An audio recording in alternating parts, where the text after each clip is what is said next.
Alright, guys. I actually just got my food ready, but we're in kind of a rush, so we're going to go ahead and push forward a bit, do some cutscenes while I'm eating here, and then I'll talk all sorts of stuff. Fortunately, we're going to do Tosh's mission first, like I said, and I've already said most of the lore I have to share and discuss about Tosh. I do have one other thing I want to talk about with regards to Tosh and the specters in general, but I think we can save that for the mission itself. So, I've got my food here. I'm ready. But first, I want to say thank you to everyone who has donated. Samurai and Lurker, I got both of your donations while we were offline. As you can see, the totals are as they are right there. As you can see, Tosh is way the heck in the lead for Nova. So the Tosh and Nova donation war is cut off officially as of this exact moment in time. Bam! We are choosing Tosh. The other donation incentive is not cut off, but I don't anticipate that it'll be changing. So, without further ado, let's do Tosh's mission. Now, really quick, I want to make something fundamentally clear here. Really quick here. As I've already discussed this, but just in case anyone missed this, I want to reiterate. This is, for all intents and purposes, not Nova. Okay, this is Zealot Nova. You remember how we kind of used terms to differentiate which character was which when it came to Cloud over in FF7?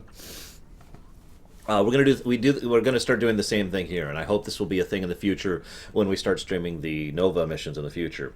Nova, the actual person Nova, is not someone we ever see on camera. This is Zealot Nova. This is the Nova that has been reprogrammed by the Terran Dominion after reprogramming by the Confederacy in order to be a hardline zealot of the Dominion and someone who, kind of like Vermilion, truly believes in the Dominion, but unlike Vermilion, she does so because she was programmed to do so. She's got that Dominion infallibility thing going on.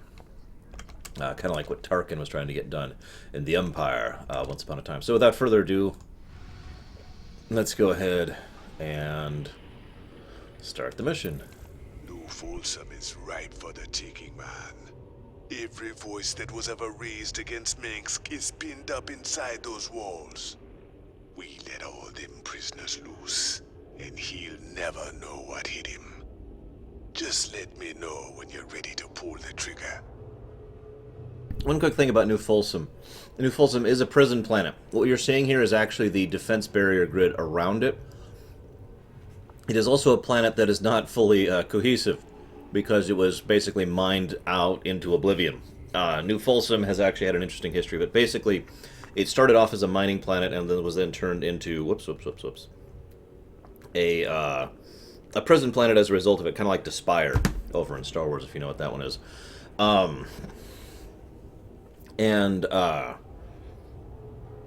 One of the other things I like about New Folsom is this is very indicative of the Dominion's mentality. They basically wanted a giant place to just dump people who might be useful in the future. That's the weird thing. They don't just execute people in the Dominion, because you never know when they might be useful in the future. This is actually one of Mengsk's mindsets, which is funny because it completely contracts his mindset of betraying people when they're no longer useful or when he has a reason to do so.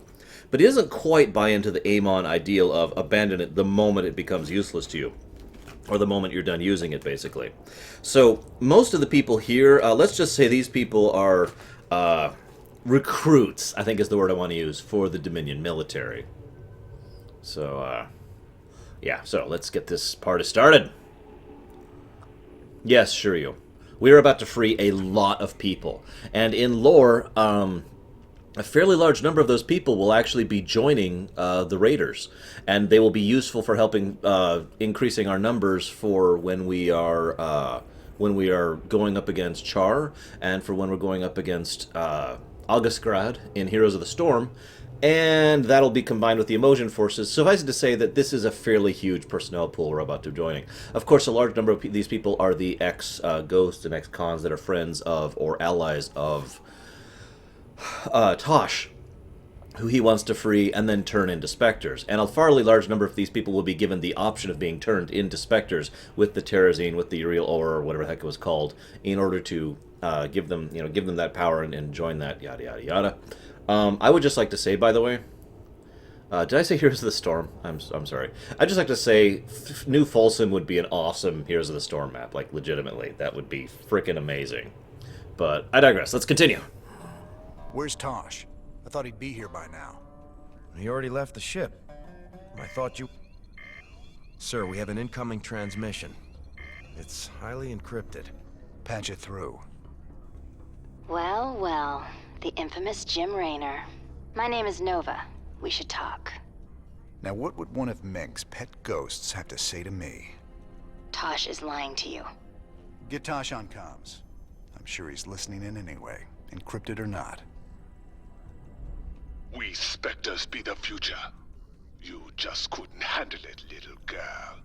Every ghost that became a specter has gone on a psychotic killing spree. The ones I've captured are held in New Folsom. Don't listen to her, brother. Help me bust these specters from New Folsom, and we'll bring down Minx together. Tosh wants to reactivate his specter buddies, using the substances you helped him collect. New Folsom is full of psychopathic killers. Do you really want to release them into the galaxy?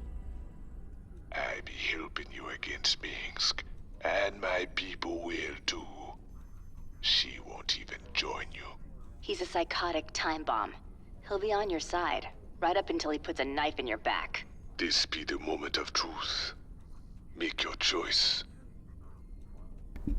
So again, from a purely, from my initial gut reaction was to go with Tosh. With analysis mode on, I'm still going with Tosh. Remember, he's been very honest with us this entire time.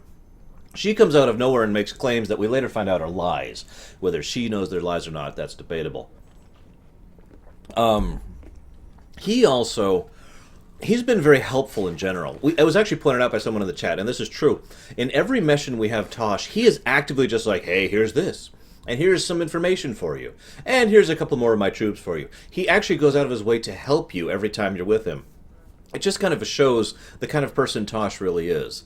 Much more honest, much more open, much generally of a better person. I point this out again because I feel like they could have actually done this better by making Tosh seem more unstable and more violent and generally more of an insane maniac, so that at least some of Nova's claims were, something you could consider as valid.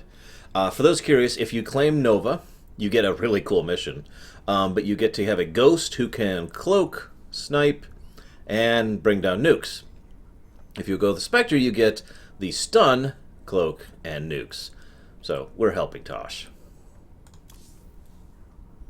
You should have told me what you were really planning, Tosh. But I'll take your word over Dominion assassins any day. We've come this far together. May as well see it through. You've made a poor choice, Mr. Raynor. I know I could count on you, brother. Now let's go and bust open New Folsom. Uploading New Folsom data now. Feast your eyes on this, brother. They're locked down tight. Nova must have tipped them off. We're gonna need an army to break into that place now.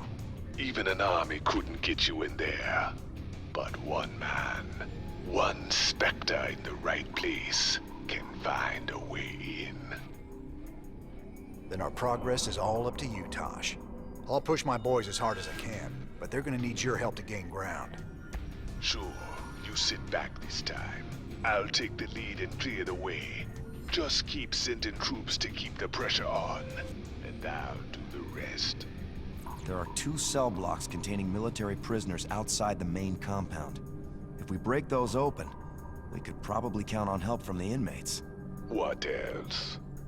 There's a Dominion base right by the main prison entrance. Take that out and the guards will retreat. The prisoners can handle it from there. All right, Tosh. You ready for this? I've been waiting a long time for this. I'm ready.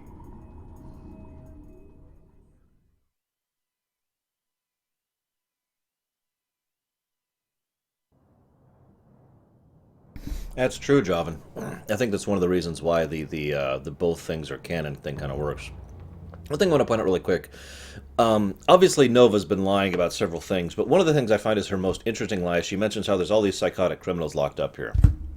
Now, while that is true, we later find out that that's a very, very small portion of the populace. Most of the people in New Folsom are scientists, diplomats, personnel, people who are being held here ransom to control their families back in the core worlds. In other words, people who are just useful to keep around, who aren't actually criminals in any real sense of the word. So, good people to have on your side, especially given how many scientists and great thinkers and philosophers are in this group, which will really help out the new Dominion.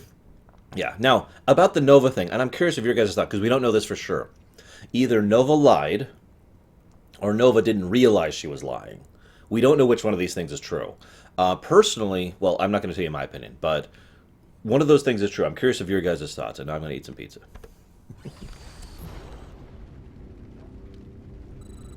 Irie. Down street. With my cloaking abilities, I can take out all these guards. They'll never see me.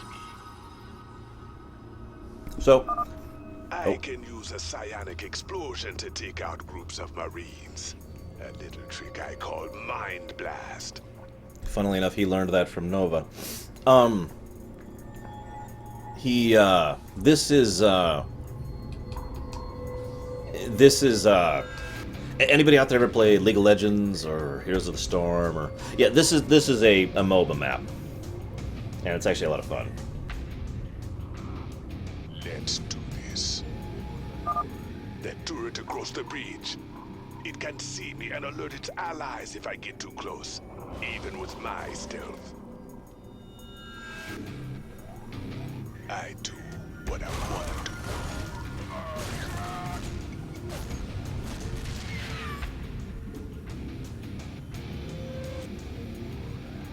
Maybe yes, maybe no.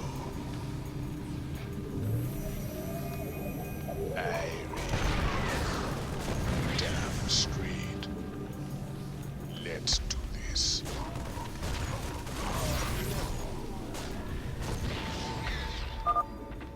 Hang in there, Tosh. My boys are moving in to back you up. Remember, just keep sending in troops, and I'll do the rest.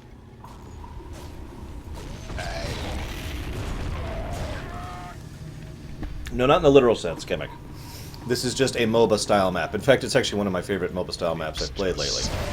They continuously send troops, and ow, getting me hit by siege cannons here. Come on, guys. What I want to do. And we are the one hero who has to try and stop them. In fact, if anything, this is much more like Mercs and Techs, which is my favorite MOBA of all time, and one that, you know, is kind of... Oh, goody! They actually send healers, too. Yay! Yeah, Raynor will continuously spawn wave after wave of his own troops to distract them, which is, I just want to stress this, not in lore, because that's just kind of terrible. Let's just see about Our allies are being attacked. damn street. Let's do this. I do what I want to do.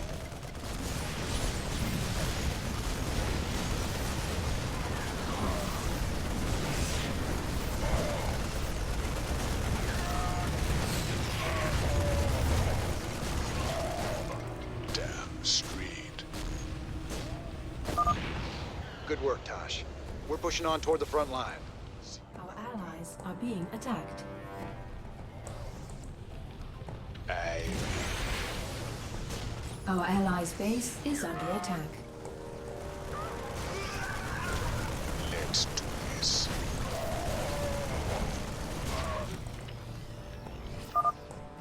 When I need energy, I can use consumption to get more. I just steal a little life from an ally. The more life they have, the more energy. It don't hurt much. Yeah, by the way, he has frickin' consumption. Which is one of the reasons why when I did this, I was like, oh god, I picked the evil choice, I didn't realize it when I first did this. Yes. Because he has frickin' Tosh, consumption. Nearing the first military cell block now. Releasing the prisoners might buy us some allies. Damn street. Irie.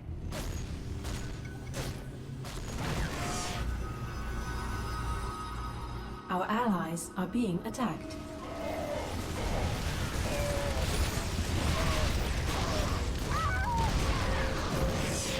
I do what I want to do. Damn straight. Let's do this.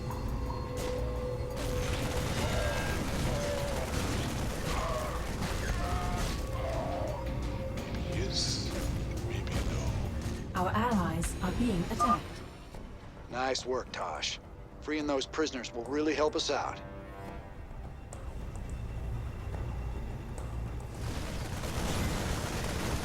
Let's do this.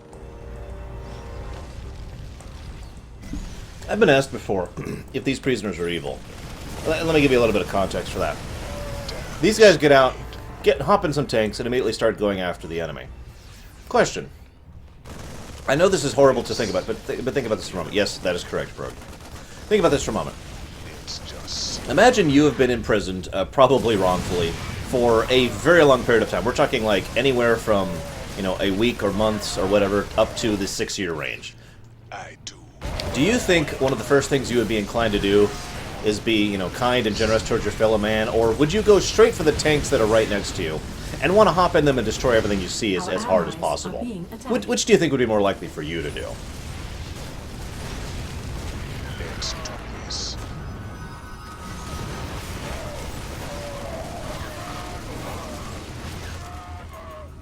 Damn straight. I do what I want to do.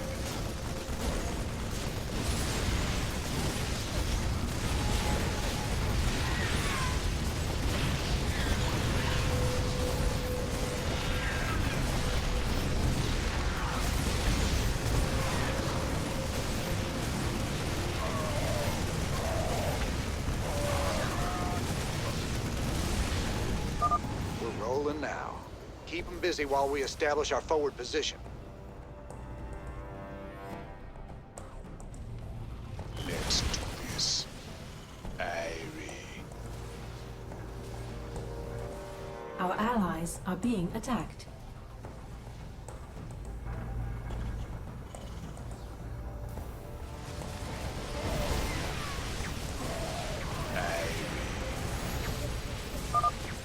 You're close to the second military cell block, Tosh. Feel like making some new friends?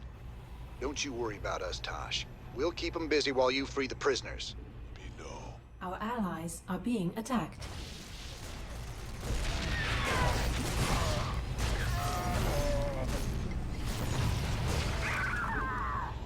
Irie. Now those boys are free, we can bust this place wide open. Great job, Tosh. Let's do this. Never say die.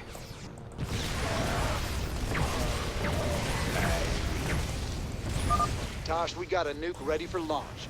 Paint a target. Just don't call the strike in too close.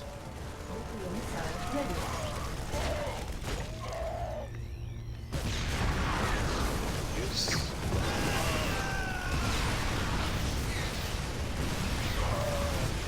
It's just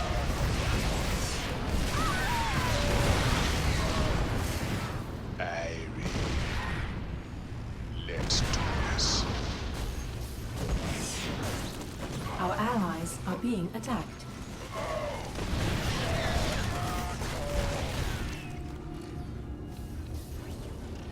Maybe yes, maybe no. I do what I want to do.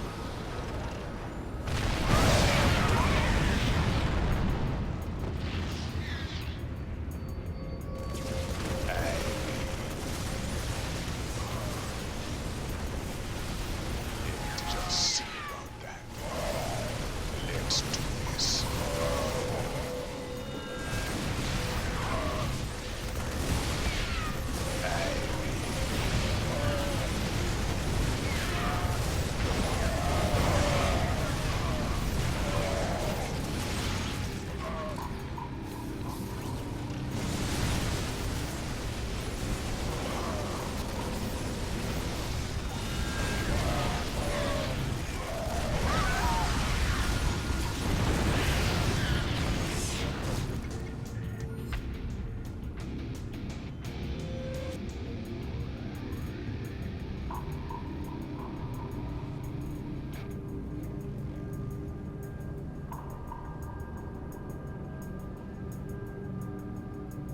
So first of all, you guys are all being like, no, no nukes. Guys, don't you understand? That's no nukes on Earth. I'm totally okay with nukes on New Folsom. Have you seen what this planet looks like from orbit?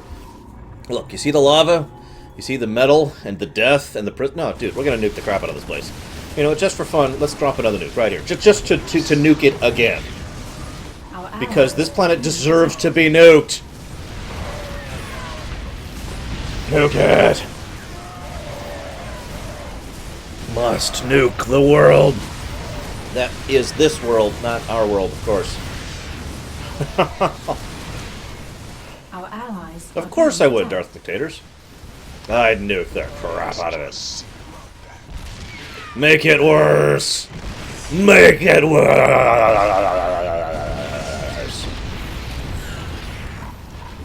Let's do this. Damn street. Our allies are being attacked. Now, well, I guess I'll shush for a second. You just unleashed a nightmare on all of us, Raynor. Heaven help you now. And the walls come tumbling down.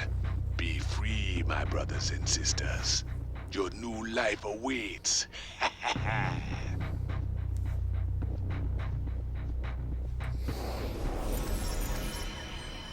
Yay.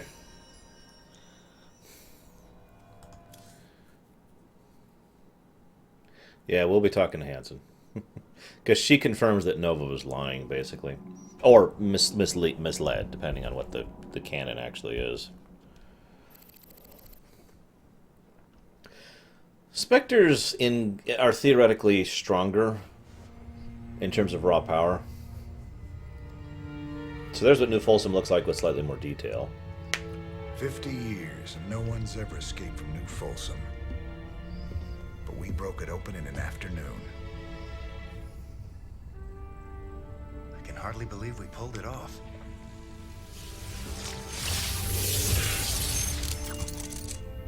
Really? You guys did good.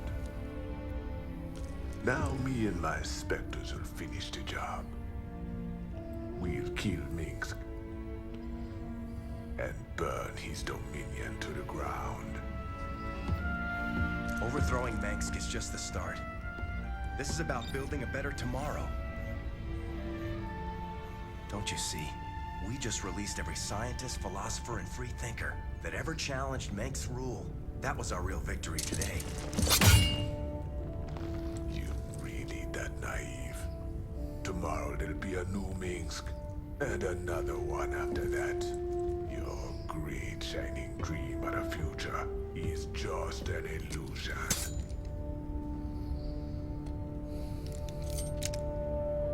So if it's all so bleak, why are you here, Tosh? What do you get out of all this? Same thing as you, brother. I don't quit till Minsk is dead.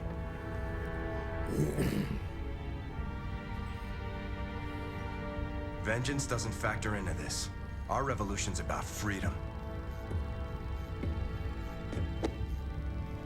You'll see that better future, Matt.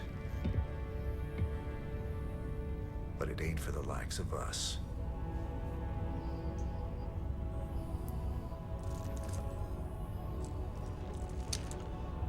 I would like it if Tosh got a good ending out of all this too, by the way.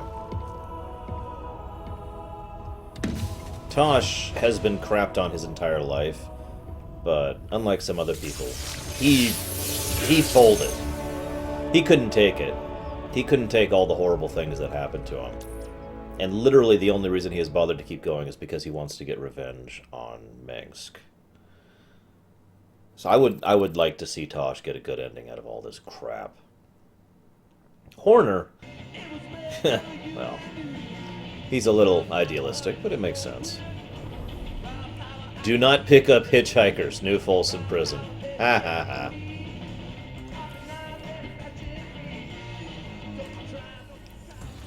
Breaking news. Reports coming in today suggest This is out of order.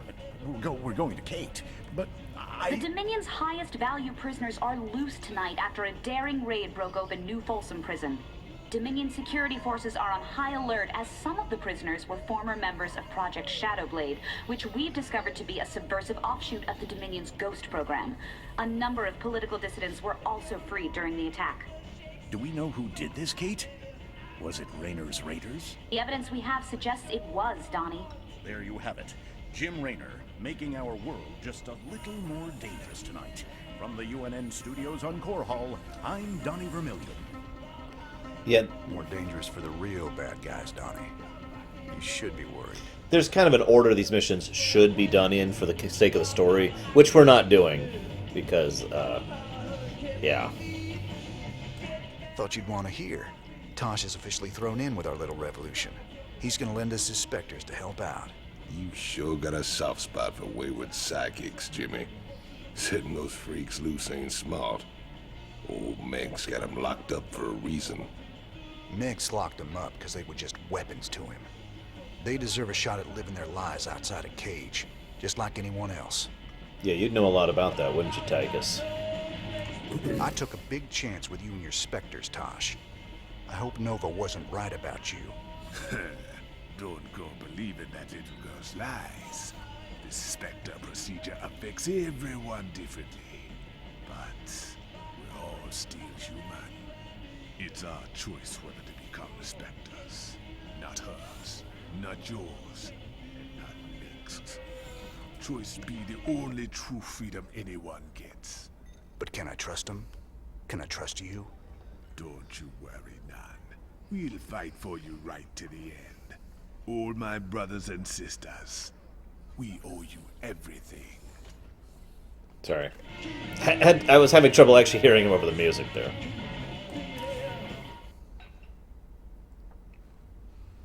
So, Specters. A side effect of the Spectre training regime is a marked increase in eccentricity.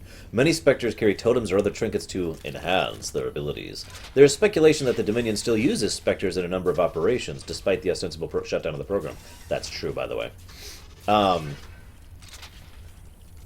Gabriel, Spectres, tell me, you ever see a Spectre? No, because they don't exist.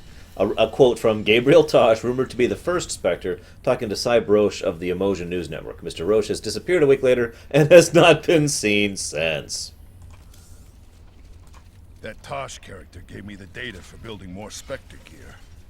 You sure we can trust that guy? I heard he was into brainwashing or something. Tosh can only recruit volunteers to become Spectres. That's the deal. He works them hard so they won't go off the rails when they get their full Spectre powers. No brainwashing involved. Good to know. Wouldn't want any of those freaks running loose causing trouble. Aside from Tosh, that is. See you around, sure you. Which is safer to become? That's funny because becoming a ghost involves having your mind screwed with, and becoming a Spectre involves becoming permanently addicted to a drug. Which if you don't get, you'll die. So, take your pick on that one? I don't know, man. Cloak no longer requires energy as one of the upgrades for the Spectres, by the way. Just pulling it out. I should probably go ahead and grab this one while I'm here. And that one. Let's see.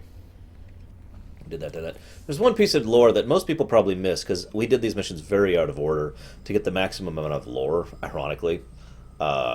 Which includes this little tidbit. Jim, I've been investigating the claims that Nova made about the Spectres turning into psychotic killers. So what'd you find out? Honestly, there's no evidence that Spectres are any more prone to aberrant behavior than ordinary people. A sudden increase in psionic ability could induce a psychotic break, but Spectres aren't the monsters we were led to believe. Nova lied to us. So there you go. Just in case anyone was curious, it is laid out fundamentally and flatly that, no really, Nova was giving us the wrong ideas, wrong information. I hesitate to call her a liar, because as we've discussed, that's not quite, but... Most days, I don't even know what I'm doing anymore. Just chasing my damn tail. No. We followed your lead from the start. It's your sense of justice that's kept us on this road. Matt, my interest in justice burned out a long time ago. I've spent my whole life fighting. I've killed. I've ordered good men to their deaths. And for what? Finishing this thing with Minsk. It's all I have left. It's guys like you that'll build something better after all the smoke clears. That's because you gave us something to believe in, sir. I'll never give up the fight. That's a promise. Now I gotta admit something. I may not believe that romance is like a thing in real life, but I mean it is. I'm cynical, is what I'm trying to say. But I am actually a huge romantic, and I have to admit that I really, really like the idea that Raynor basically had nothing left to live for, and then he discovered that Kerrigan and the Queen of Blades were two separate people. And that, as I said before, that was such a game changer for everything. So all of a sudden, he suddenly goes from, I have nothing to live for except my revenge, to, oh my god, someone I care about is returned from the dead. That kind of a hope spot is, I can't even describe it. I'm sure some of you out there knows what that's like, knows what it's like to have something that just completely turns around your opinion. You go from cynical bitterness to, you know, it's an indescribable feeling, really. We'll go ahead and get our money really quick. Money? No money? Okay, whatever. I will also say, Chemo, I've actually been answering that question for the last couple of days. Basically, it boils down to the fact that he's got like 3 separate reasons to save the Queen of Blades. Remember, he doesn't realize she is Kerrigan. He doesn't realize the Kerrigan Queen of Blades segregation until in between Wings of Liberty and Heart of the Swarm. The Flashpoint book in between is when that information is finally revealed. Alright, so now we're going to shut down IS, so we're doing this mission. My people established a new colony on Haven. It was going well, but now the colony's gone dark. They're not responding on any frequency. We need to get there and see what the situation is. They might have been exposed to the Zerg virus, and they are on the verge of Protoss space. Jim, I'm worried that something has gone very wrong. Well, yeah, a few things have gone very, very wrong here. You did send people infested, that you were very certain was infested with the Zerg virus, onto the edge of Protoss space, so I'm not sure what you're expecting there.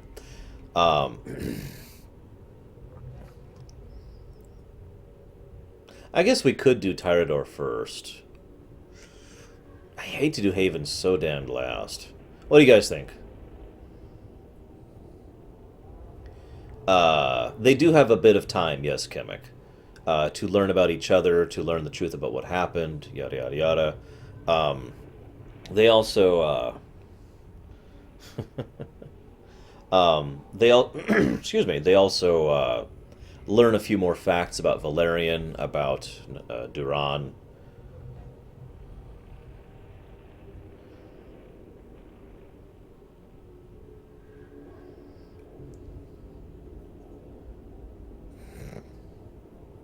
We'll go ahead and do it. We're almost to Haven, but there's still been no contact from... Sir, there's a Protoss fleet holding in orbit. They're disrupting all communications to the surface, and it looks like they're powering up their main weapons. Jim, you have to stop this. Matt, open a channel to the Protoss. Let's see how diplomatic they're feeling. Intaro Tassadar, James Raynor. Cylindus! I am Executor Cylindus. Your bravery and service to Ire are known to us. Intaro Tassadar, Cylindus. Listen, with all due respect, your fleet needs to pull back. The people on Haven are no threat to you. Our observers detected Zerg Hive spores infesting the colonists. They must be purified. If you wish to undertake this mission in our stead, we will permit it. Jim, some of my people are infested. But you can't let the Protoss just destroy them all. If you keep the Protoss at bay, I know I can find a cure for the infestation. The only cure for Zerg infestation is purification by fire. You know this to be true, James Raynor. I can cure them, Jim. Believe me. If you choose to resist us, we will meet in glorious combat. The choice is yours, James Raynor. We await your answer. So, let's make this fundamentally clear. When I first did this mission, I sided with the Protoss. And I can explain why very, very simply. You can't cure the frickin' Zerg retrovirus! Really? No! Now, we actually still don't know to this day if she ever actually came up with a cure for the virus. It is possible that she might have found some way to limit its exposure, limit its spread, but actually curing it? No.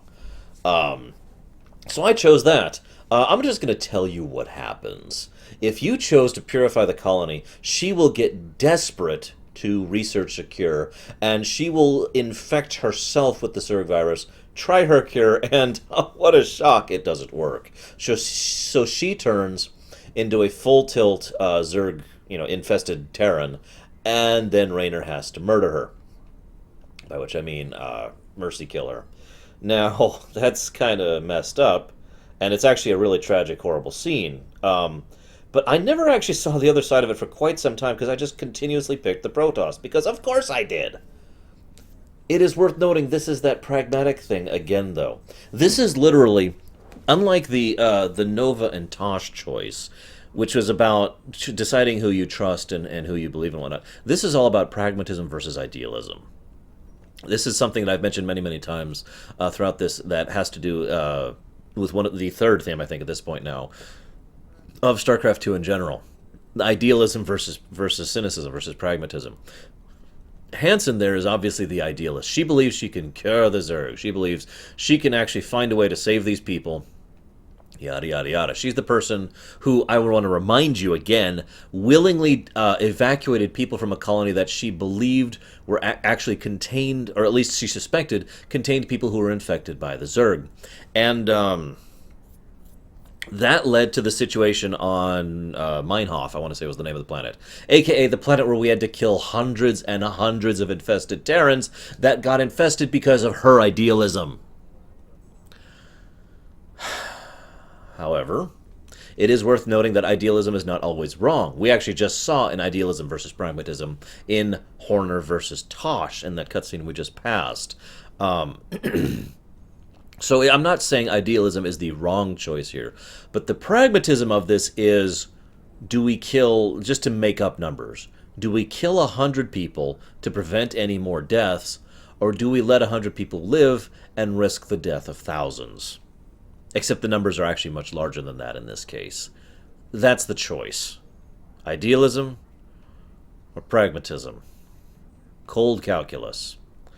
This is another reason why I bring up the Terran Dominion is not stupid evil thing. Because all the Terran Dominion is a force that always chooses pragmatism. And I've said it before and I've said it again, extremes, not a good thing.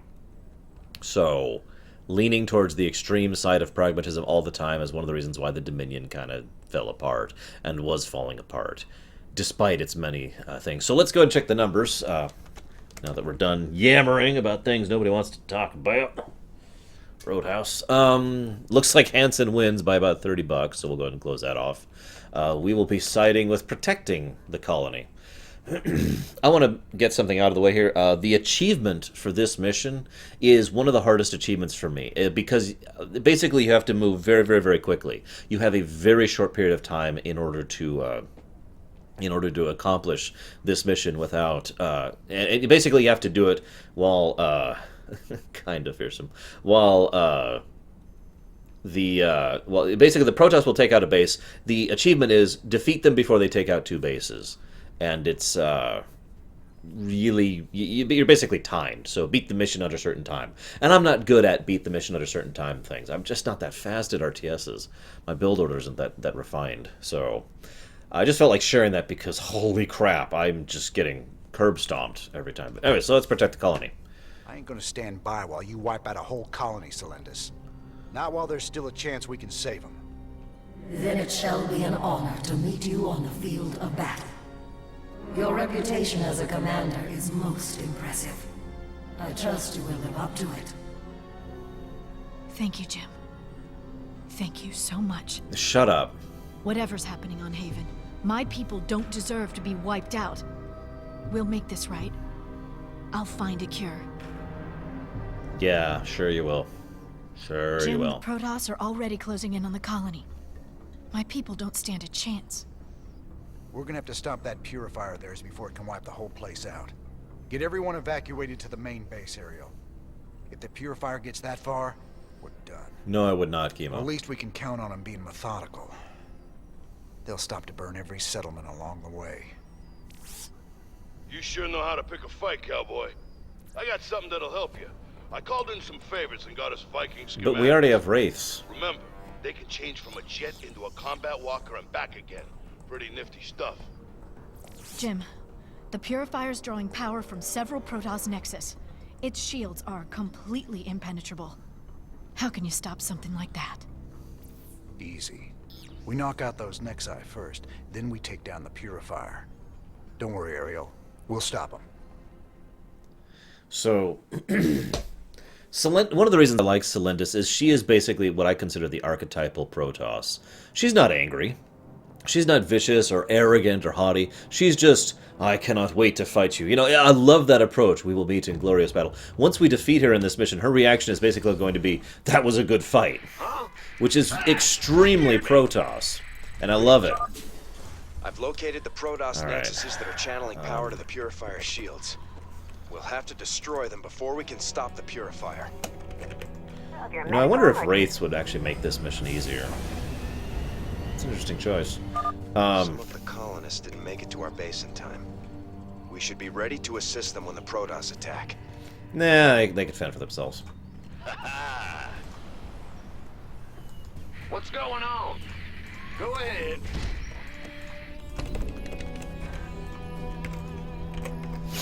Oh, excuse me. Yes, indeed. Funnily enough, I used to use Mass Vikings a lot back in multiplayer. I remember I mained Terran in Starcraft 2. I was really good with Vikings, and then they nerfed the crap out of them. Agreed. Shrug. Inbound. SCV ready. There's one more. Bold. All right. Sir, the Purifier has arrived and is on the move. Will do. Alright. Do I want to use that? I could, but I don't think I want to. So instead we're going to do this. And We could this. use some help here. You got this. Of course.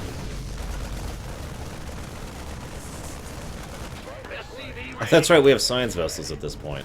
I'm used to doing this mission a lot earlier and having a lot less variety of options for my troops. You got it. The Purifier's coming into range of a colony base. Yeah, they're gonna wipe those people out. Yes, Chemic, that is actually possible to do. I mean, you won't see the rest of the story, but it's totally feasible. Add-on complete. Alright, 2 of those. By the nook. You ready for war? Who wants some? Let's get it. That's one Nexus down. Keep at it, boys. We gotta stop that ship. Yep. Roger that. Show. Ah! Transformation systems primed. This better be. So the Vikings are jets that can turn into mechs. Made for battle. I'd make your own reference. They're all good here. Agreed. No one there. I am very ready for war, yes. I'm debating what strategy I want to use for this map, actually. Explorer reporting. I think I know what I'm going to do. SCV ready. By the numbers, boy. You gonna give me Is it critical? Yeah, Vikings are really not that useful on the ground. They're only good if you completely mass the crap out of them, or if you have something good backing them up. Which, you know, kind of defeats the point of a unit at that point, doesn't it? Excuse me. So, that idealism versus... Sir, I'm detecting a massive energy spike. The Purifier's about to fire. Yeah, I know. That, idealism versus optimism, or... idealism versus pragmatism point that we were bringing up earlier. Damn it, Samurai, I hate you. ready to plunder. I SCV ready. I think part of the problem is this feels like a little bit of a slanted mission for that. I mean, on the one hand, it's like, oh, she'll totally come up with a cure for the Zerg. But I have never, Commander, and I want to stress this. The Protoss squadron is going after the colony That's a good ships. point, War Raider. Those people don't stand a chance unless we stop it. Well, those people are screwed then. Complete. Now, hang on, we might be able to do something with this. Because that's a small squadron. This is not going to work out. Very well. Our allies additional attack. Not enough minerals. They're gonna destroy our ship. We're all going to die. Yep, that's what they're here to do. Let's get into the fight. Yeah, I don't think this is going to work out. Inbound. Guys, you want to heal him? Greetings, Command. Oh god, heal him more. Ah, Jesus, Our whatever. allies are being attacked. Yeah, is that gonna... That's only...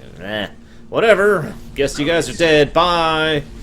Additional supply depots required. You didn't want to live anyways, right, colonists? I mean, you're actually infected, so, you know. I don't know. This isn't gonna hurt. You ready for war? No, fearsome. This is not gonna do anything Additional to We could use some help here. to the Protoss-Terran relations. Not even a damn bit of things. Fight or flight. Which is actually kind of funny. Yeah, right. Additional supply you think about depots it? required. Yes, I know. Go ahead. Hey guys, I think additional supply depots are required. What do you guys think? Our allies are being attacked. Not enough minerals. Ah. Transformation made for battle. Thanks, Rainer's Raiders. We're getting out of here. Yes, please do. Bold. The colonists have evacuated the first settlement in the Purifier's path. Ugh. The colonists left some resources behind after they evacuated. We should pick them up. Maybe in a minute. Kind of busy right By the now. numbers, boys. A war run? What the heck, Deutsch? She's an archaeologist who also happens to be specialized in xenobiology. Oh, by the way, you see these right here? These are infested colonists. So in case you think I'm making it up that there's infested Terrans down here, they're right frickin' there. That's true. Aquamouser. Ready to The blunder. Protoss have arrived at another settlement, sir. Yes, I know. I like it. Actually, I disagree, Night Forager, but that's because it's into the just fight. very in keeping with Protoss mentality, basically. It is very Protoss to have fought a good fight in this case, and as you'll see, Selendis is not even remotely going to be like, "Oh, how dare you defeat me" or whatever. She's going to be like, "Ah, that was an awesome fight. Thanks, Rainer," and then she's going to move on with her life, which is again very Protoss. You ready for war? Okay, we got a little bit of a force this time. No one lives forever. Also, if you don't get those resources, I think they go away when they blast it. I'm not sure about that. Victory.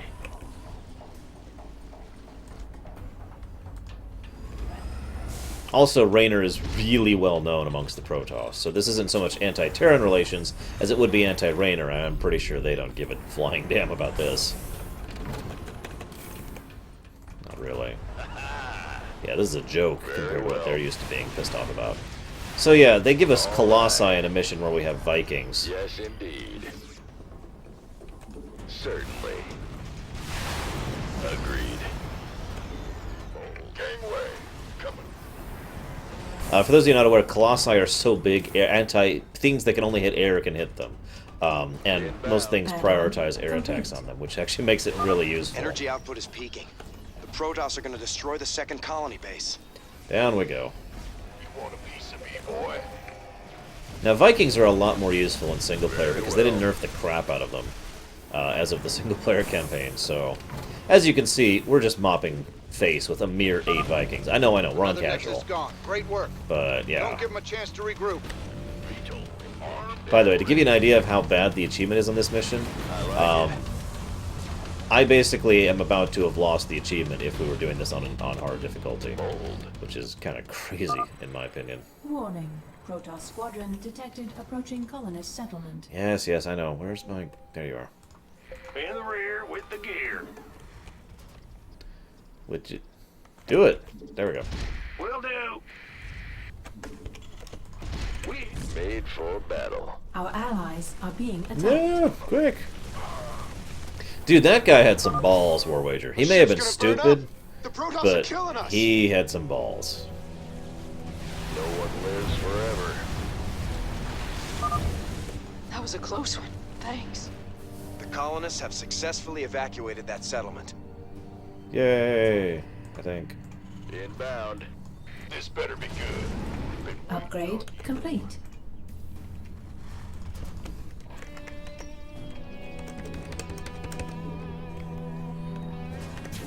Huh? I'm going. You know, Yep. this is just going back to that whole relative lack of value of life that the Protoss have. You'd think, given everything, especially recently, that they wouldn't, like, that they would be more anti their own deaths than they normally would be. But here they are, just be like, yep, good fight, guys. Good fight. Ready to blunder. It's like, really? I don't know. It makes sense to me.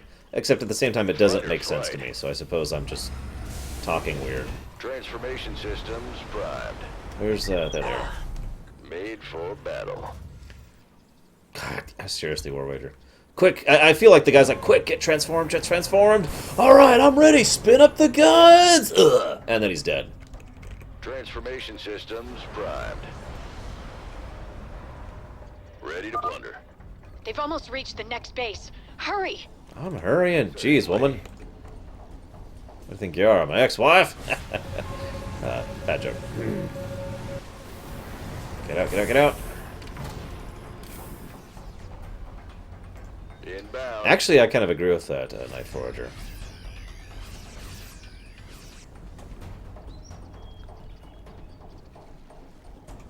Bold.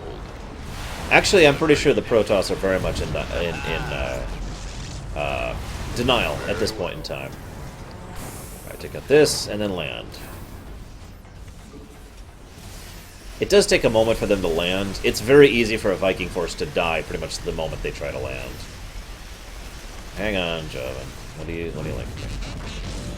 Oh my god, seriously, dude. You're terrible. The Purifier shields are offline, sir. Hit it now. Let's do it! All right. The power of what, Big Mama? Very well. By the way, who wishes, what's attacking? Oh, okay. Who wishes that the motherships that you can actually control had this kind of power to them? Because I think that'd be really cool. Okay, wow, this thing is fighting back a little harder than I remember it doing. They'll fire on the settlement any second now. Get clear! Nope!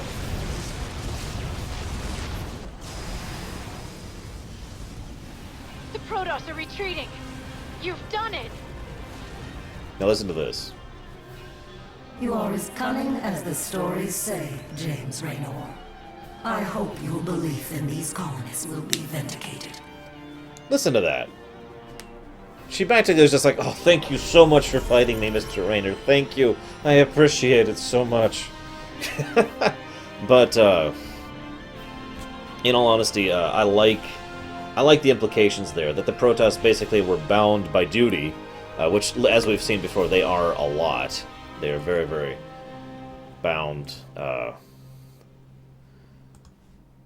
bound by duty, bound to do whatever it is that's required of them, whether they want to or not. And so once they lost, she was like, you could almost feel the relief of her, like, oh, okay, I can leave. And that final, I hope your belief in the colonists is vindicated. I don't know if it will be or not, because, yeah, right, but whatever. Idealism, optimism, or pragmatism. I already said it.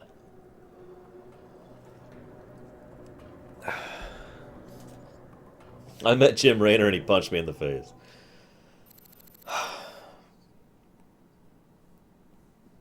This cutscene.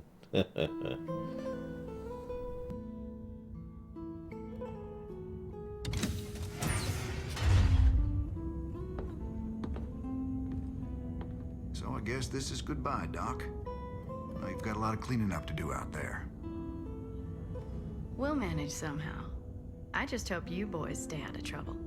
Those Protoss are bound to be upset. Well, me and the Protoss go way back. I've helped them out a few times. Figure they might cut me some slack.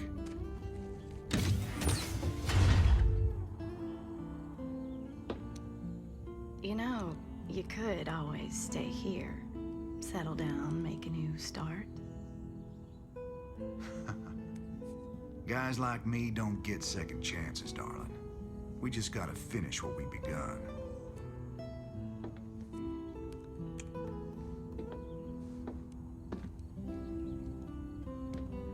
You're a good man, Jim Raynor.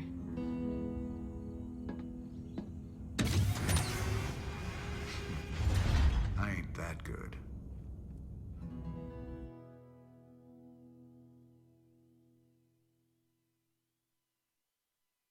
Now, aside from the obvious schmooze, I like that scene for a couple of reasons. One thing you have to keep in mind is he, excuse me, he doesn't, I mean, he probably still has feelings about Kerrigan.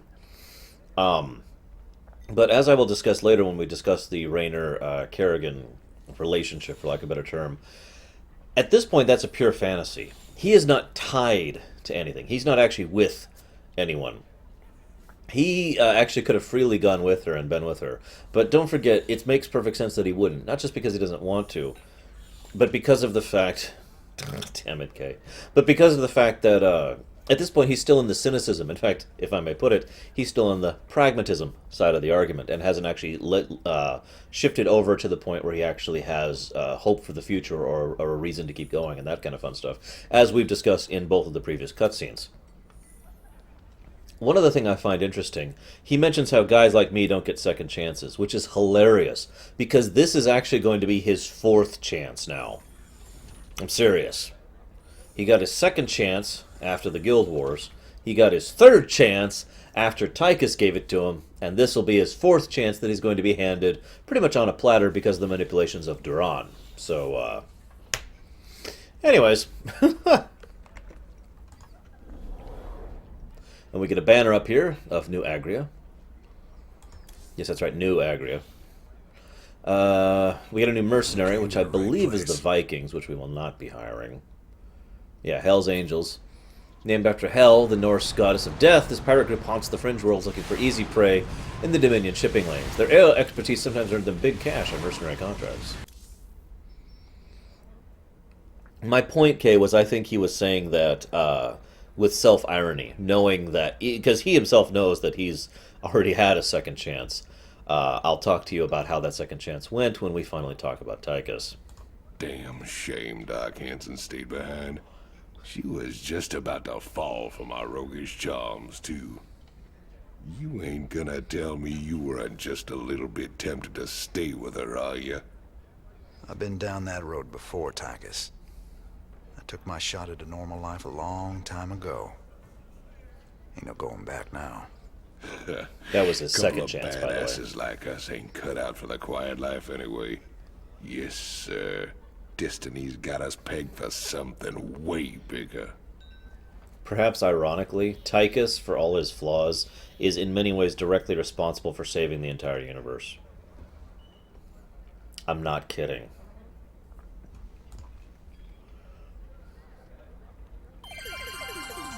Welcome back. We've got good and bad news tonight from our UNN headquarters on Korhal. The influx of refugees has dropped as various fringe worlders have found new planets on which to settle. For the bad news, let's go to Kate Lockwell. Kate? What? Is the feed open? Hi. Yes. Hi, Donnie. Well, many of the refugees are starting new colonies, and they've declared themselves independent of the Dominion. They have no faith in Emperor Mengsk's leadership. Well, Donnie, they mostly seem like regular folks who are scared about the current crisis, and angry that the Dominion didn't do more to save them.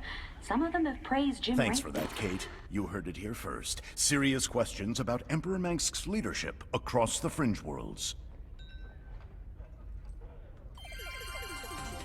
Can he warn me when he's gonna do that? Funny how people take it personal when you abandon them to the Zerg.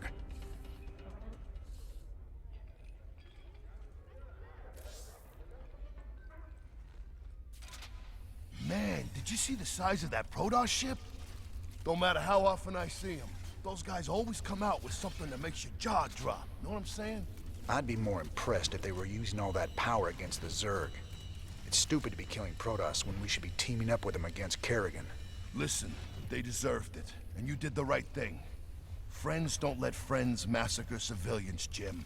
I'm proud of you for standing up to them.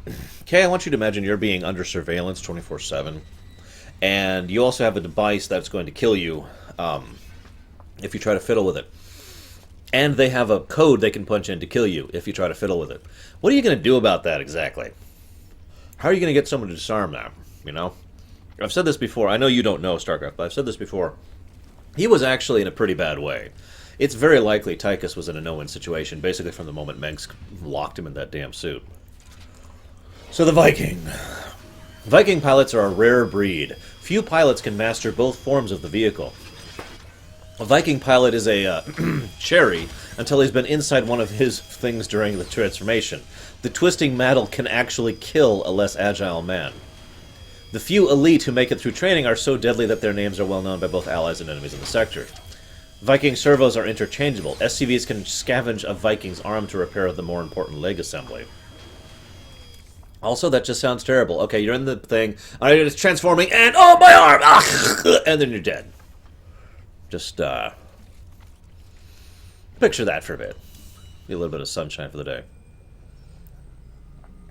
The only person who knows he's under Mengsk's leash is Mengsk himself. They do know he's under a leash. They just don't know whom's. Yeah, okay. Have you seen my stapler? Little hint, it's red. Sorry. Okay.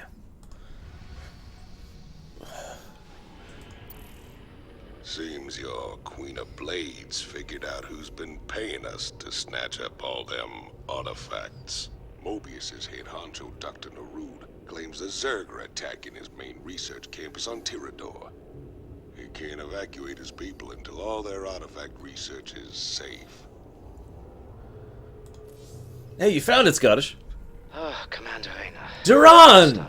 You bastard. You had a sterling reputation as a marshal many years ago, and I know you'll do your best to help us. Yeah, well, that was all a long time ago, Doctor. Looks like you've got one heck of a Zerg problem here. Where do you need us? We're ready to evacuate, but none of the teams I sent to purge the Foundation data cores have reported back. I need you to destroy those cores before the Queen of Blades finds them and discovers the coordinates of the remaining artifacts. The fate of the entire sector could hang in the balance. Class 12 psi pattern detected. Recommend extreme caution. Kerrigan. All right then, Doc. Our timetable's shorter than we thought. We gotta move. Yeah, I know. Very, very clever naming schema, isn't it? Some people ask why he didn't come up with a more clever different name, but honestly, he didn't really need to. How many people know who Duran is? I mean, in lore, in character. How many people actually are aware of him, and for that matter, the extent of what he did and how he did it? Very, very, very, very few. And a lot of them are dead, so... Huh? Big job, huh? Alright, well, where's our... So, this mission. Search pattern complete. Calculating her ETA to the closest data core now. You can't leave well enough alone, can you, Jim? It was stupid of you to come here. Yeah, let's do it.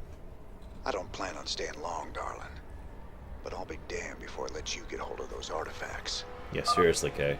I'm giving you control of our medevacs, Commander. You can use them to transport your men around the city and avoid most of the Zerg. So, ready for dust-off.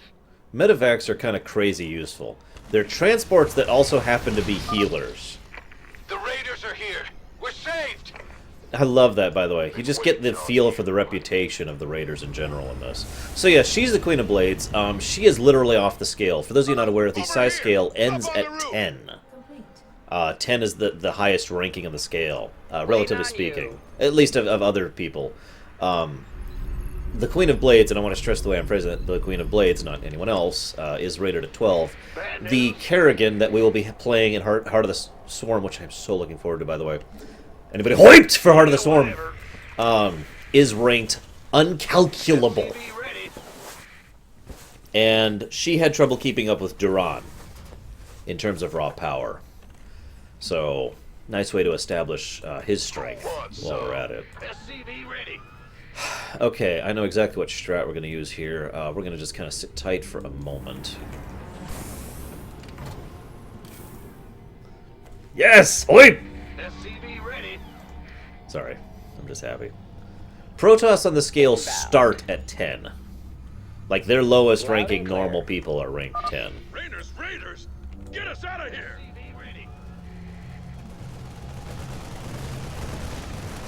12 is what she is right now. I mean, you just heard her say it. Class 12 Scion. Later on, they'll mention she's a 14, and then later on, they'll mention she's a incalculable. As soon as I finish this one, British Twitch, we're going to cut off the stream as soon as I finish this one, switch around a few things, and then start up the new one. We could use some help here. You're fine. Armed and ready. No, Equalitus! I'm sorry, dude. I know you don't like Starcraft 2. It's one down. I even respect it, because you've been pretty cool about that. Cores. The Mobius data cores. You won't get the rest of them. So... Oh, hell. At least she doesn't know where to find the other cores. We better get to the next one fast. Yes, Bragwin, that is absolutely correct. No, she doesn't reach Superman level of strength. You will actually see her fight at the uncalculable level of fighting in a pre-animated cutscene. Stedman wanted one of those things to research. It's pretty impressive, but it's not at Soup's level, no. Not even close. How are we doing on resources? We're not doing as well as I'd like. Sir, you better do something about that Nidus worm before our base gets overrun. Yeah, we're fine. We're fine. God. We're not there yet, Clemic. We're getting there.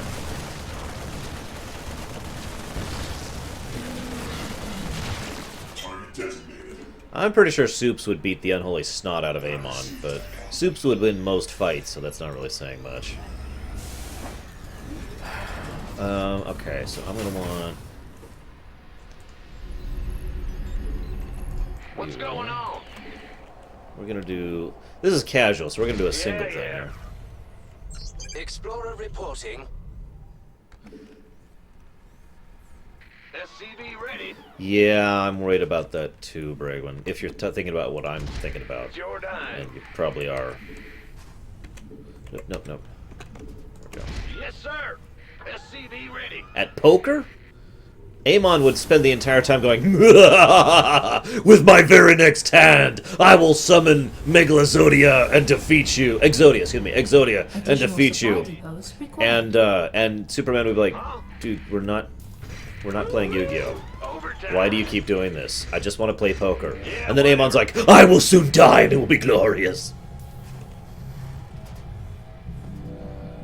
Not many people, Silver Dragoon, but there are people who are that stupid. Let's just do this.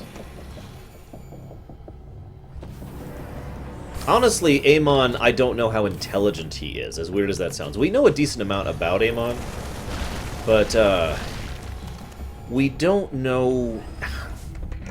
We know a decent amount about his power, about his mentality, his personality. We don't know how smart he is. And I know that sounds weird, but it's true. We really don't. We have no real metric for whether he's a genius or stupid or whatever. He's probably pretty good with technology, but he's a frickin' Zelnaga. That's like saying, I'm really good with technology because I happen to have worked in computers most of my life. That's not saying, oh god, I'm running behind. Oh no, that's the Brutalisk. We're good. I've still got some time. Which is good, because I want to get on with this. Hey, Nothrazim.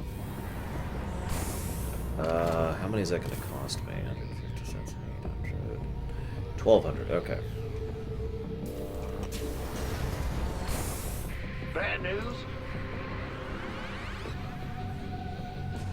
Been waiting on you. Why not? Where's the emergency? Ready for pickup? Malak is stupid. Amon is deranged, which I think is the best way to qualify the difference there. We have you. Amon, I want to stress this because I've said this before, but this really bears repeating. Amon genuinely feels death is a good thing. He's one of those death is the natural order kind of a people. Which game you meeting up in, I presume?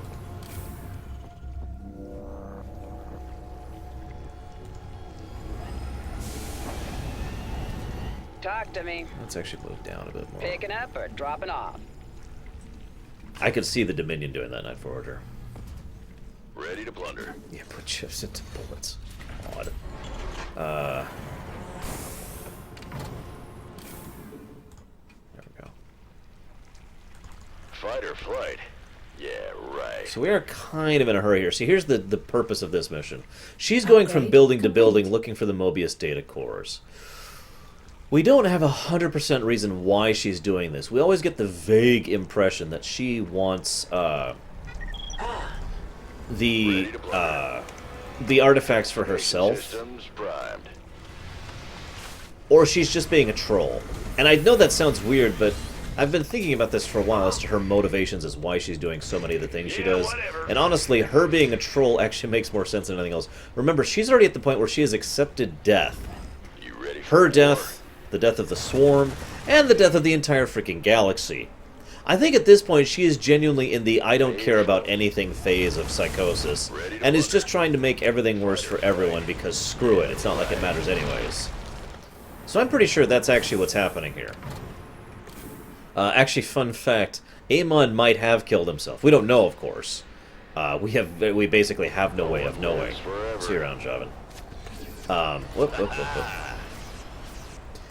We have no real way of knowing how Amon died, as of the moment. I'm hopeful that Legacy of the Void finally reveals that detail. But, it is possible, given his obsession, that he literally killed himself. I can see that being a thing. Notice you cannot kill her at all. She doesn't even have a health bar. She is flat invincible. Not that she's actually invincible in lore, it's just, they were like, okay, look, you're not killing Kerrigan in this mission, don't even try. That's the GM telling you to just stop trying at that point. Alright, let's go. This is going to be a little tricky, so I want to be careful about it. I shouldn't actually be doing this strat. Over here. Hey guys, join us. Nice you drop by. I'm sort of low on ammo. Very well. Right. Hey man, could use some help down here. Hang on, kind of busy. Ready to blunder. I like it. Can't hold them alone. Yeah, railroading GM. No kidding, huh? Alright. We couldn't reach the data cores. Help us out. I guess. I think absolutely that Starcraft would work with the TV series. Been waiting on the dredge on a whole lot of love. You gonna give me this bit time? Fight or flight? You never could recognize a lost cause, could you, Jim? Again, I think that's her talking about her, you know, the entirety of everything is going to die, why bother mentality. Just my take on it. Like I said, we don't 100% know why she's being what she is in this mission and a couple of other ones. But that's my take on it. She's just saying, screw it. That's also why she doesn't complete her conquest of the sector, even though she does have the power to do that at this point in time. She could have just won.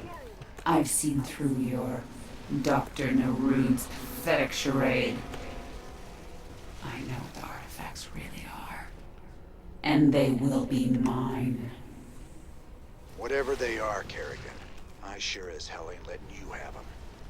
That Queen of Blades really is quite a nuisance, isn't she? Shut up, Duran. Assistance required. What? Mineral You're field fine. depleted. Ready to blunder. You know, if I had battle cruisers on this mission, this would be really funny. Transformation system. You ready for war? Upgrade complete. Alright, let's get into position. Sir, another Nidus swarm has emerged close to our base. Oh, we're fine.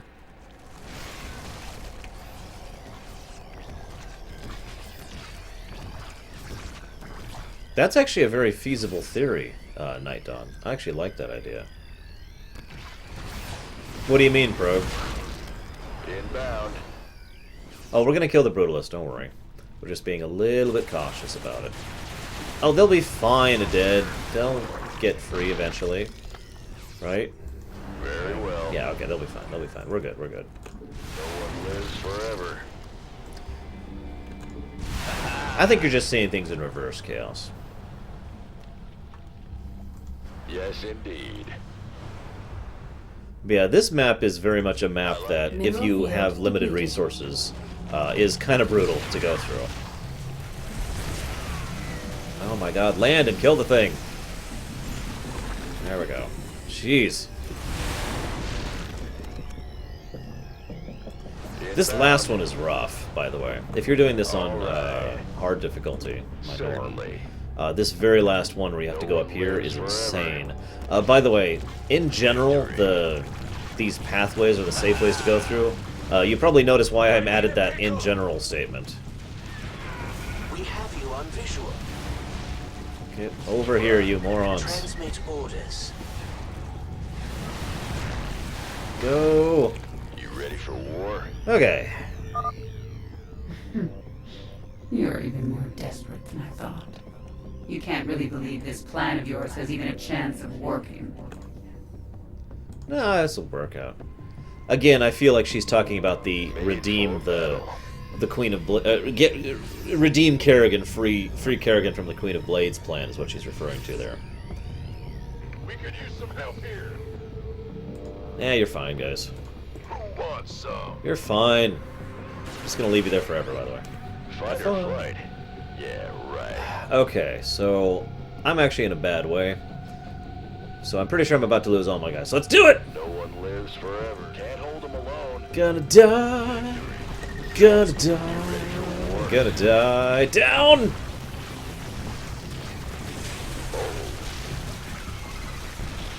Wow, that should not have worked. That is not Alice Krieg, no. That is the, Tricia Helfer, I believe is her name. No one lives forever.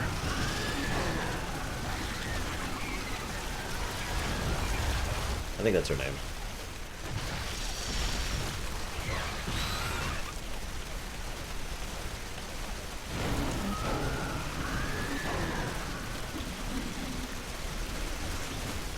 Wow, this should not have worked. Confirmed.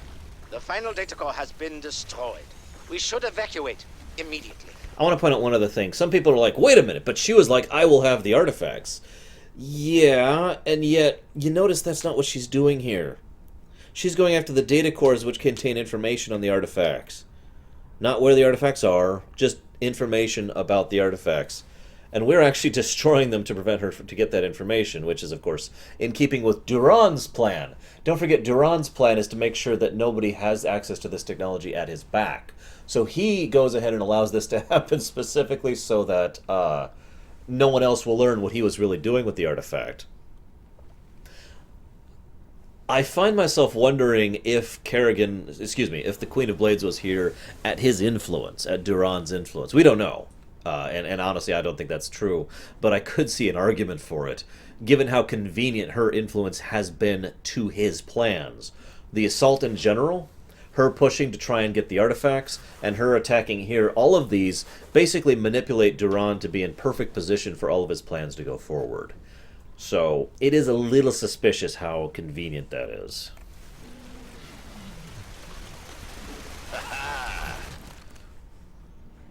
All right, Doctor. You want to tell me why the Queen of Blades wants these artifacts so damn bad? She fears their power, just as she fears the See you around, Xel'Naga Rosalia. who created them. The Xel'Naga created both the Protoss and the Zerg, Commander. They were the gods of their time. Uh-huh. You would know, wouldn't you, Duran? And of course, since Duran is basically programmed to be a toady for Amon, he would bow and scrape.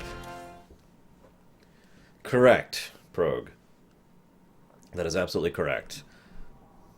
the entire purpose of this entire plan is to release all of the tremendous void energies of the Queen of Blades into the artifact to be able to resurrect Amon, because it required a ridiculous amount of power. Oh god, this cutscene.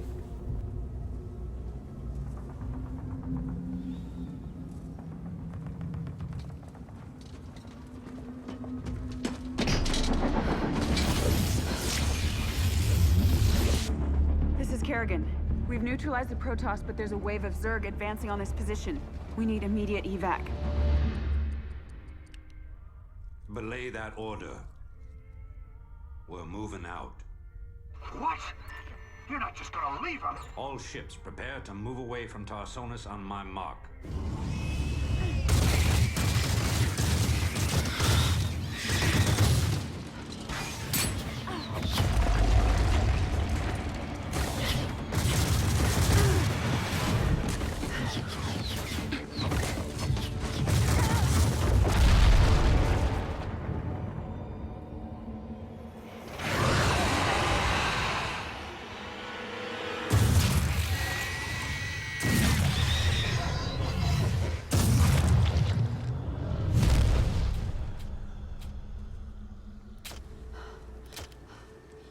Note that even Kerrigan is completely flipping out here. How about that evac? Firing even when her gun is empty. Damn you, Arcturus. Don't do this. It's done. Helmsman, signal the fleet and take us out of orbit. Now! Commander. Jim? What the hell's going on up there?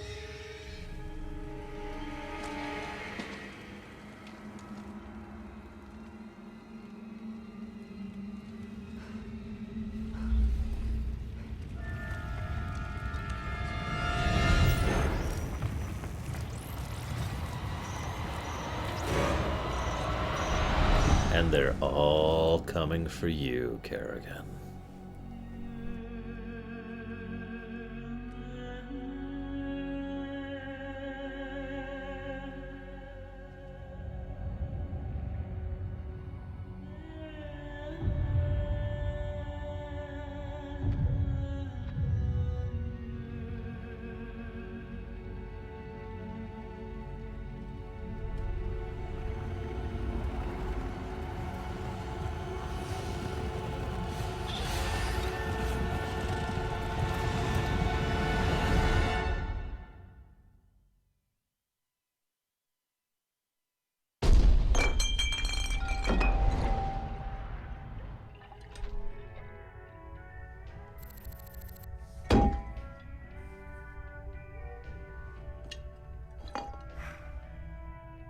I've been cleaning up after you a lot lately. Leave it alone, Matt. Same dream? I said, leave it alone. What happened to Kerrigan wasn't your fault. Which part? Where she got left behind? Or where she murdered 8 billion people? Same old bullshit. You ain't gonna listen.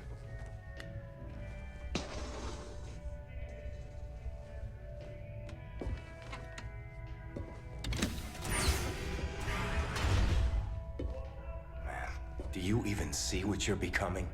We are who we choose to be, Matt. When you figure it out, let us know. We're waiting on you.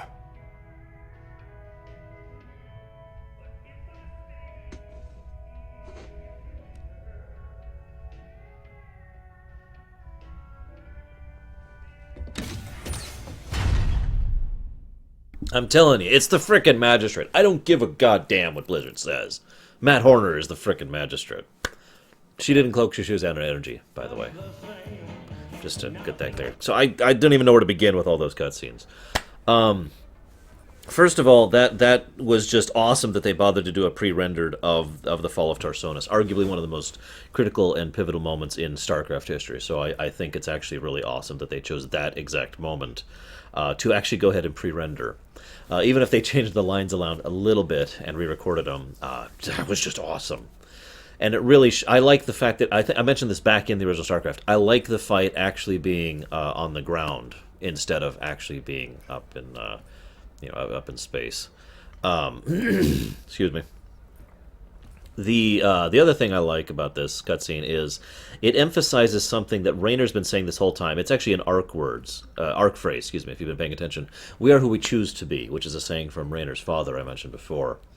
And yeah, what Night Forger points out is also true. Okay, I'll go ahead and cloak, and then what? Wait until it runs out, and then they capture me anyways. Oh, don't forget the Zerg have ways to detect cloak, too, so... Anyways, we are who we choose to be, right? The thing is, Horner's comment there is more on the nose than I think even he realizes. Raynor hasn't actually chosen who he's going to be yet. He keeps talking about this vengeance thing. He keeps kind of half-heartedly going forward with the rebellion thing, but ultimately, Raynor hasn't decided anything yet. He is, he has, for all intents and purposes, given up. He hasn't chosen anything. He has slid into apathy. He has slid to the point where he's just like, nah.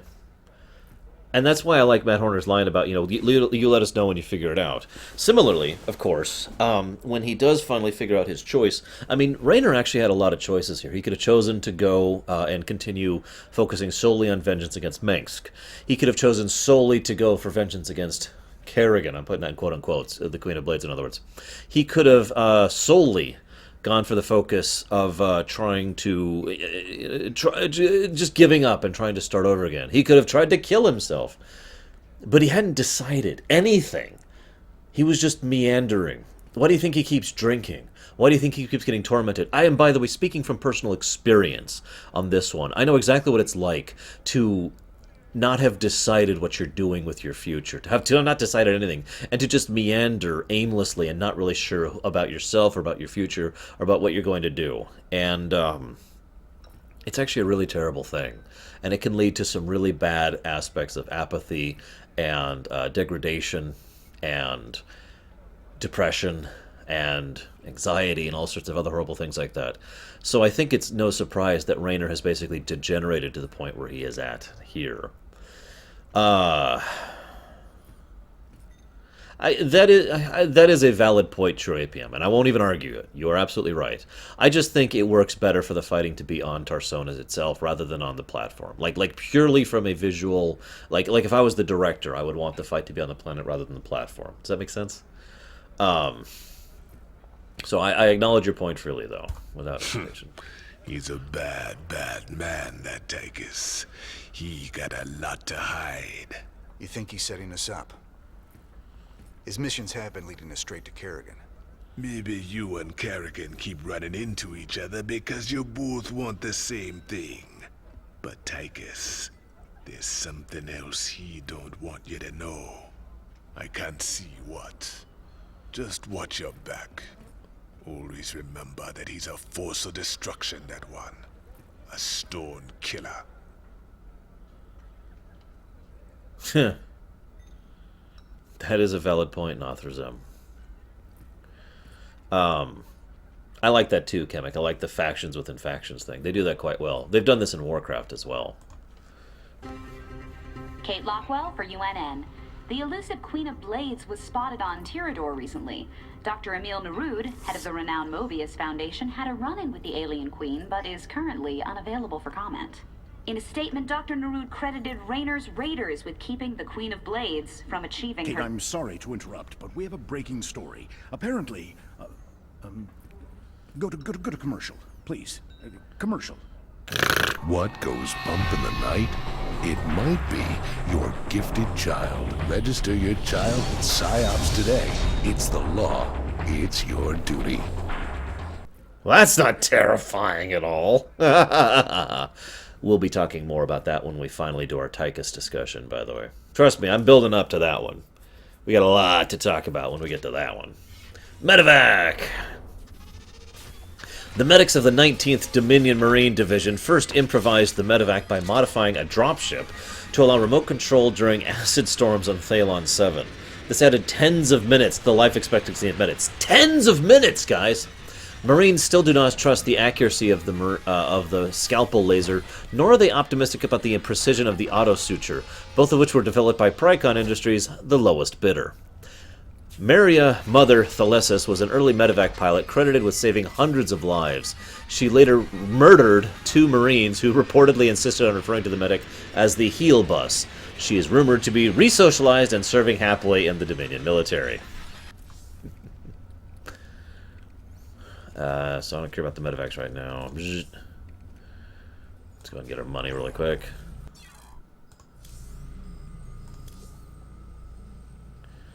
Let's do it. Yeah, I've been thinking about Tirador.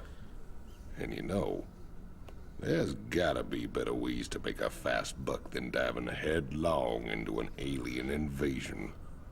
If it gets too hairy for you, just try and think of the money. I'm trying, old buddy. I'm trying real hard. This is the point at which Tykus is really getting more and more uneasy about his role as Mengsk's agent, stool, spy, whatever you want to call it, his mole. And it will get even worse later on. It'll actually reach the point where he actually tries to convince Raynor not to go forward with his plans just because he doesn't want to hurt Raynor. Tykus is so awesome. Good to see you, sir. All available missions are ready for your perusal on the star map. Matt, just... thanks, I guess. Stoolie is actually what I was going for, but Tool is more accurate. Okay. Ah, yes. Frickin' Typhon. Yeah. Guess have got themselves set up again since the Zerg chased them out of their old place. They say they've worked out where to find another artifact. Lovely little place called Typhon. So, Shadow, you'll love this mission. Feel free to destroy the physics of this one. This is another physics terrible mission. So, this is thank you, Deutsch. This is a pretty hard mission on hard. I'm not sure how this is going to go. We'll see how this works out.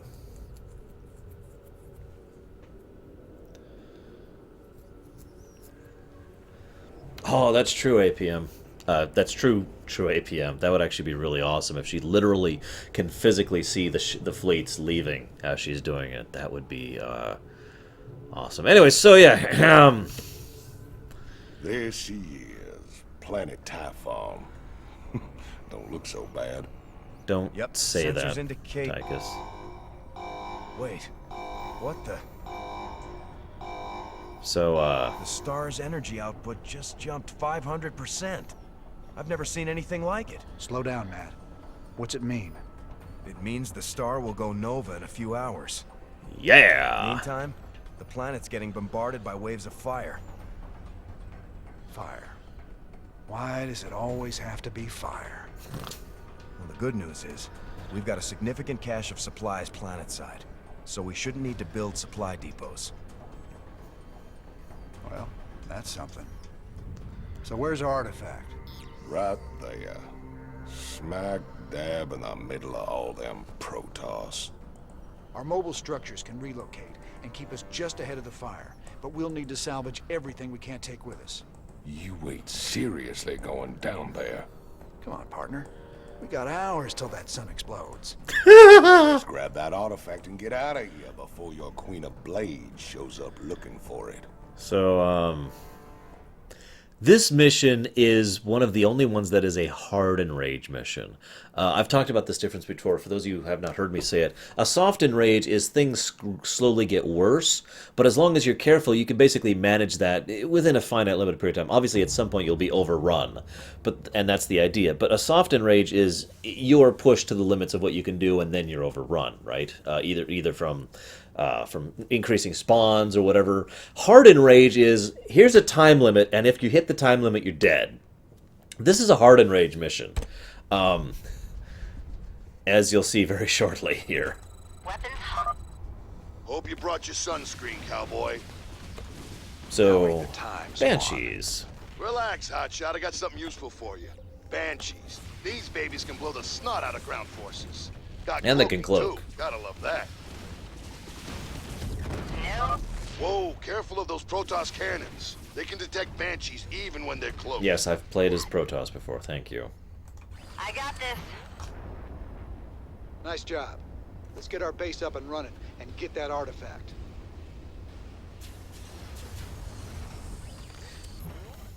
So, you also have very few resources on this mission, which is kind of a pain. So, yeah, this is just a hassle and a half of a mission in basically every way. In fact, we're just going to lift these off like right now. Same with this. Fire wave approaching. So, there's the wave of death. It approaches. We are literally on a timer, like I said. James Raynor, we anticipated your arrival. Now you will pay for desecrating our holy relics. Oh, hell. Not these Tal'Darim guys again. They seriously need to learn when to quit.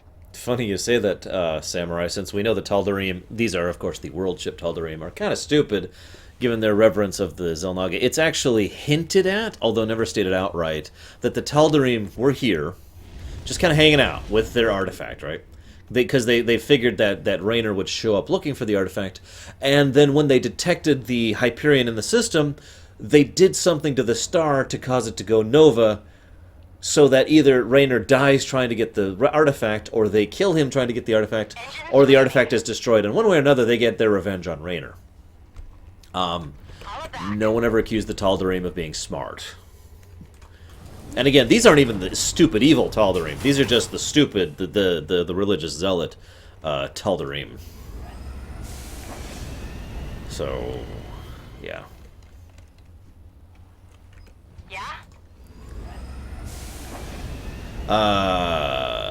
Honestly, DE, the way I learned to get good at multiplayer back when I was playing Brood War is I just did missions. Like, I would just go out and fight people, and I'd lose, and I'd fight people, and I'd lose, and I'd try to get better as I went.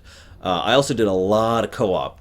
Archon mode, which is either live now or about to be live, is probably a really, really awesome way to do that. You get someone who knows what they're doing as your fellow player, and you watch them, and you talk with them, and you figure it out, and you work with that. So, this mission's probably going to be a joke on casual. I mean, the fact that I already have 8 Banshees together now is just indicative.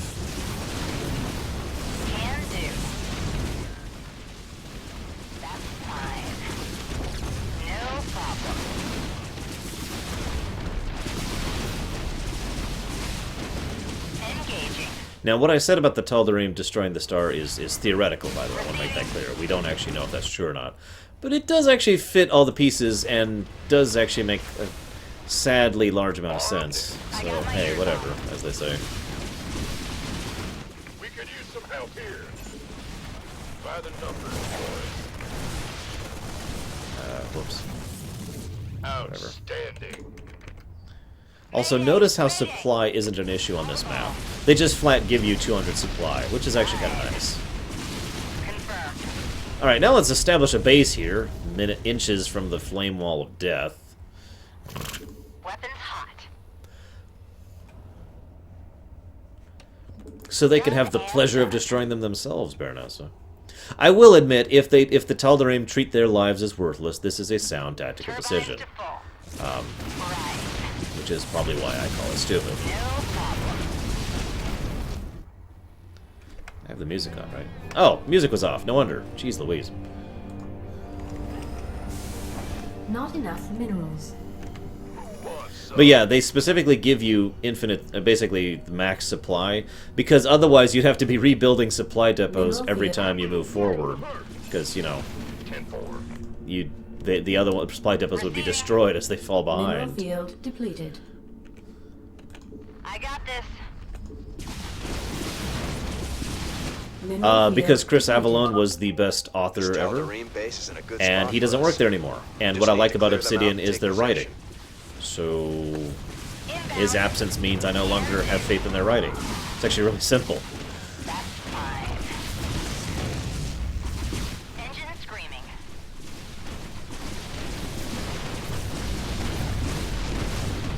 So, yeah. Call the ball. Mayday! Mayday! Shut up, you're fine. Mineral field depleted. Now, I like the slow flame of death as a game mechanic. Really, I do. The Tal'Darim base has been cleared. I just think this mission's a little silly when it comes to the physics. Sacrifice was not in vain. We gladly march towards death to ensure your doom. Yeah, what he said.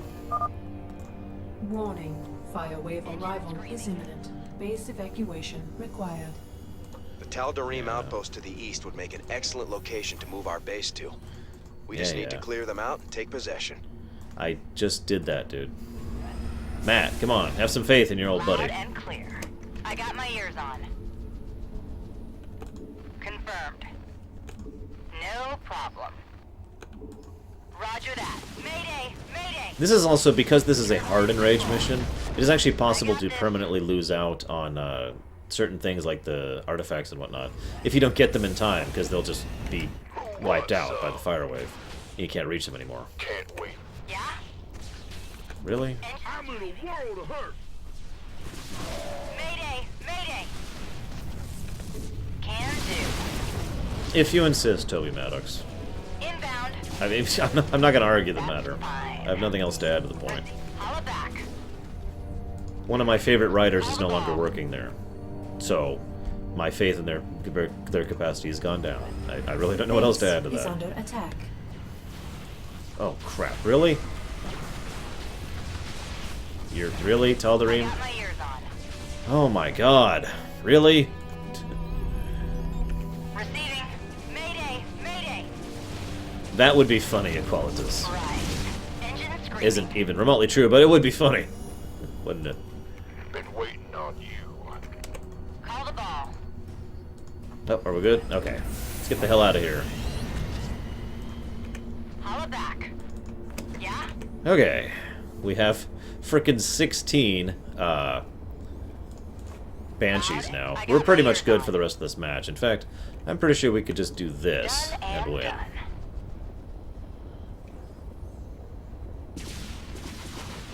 This better be. Mayday! Mayday! How are you getting damaged? Oh my God. Roger that. I find it funny how silly some of the physics are in StarCraft 2, given that the science is relatively hard science, at least when it comes to Terrans. Turbines to full. Although I find the science of the Protoss very self-consistent, but that's because it's basically fantasy. I mean, you could effectively replace Protoss science with the word magic, and it actually fits quite well. And then they have things like this map, so hey, what the heck do I know? By the numbers, boys. Why don't you get a finger going? Why don't you... Mayday! Mayday!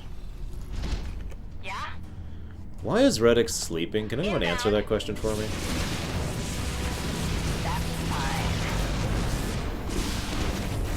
Ugh. Actually, fun fact, the enemy is surprisingly lacking in cloak detectors, so if you do this mission just so, you can beat the entire mission extremely quickly.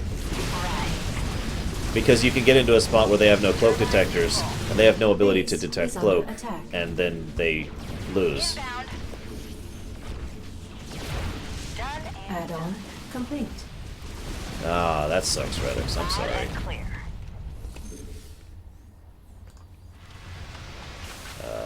Move. No, I need a couple more. What's going on? Holla back. Alright, so I want a couple of these guys for this. Who wants some? I need to find the other relic, which I think is over here. Receiving. I don't actually like Banshees as much as I normally would. I tend to prefer units that have more versatility, even though Banshees are really, really good at anti-ground, and I mean, they are damn good. They are only anti-ground. They actually can't hit anything in the air, and that causes some problems. Huh? Not enough minerals. Wow. Just chill here for a second. So, what do you guys think about this kind of a mission? Because this is probably the first mission in the series of StarCraft 2 that actually has this hard enrage mentality. And any of you guys who have actually played this, you know, what do you think of it? What do you think of actually literally having a timer, which is this thing right here, which is just crushing everything? Actually, yeah, Baroness, I was thinking of that parallel myself, too. Engaging. Yeah? That's fine. Turbines to full.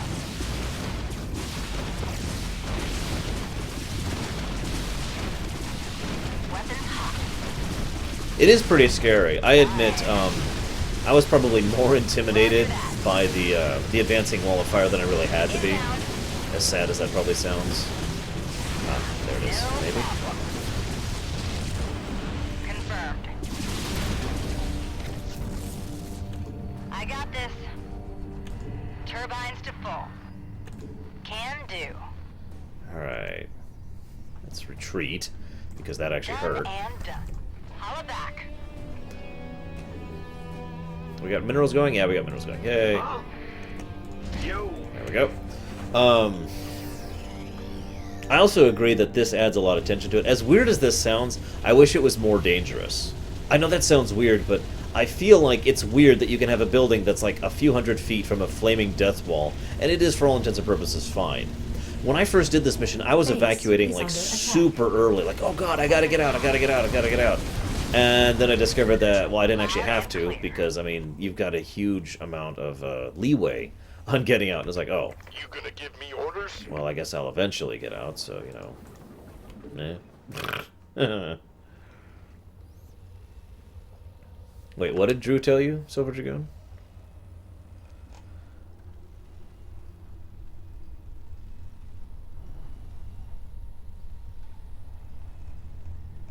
Oh, never mind. You're talking about the Moo Relay thing. I see what you're talking about. Yeah. Oh. Receiving. That would be cool, Baronessa. Like, if these buildings were basically taking damage right now, and then more damage as it gets closer, and more damage as it gets closer, and then, like... Well, actually, at about this range, this building should be nuked, I think. Nah, those mercenaries are fine in that building. You just chill out, guys. You'll be fine. It'll all be good. Inbound. I got my... Yeah? Fine. Just gotta find that last Protoss research.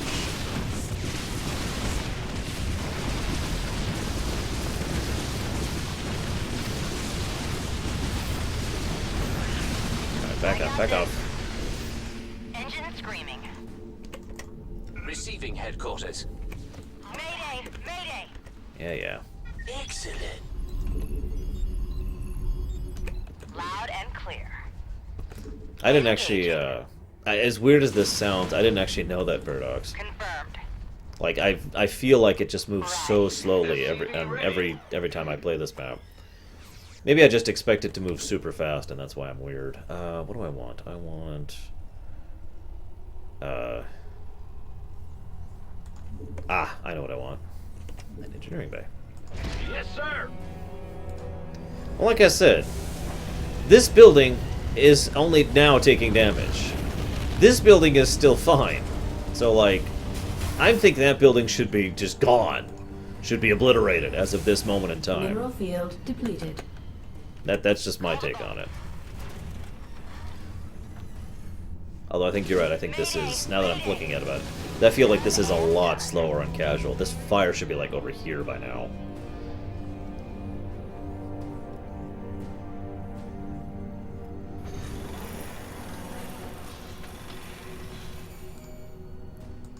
Big job, huh? Meh, I don't know why I'm trying. Mineral field depleted. Rate the waiting orders. Standing by. Okay, we have some anti-air coverage. Roger that. Weapons hot. A Bane movie trilogy? Do you mean Bane from Star Wars or Bane from Batman? Whoa, they're all over me. Well, that lasted long. Damn it. Right.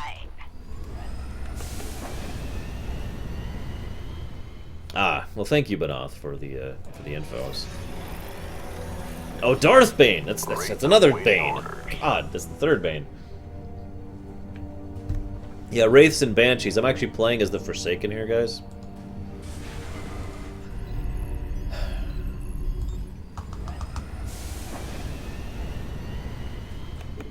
I wish wraiths weren't so damned expensive, Mineral though. field depleted. Yeah, I definitely should be forced to move, but it's fine. Bye, mercenaries. Bye. You'll be missed. Bye.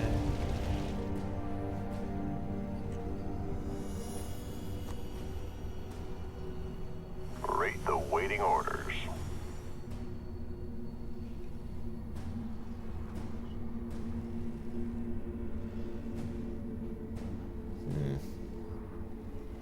Waiting patiently.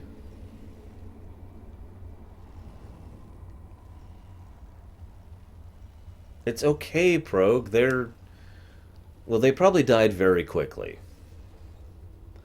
As the planet rotated and the sun just nuked them into oblivion. I'm pretty sure they're fine. One thing I do like is the implication this is not the sun's rays itself. This is the atmosphere catching fire from the sun's rays, which are actually several more miles that way.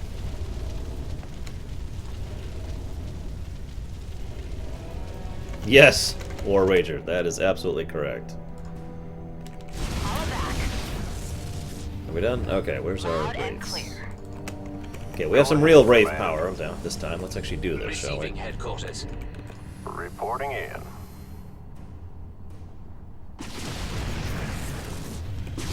Transmit coordinates. Standing by. Go ahead, Command. Coordinates received. No, where the frick are my heels? Oh, you're terrible. Science vessels, you have just murdered those men until it wasn't me being impatient or anything like that. There's a lot of arguments about that DE, but I'll just go ahead and say the Tyranids would win because they're Warhammer 40k and therefore they win. Dude, it's okay, Redix. All right, they had magazines to read while they were there. They were just like, will do, Command. Hello, Samu. How goes your Mineral field depleted. Your research into the Starcraft? So what do I need? 1, 2, 3. Sure. God, I am still at this second base. This is crazy. This is going really slow. Go ahead, Command. Mineral field depleted. Might as well work on the end game here. Roger.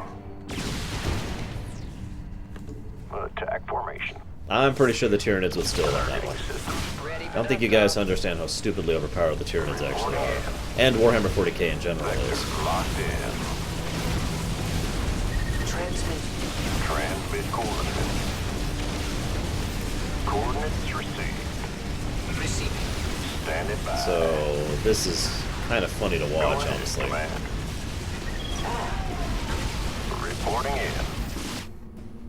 Oh, hey. Add-on complete. Meh. Why wait? on you. Whoa, they're all over me. You're Mineral fine. field depleted. So yeah, what you can do is you can basically... Here, I'll try and demonstrate, but you can get the fleet here into such a way, as long as you do some very carefully positioning. Transmit coordinates. We have you on visual. Did we get it? Okay, we're good. So I'm going to demonstrate. Go ahead, Command. Basically, this is your target right here. So if you get your units all the way up here, take out the one thing up here, and then just sit here. This is how you win this mission if you don't want to actually bother with a strategy. Just get the Banshees up here, and yeah. Okay, the artifact's secure. Saddle up, people. We're out of here. Well, you don't want to hang out some more, Raider? Come on. We will pursue you to the end of the universe, James Raynor. 1,000 deaths cannot atone for your wanton sacrilege. Look to your right there, buddy. Aren't you going to try and evacuate? You could flee. The Tyranids would win, Night Forger.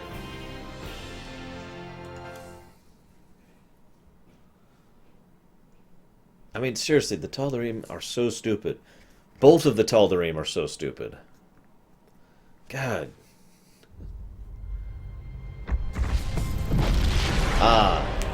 This is great. And there's my ship, of course. My beautiful, beautiful ship. Sir, we've reached the rendezvous coordinates. No contacts. Looks like the Mobius ship hasn't arrived yet. That's strange. It ain't like them to be late. I like this method of Sir, thing, Dominion by the way. ships warping in.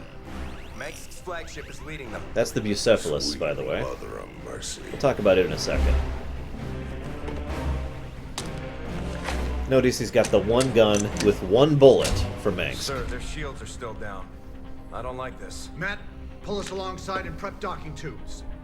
Commander, this is not a smart move. You wanted your revolution, kid. Now you got it.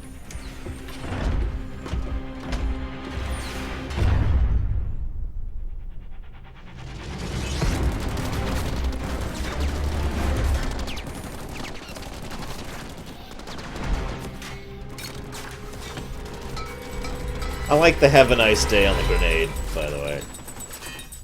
Very Tykus.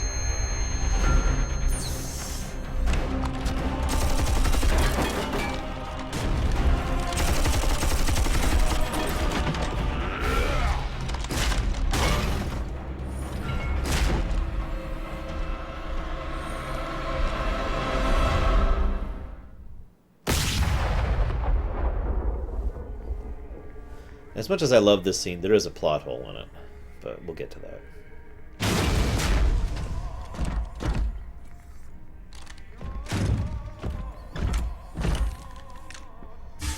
Turn around, Arcturus. I want you to see this coming. You won't find my father here, Commander. I am Valerian Mengsk, and I own the Mobius Foundation. Through them, I own you as well. Tell me why I shouldn't kill you right now. Because I can offer you what you've always wanted. A chance to rescue Sarah Kerrigan.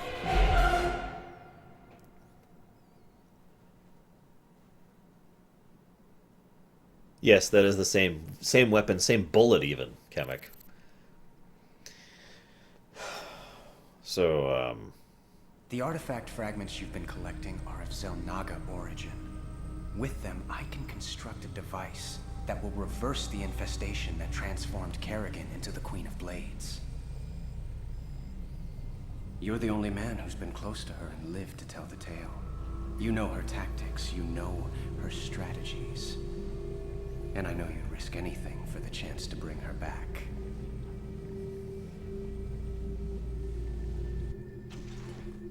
Sir, tell me you're not seriously considering this deal with Valerian. Sounds like a golden deal to me, Jimmy. Kerrigan turns human, takes a bullet between the eyes. You can put your past to rest and still make one hell of a payday. Let's not get ahead of ourselves, Tykus. Assaulting Char is a suicide mission. You'd be putting all our lives on the line just to get your girlfriend back. This is bigger than all of us, Matt. It ain't about me. This is the only real chance we're ever gonna get, and I'm taking it. So which is it gonna be, Jimmy? We bringing Kerrigan back, or putting her in the ground? That's for me to decide. You both got a lot of prep work to do. Get to it. alright, so I have a billion things to talk about, as I always do, because I'm a weirdo. So, okay. First of all, let's go ahead and just address the plot hole, first of all. Valerian knew they were there. Valerian knew they were coming. Why did they bother to have their troops on high alert and, fighting back against them so that Raynor and Tykus had to fight their way to his room? Now, you could point out that they had very little opposition to get there, and that is true. But it still doesn't make sense to me that he would bother to go ahead and burn those lives so needlessly and callously when he could have just been like, let them pass. So, don't know what else to add to that. That is just, I'm sorry, but that is clearly and decisively a plot hole.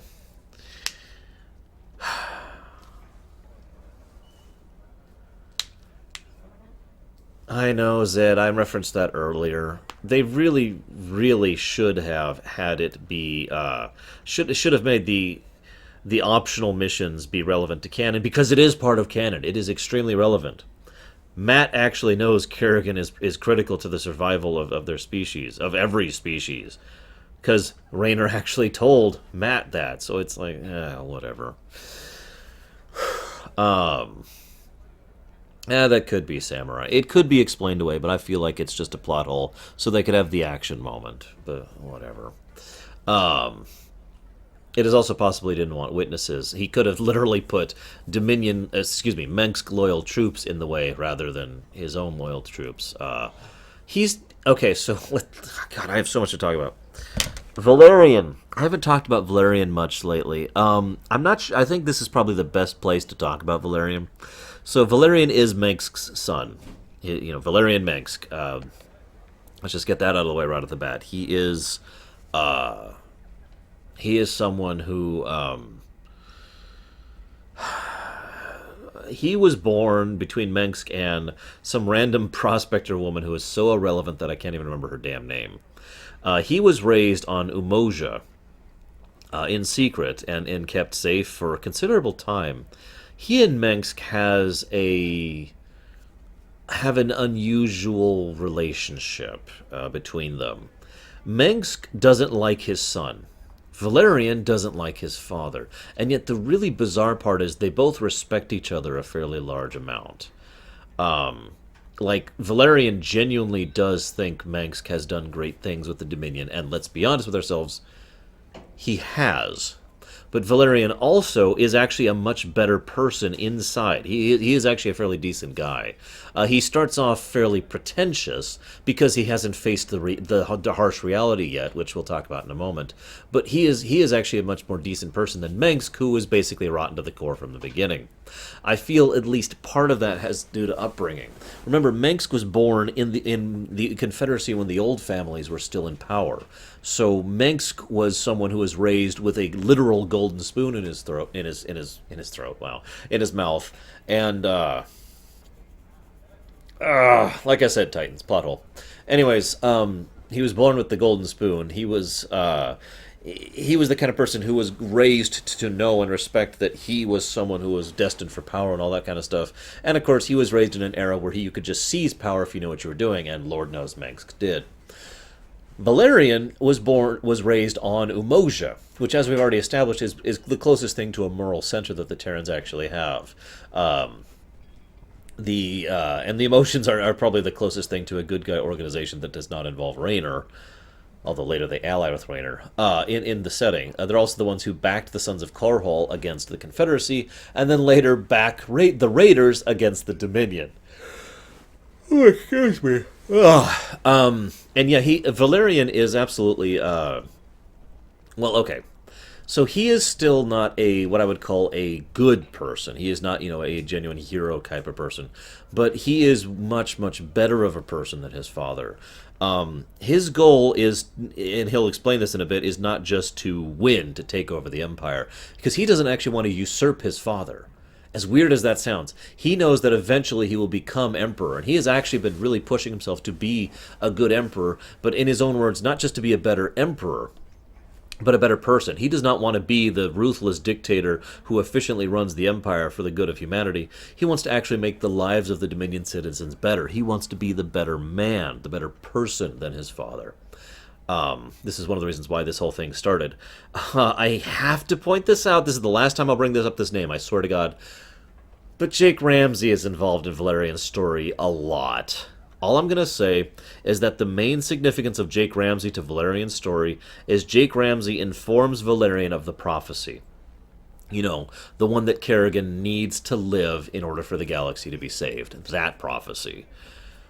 I do think that's relevant. It means Valerian is one of, I think, 4 people who are aware of that prophecy and who, give a damn about it.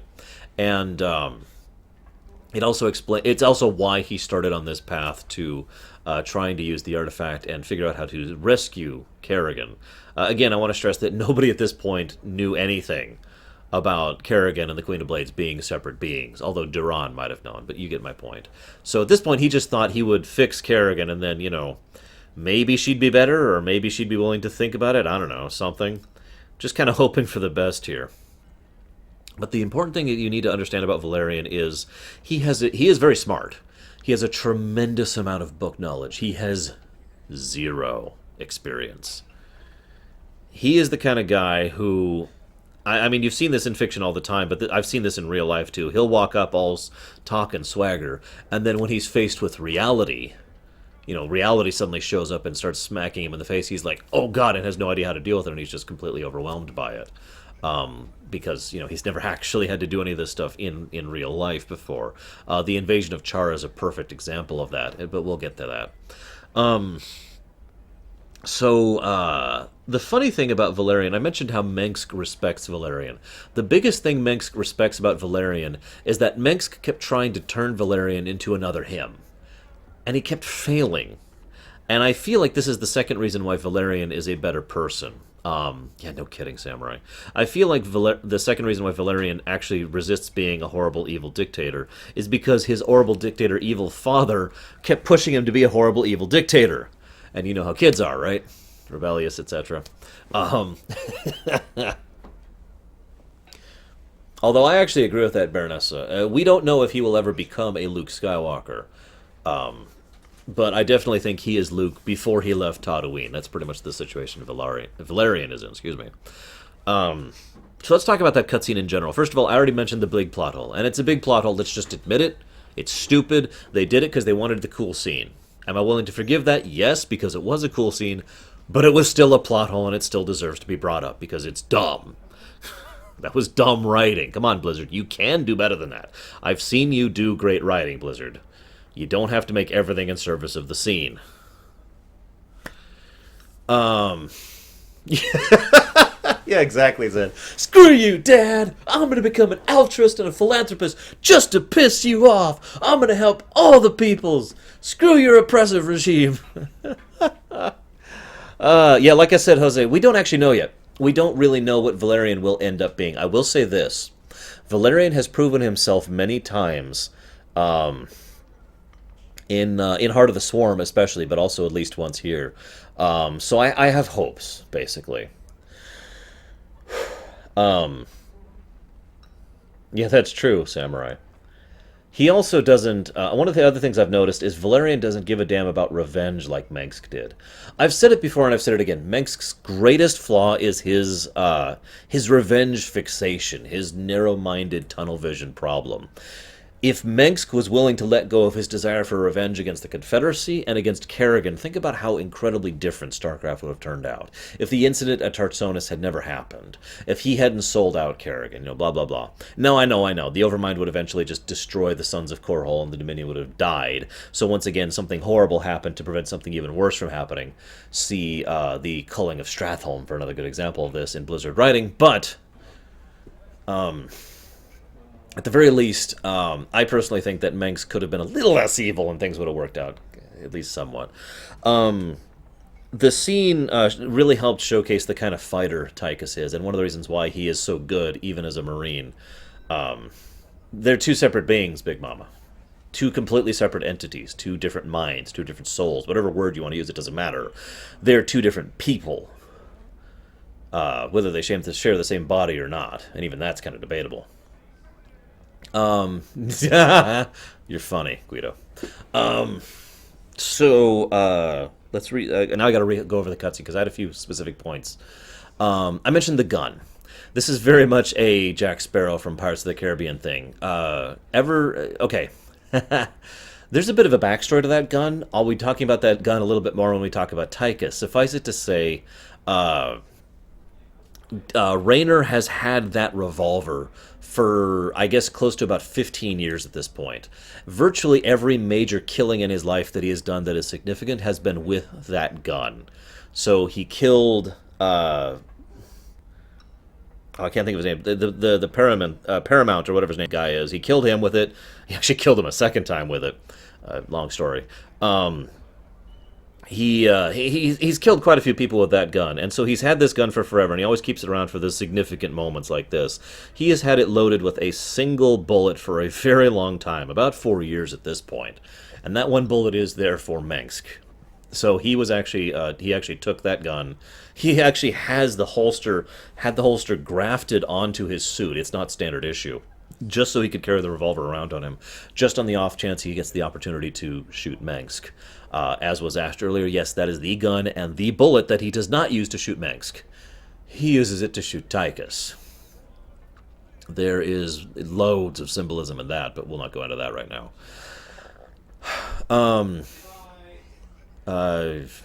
Next, what was the next thing? I had so much to talk about. Went in there, the music, turning around. He's got the thing. Did you see this? We got that scene. Let's talk about the Bucephalus briefly. The Bucephalus is actually kind of funny.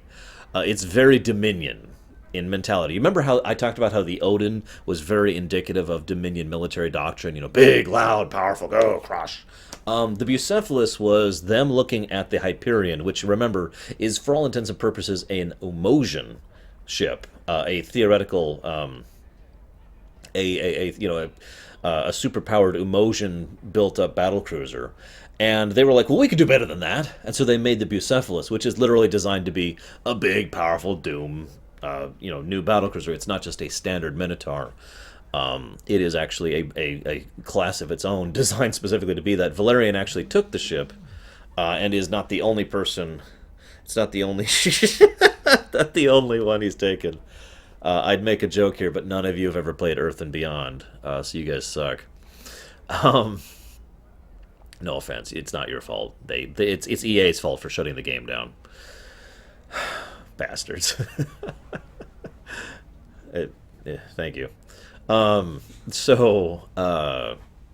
Just close it all the way, if you would. Thank you. Words. So I talked about the Bucephalus, I talked about the gun, I talked about Valerian. One of the interesting things is at no point in time does... Okay, right. So, no, Samurai. The, Tykus is lying. He keeps trying to hint that Kerrigan needs to die. And he keeps trying to be subtle about it. And he keeps getting frustrated with it. And you notice each time he said it, he's basically... I'll discuss Sky in a moment, Night Dawn. He's basically he's getting more frustrated with it, and he's like, "Oh God, why aren't you getting this, Jimmy?" So he kind of does another one of those slide it under the rug things, where he does his sort of, so this sounds like a good idea. We free Kerrigan, we put a bullet in her head, you go back home, and we get a big payday. That sounds great. And he just kind of casually mentions that killing Kerrigan is part of the deal, even though nobody else is even mentioning that. And then after a while and then they discuss it back and forth a bit more, and then Tykus gets a little more blunt, because again, this is like the fourth time he's brought this up at this point. He's like, okay, so you're gonna save her or bring her back, or you're gonna put her in the ground? And he's like, that's for me to decide. And the whole time Tykus is just sitting there like, ugh. Remember, the only reason Tykus was let out was to fricking kill Kerrigan. I want to stress once again that Tykus may or may not be aware of the fact that Mengsk has no intention of actually keeping his end of the bargain. I say that with theoretical. It is possible Mengsk does intend to keep his end of the bargain, but... And yeah, Tykus is probably at least trying to convince himself, in addition to Raynor, of the situation. We'll see, again, more of that in a bit. And I just really, really wish that they had acknowledged the optional missions when it comes to Matt Horner's lines and Raynor's lines, but they do acknowledge it at least in the overall canon, so that's something. And we'll be discussing Raynor's motivations for salvaging Kerrigan rather than killing her when we get further into it. I hear you've been making friends. That Valerian's tougher than he looks. He had to survive all alone, while his daddy was off conquering this sector. Very true. Valerian, like I said, is actually no slouch. He has a lot of potential. He has a lot... Lots of folks ready to fight. For the right price. Of raw capacity for, accomplishing... basically whatever the hell he wants to. What are those? There's the Vikings, and those are the Banshees. None of which I want. This is Kate Lockwell for UNN. Tonight, top Dominion military analysts are still confused and relieved to report that while attacks do continue throughout the Fringe, the main Zerg push into Dominion space seems to have slowed. That's wonderful news, Kate. Our boys have really taken the fight to the Zerg. Of course, Donnie.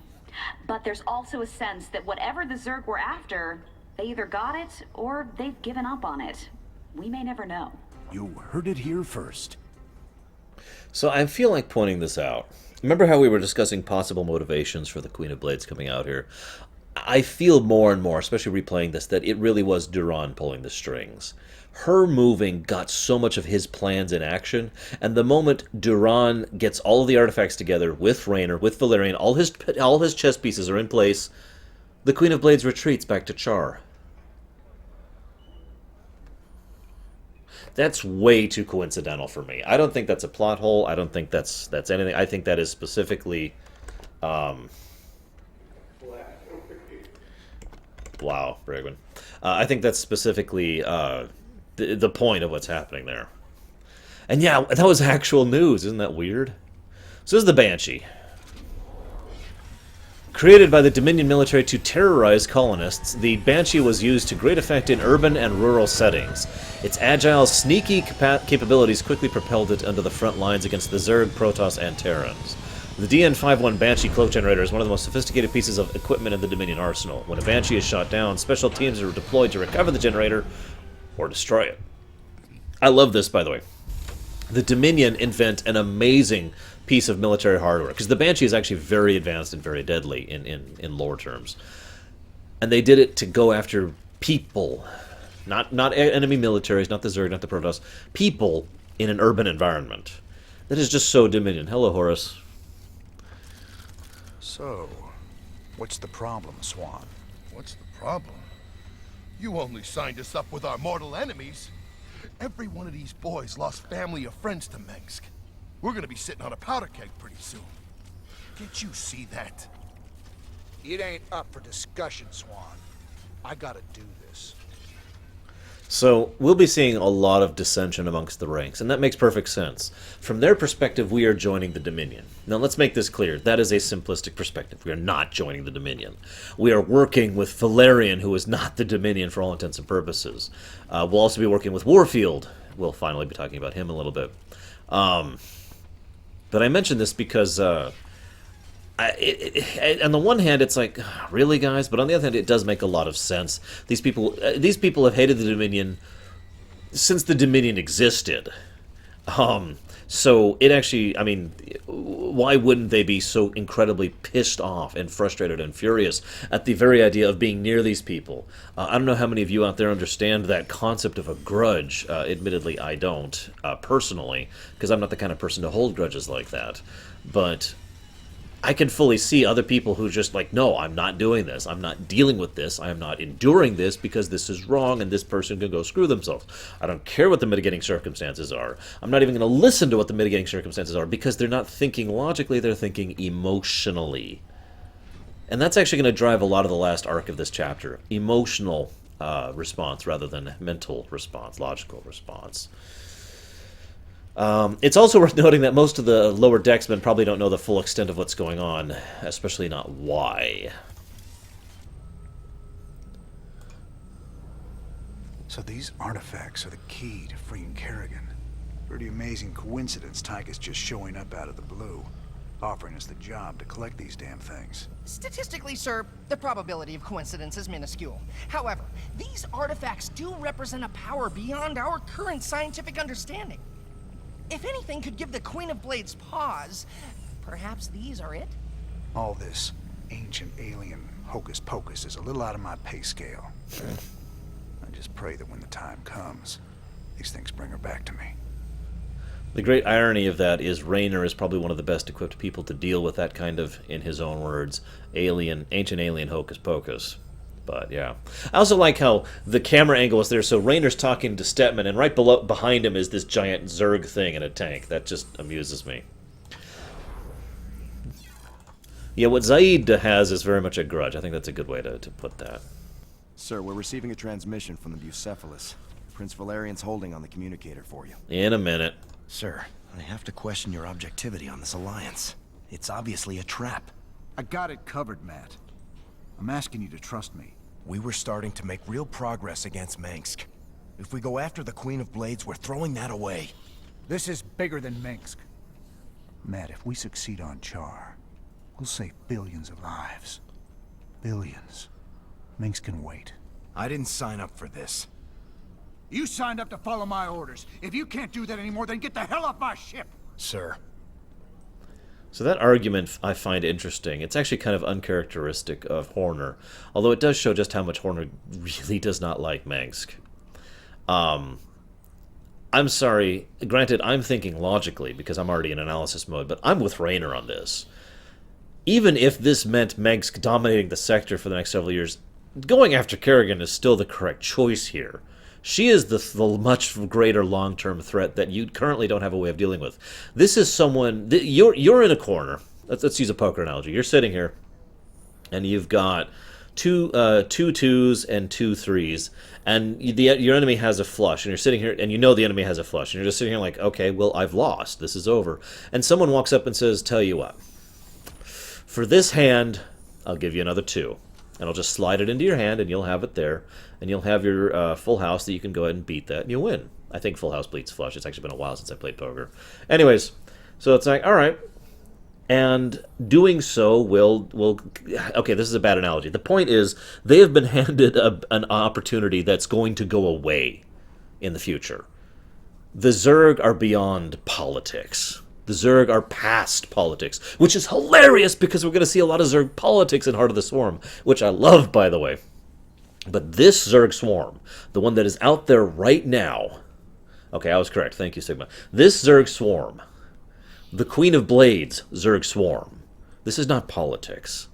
This is not about life.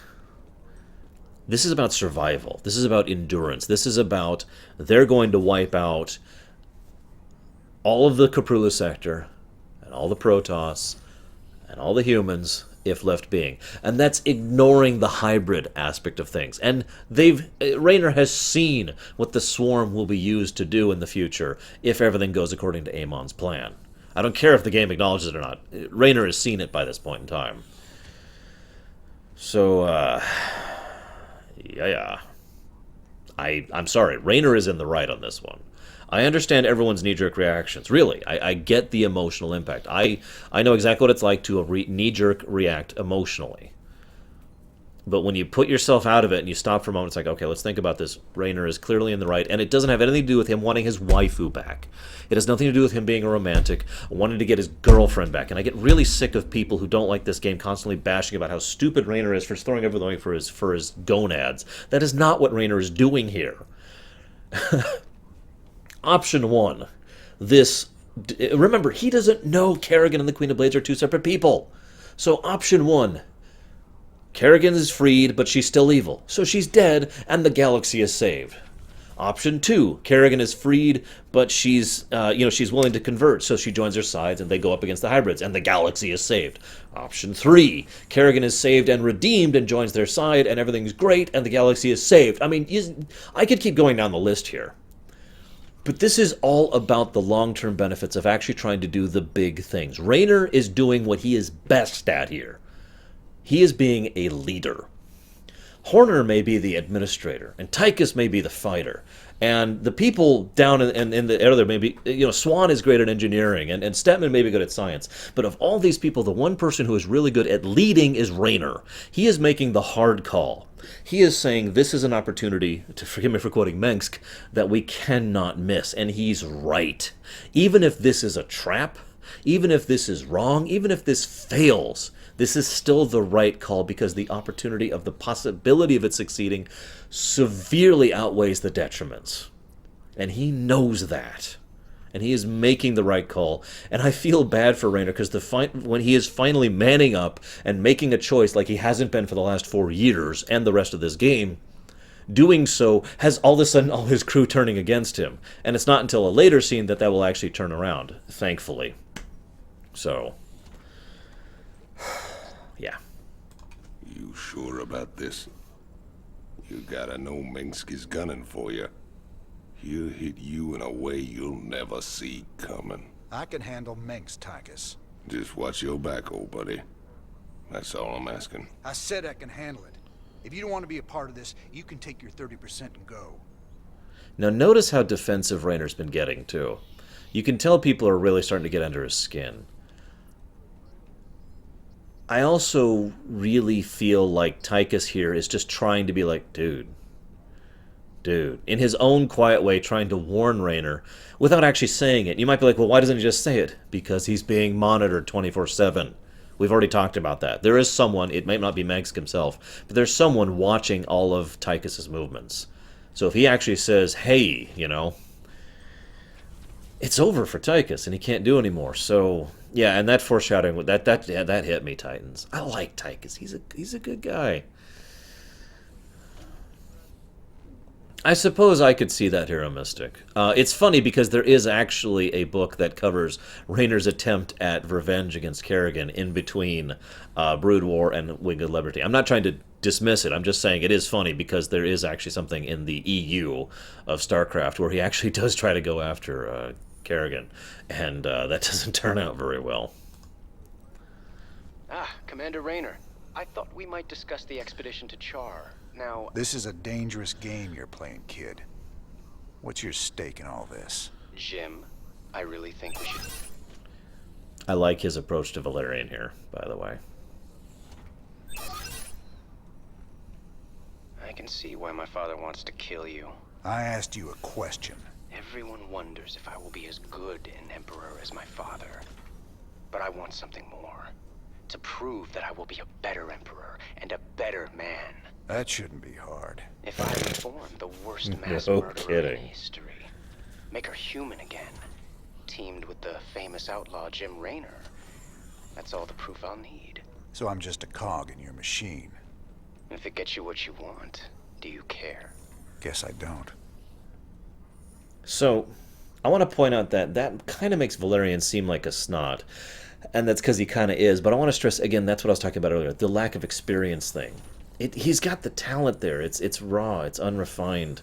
But he's still so used to everything going his way because everything has always gone his way, basically his whole life. Because he's never actually had to face anything genuinely bad. Yeah, see, that when I first saw this Titans, that was kind of what I was thinking. It's like, oh god, he's going to be even worse. But as we see through the course of him actually being shoved into the grinder, he comes out of it a much better person. So I absolutely think he started off much more self-serving. And I'm glad that Valerian was here for the front line of Char and for dealing with the events in the next game, because I really feel like that helped to mold him, forge him into a better man and a better person. And considering he's the one who is taking the reins of the Dominion, we need a good leader in the Capula sector. We've never had one, other than Raynor, who hasn't really been in a position of power. We need Valerian to be a good man. Yeah, exactly, Hero Mystic. That's exactly my point. Valerian hasn't had to deal with bad yet. He will, though. Not as bad as some of these people, but he will have to deal with bad. So... Commander, our mutual friends at the Mobius Foundation have located the last artifact fragment. When this final piece is secured, we can proceed to Char and confront Kerrigan. Good luck, Mr. Raynor. Is this the... this mission. Okay, so we need to do a poll. Basically, your options are... Hang on, make sure there's no active poll. So you remember our all Thors vote? Well, all battle cruisers. Or don't be silly. Vote 1 if you want us to be all battle cruisers all the time. My Mobius associates have finally tracked down the last piece of the artifact. It's on a Whoops! derelict Hang on. ship located within the Sigma Quadrant. Pretty far off the beaten path, Junior. The artifact is here. The ship has several now field vote. generators which disintegrate everything at a molecular level in a matter of moments. Fortunately, our new Minotaur-class battlecruisers should be able to survive the fields long enough to destroy the generators. Anything else we should know? Well, long-range scans have identified a sizable Tal'Darim force holding in the area. We are in way over our heads on this one, Jimmy. Walking into ripped fields. I didn't sign up for no suicide mission.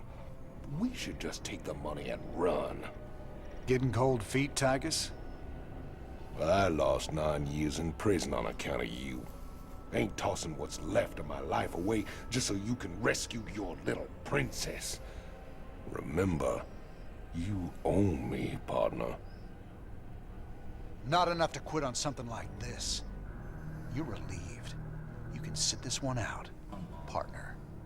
Fine, then.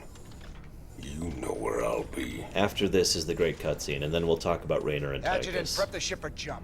Let's get this over with. Notice how angry Raynor's getting, defensive he's getting, and how angry Tykus is.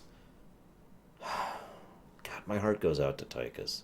He is such a human character.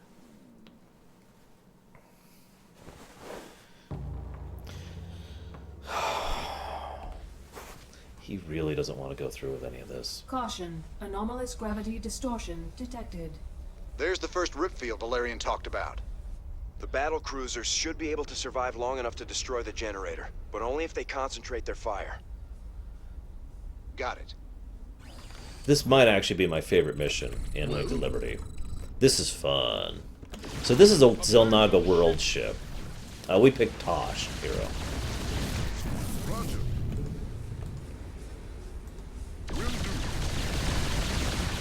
So I like battlecruisers a lot more in Starcraft 2. A lot more. What do you think, sir? Quick smash and grab?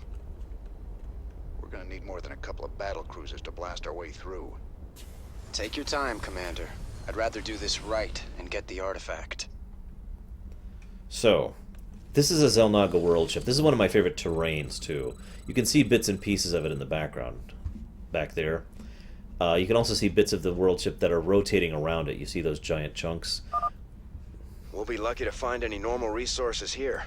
But centuries of asteroid impacts have scattered mineral fragments and crystallized Vespene all over the wreck. So, all right, we'll scout around and see what we can pick up. So that's why there's resources on the Worldship, if you guys are wondering. They actually bothered to explain it this time. SCV ready. Alright. Could somebody do me a favor and check the poll results real quick, please? Oh, music there. SCV ready. Words. Okay, so like I said, I love this mission. There's a lot of ways to do this mission, believe it or not. See, here's the thing. This molecular field is actually invalidated, basically, by 31 to 3. Wow. By shields, by Protoss shields. That's why the Protoss themselves are unaffected by it. If you actually defeat, take down a Protoss's unit's shields, they will actually start being shredded by the molecular field, just like anything else would be. So that's actually a really nice touch, in my opinion.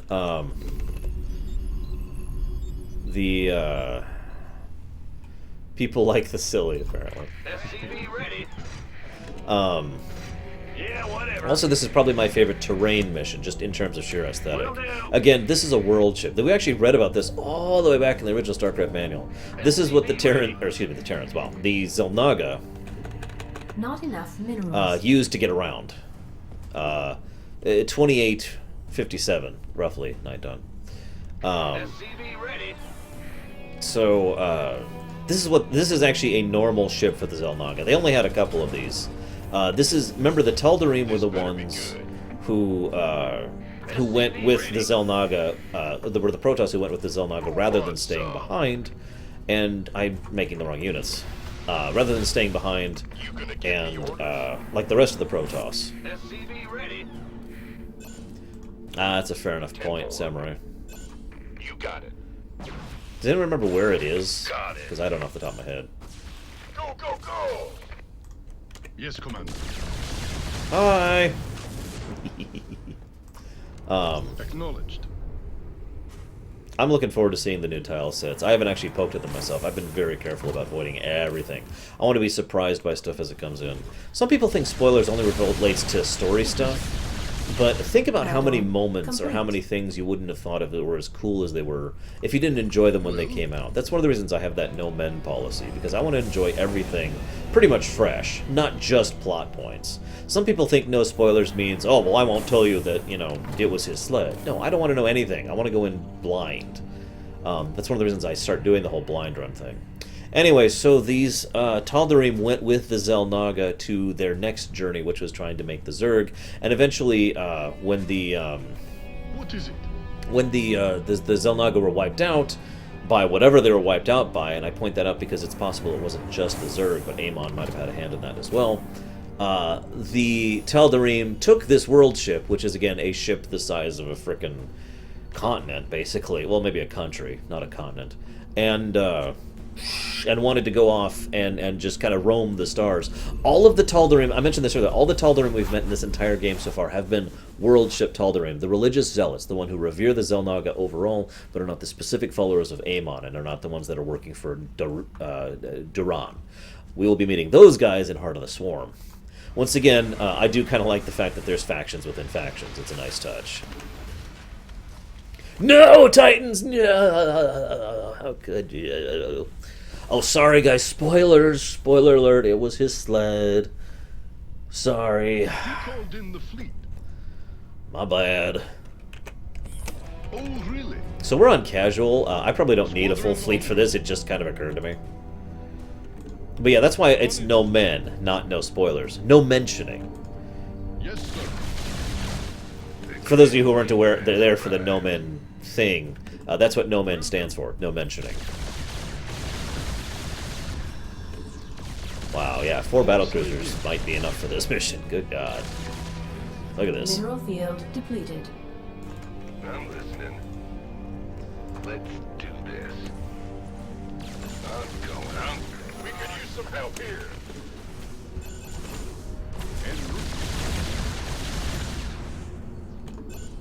Roger. Yes, there are lots of sleds in CNC, but only on the secret missions. Yes, Commander. Damn it, Night Forager! You're fired. What am I doing? What's it worth? In the rear with the gear. Will do. I did Chaos Reaper, and I did a full analysis on it, which you can find on my YouTube channel. I spent an hour talking about it. What? I had a lot to talk about. I'm going. Yep. There we go. Mineral field What are we at? depleted. 4? Okay. God, I love that upgrade, the tech reactor. Best upgrade ever. No, not the dunce hat. My life. Mineral field depleted. Well, when I say ban, I actually mean timeout. I don't want you to ban people. Mineral field depleted. For that. You can time out people for spoilers. We've actually already had one timeout for that, Mineral which field depleted. sucks. But whatever. Oh, thank you, Deutsch. You are, as ever, awesome. I'm sorry, Zed. I had a lot to say. There was lots to analyze in that trailer. Like, there was lots of subtlety and nuance that was put into it. What? You want something? Oops, I missed a piece.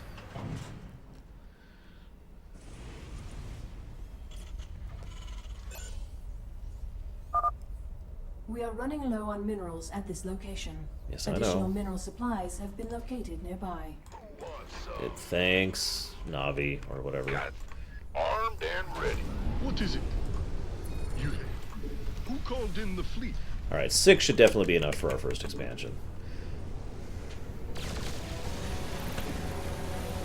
Battlecruisers are basically perfect for my mentality when it comes to the military doctrine I adhere to. They're big, they're durable, they're relatively mobile, they're unaffected by terrain, they can hit ground and air equally, so they have utility, and they have multiple assaults rather than just one big beam hitting. It's lots of little beams hitting. I don't know how to properly explain why all of that is the way I think, but it is. Just trust me on this. Mineral field All right, depleted. boys. Hit him with the Yamato cannon. Couple Why? shots from that I'm on flash. casual difficulty. tell him that, please.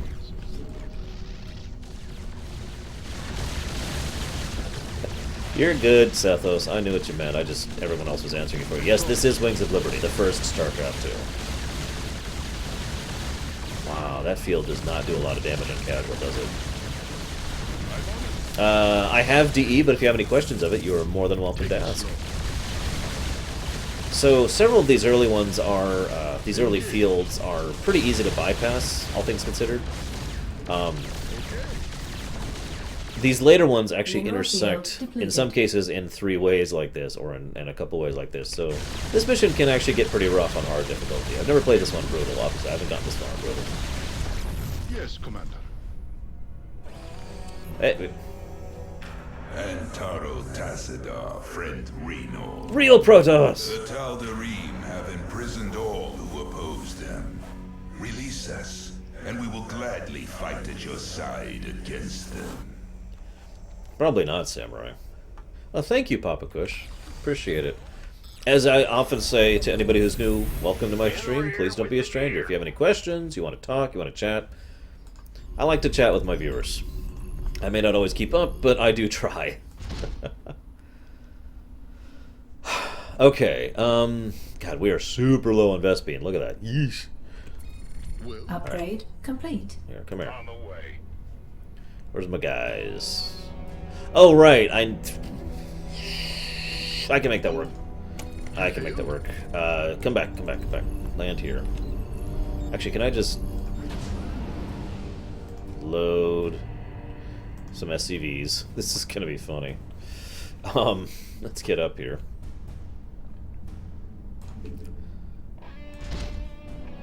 No men, Baronessa! Everyone on this stream is actually female, including me. Doesn't my voice give it away? Go ahead. Yep. Yeah, this map is actually pretty brutal on hard, perhaps ironically. I still have a lot of fun with it, though. Actually, let's do it this way instead. I can't build here. Let's cancel those. We need Vespine, like, right now. What's going on? Got something. You can't get over there. I need a... dude. Patching you through. Alright, let's go rescue some frickin' Protoss, shall we? So rescuing the Protoss is really useful because they're actually, they have shields, and as I mentioned earlier, their shields can defend them against the effects of... oh my god, not literally. You just keep that saved, don't you? Of the... from the negative effects of the matter destruction shield. By the way, here's a question for you guys. A genuine question here. Who out there thinks that the... Our thanks, James Raynor. The Tal'Darim will pay for their treachery. So as you can see, they're completely unaffected by the field here. See? By the void. Now you have to be kind of careful, but we can do that. Do you think this matter destruction field was put into place Join the hunt for the Tal'Darim. by the Tal'Darim? Or do you think this is actually a self-defense mechanism for the Xel'Naga Worldship? It's a Xel'Naga invention, in other words. What do you think, guys? I am but a phantom. I am There's actually evidence for both, so there's no real correct answer here. I am but a phantom. You can do a lot with the Dark Templar on this map if you know what you're doing. Clever. I am intrigued. Cartoon. You hailed? Don't get your knickers in a bunch. Oh yeah, that's the Hercules' voice. Roger. Okay. Easy. The Hercules has a ridiculous amount of storage, which is pretty damn useful. Yep. Well? Alright, let's go ahead and start working on finishing this map, shall we? We don't have forever. Yeah, it is doubtful. Whoa! No! Get out of the field! Why are you in the field? You're so stupid! Oh, really? Yeah, whatever. Don't get your knickers in a bunch. Carrier has arrived. Oh, shush. Squadron en route. Oh, absolutely. The Xel'Naga had lots of faith in not only their superiority, but their technology, and, you know, the related aspects thereof. Okay. I don't remember Liberated. I think it was Friday's stream, I want to say. Friday's second stream. Yes, Commander. Which would have been one of the original Starcraft things that we were doing.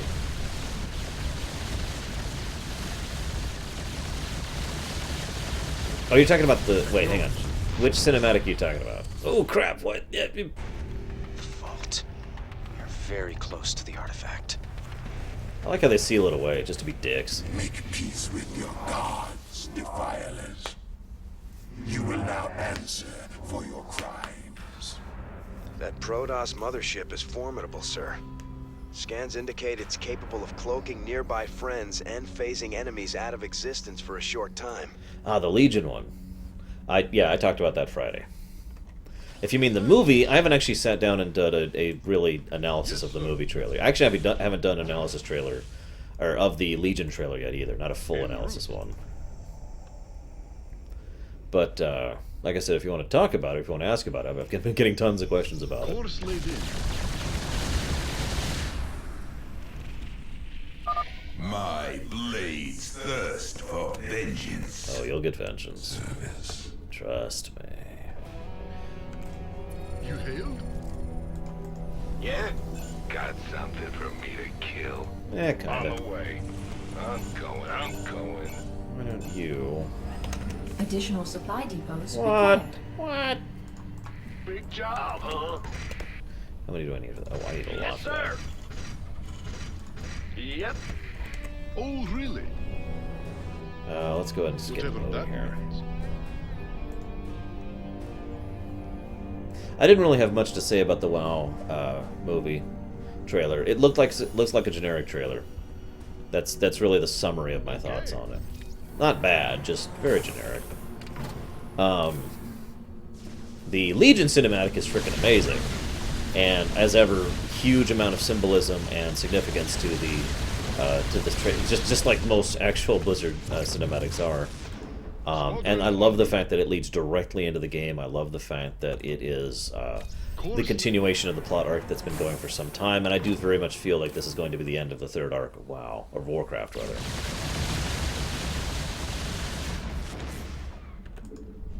En route. I'm on it. Abandon ship. Wow, that field is just not hurting the Minotaurs at all on casual. Look at this. I don't even feel like I'm in a death field right now. I only have 8 cruisers.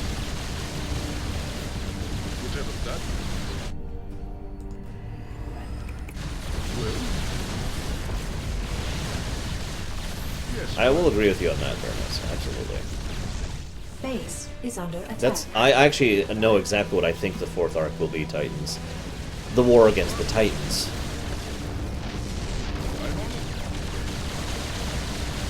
Ironically. Base is under attack. Uh-oh. Explorer reporting. The major players in Legion? Oh, there's quite a few. And we lost our resource production. No! Take it slow. No! I could just let that base die, but I really want to not, so... Greetings, Command. Yes, Commander. The major players in Legion will probably include the Legion, of course. We will definitely be seeing Bolvar, that's been confirmed. There's a very high probability of the Alliance and the Horde putting aside their differences in more ways than one. Transmit. Oh, really? There we go. I'm just saying, Titans. We're going to war with you. All of you. Oops, let's go this way. Affirmative. By the way, sir. science vessels plus battlecruisers equals joy as Terrans. Probably both, in all honesty, Nardu. I think we're going to learn the truth of the old gods, which we've never actually learned. We still have a lot of speculation when it comes to them. And, we're probably going to learn about the truth of the Titans, which has been hinted at ever since Wrath, really. That's been a long-standing plot thread. Well? And Garona, of course, will end up with some female that Baronessa wants to ship with. I don't know. I'm not good at that. Yes.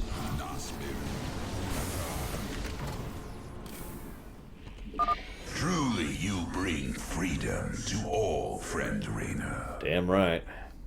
Raynor is awesome. And you guys wonder why Raynor is so well liked by the Protoss. Pah. Engage. Science destroyer. A utility destroyer, basically.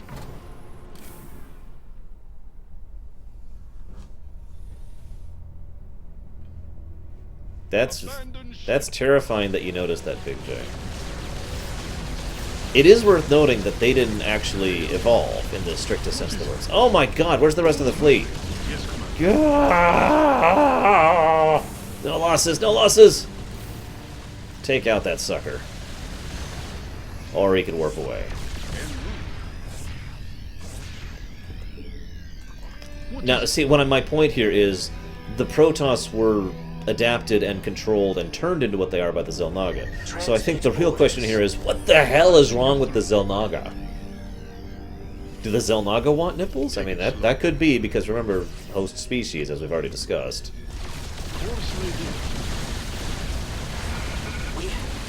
Damn it. I'm in a pickle.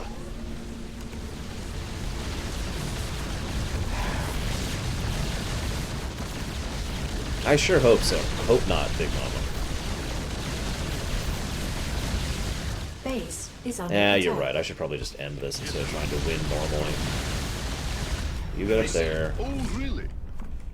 Every single one of you, I want you to Yamato. No, all of you. All of you. Base Good is under boys. attack. We win. All right, we're clear. Grab that thing and set a course to rendezvous with Valerian. I'm used to really having to crawl my way to the vault in this mission, so I was kind of going on autopilot there.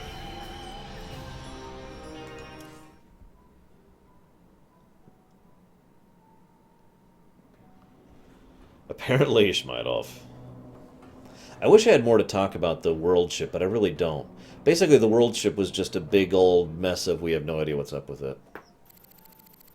A lot of questions, no actual answers. I hope we see more of Xel'Naga tech and things like the Worldship in the future. Oh, this is like the best cutscene in the whole game, right here.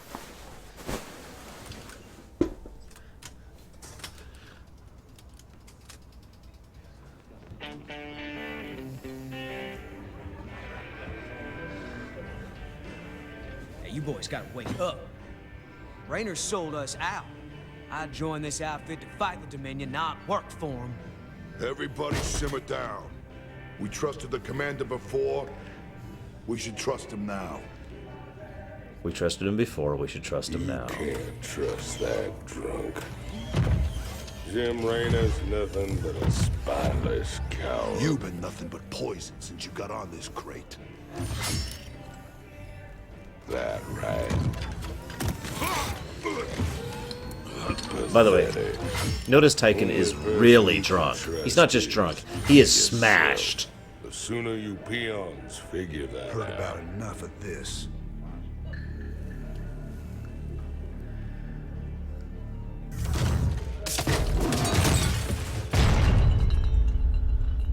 You got 'em all fooled, don't you, Jimmy? But the first sign of trouble, you'll just duck and run. It's what you do, ain't it? Me, them, that pretty little girlfriend of yours.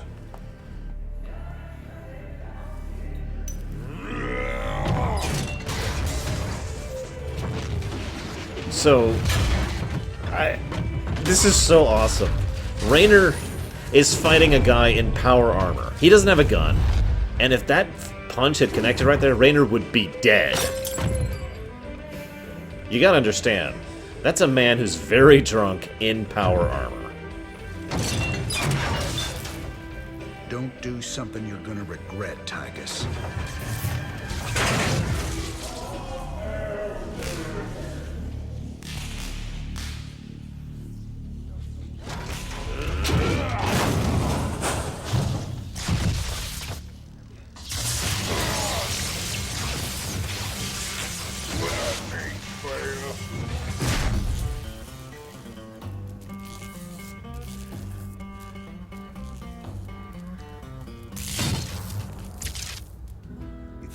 right?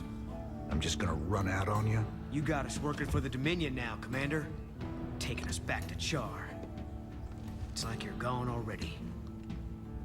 This ain't about the Dominion. Our war's always been about saving lives. If the Zerg wipe everyone out, it's all been for nothing. So I'm going back to Char. If you're with me, it's your choice. Just like it's always been. Now that's the commander I've been waiting on. Satisfied? Let's get back to work, boys.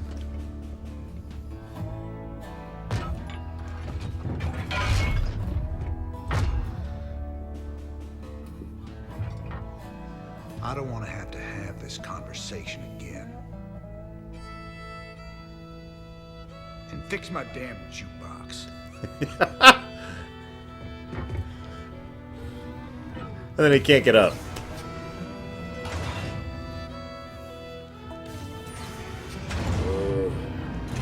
A little help here?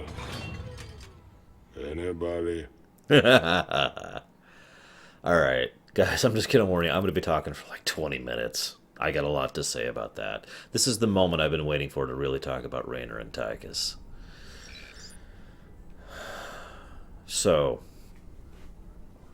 first of all, let's analyze the scene before we lose it while it's still fresh in our minds. Tykus is angry. He is so angry. He is in a terrible situation. He's being forced to choose between himself and his friend, and not for the first time, by the way. He has a gun, more or less, literally pointed at his face, and that gun is just sitting there saying, "Go, hurt your friend, or I'll shoot you." And Tykus is like, "Well, okay, I'll just go kill this thing." And then he finds out over time just how much Kerrigan actually means to Raynor, and it occurs to him more and more he doesn't want to do this. He hates doing this, and Raynor is so goddamn pig-headed that he just keeps pushing and pushing for going after Kerrigan, and Tykus keeps trying to convince him, "Look, no, let's just chill, let's just go back to our lives." Tykus, to use a Kingdom Hearts analogy here, Tykus just wants to go back to eating sea salt ice cream on the top of the clock tower. He just wants to go back to the way it was, and he is smart enough to know it'll never be that way again. And I don't mean about death or whatever. I mean, life has moved on. That time has passed. And he knows that. And so can you imagine how much he's being torn up inside over this issue, and how much he just can't stand being in this position, having to choose between his friend and his life, having to choose between his loyalties. And remember, one thing that is true about Tykus Tindley, he is damned loyal. 9 years he lost. 9 years he lost. And never once did he try to rat Raynor out. Think about that for a moment. What kind of loyalty does that take? How many people would you be willing to say, "I'm willing to lose 9 years of my life for"?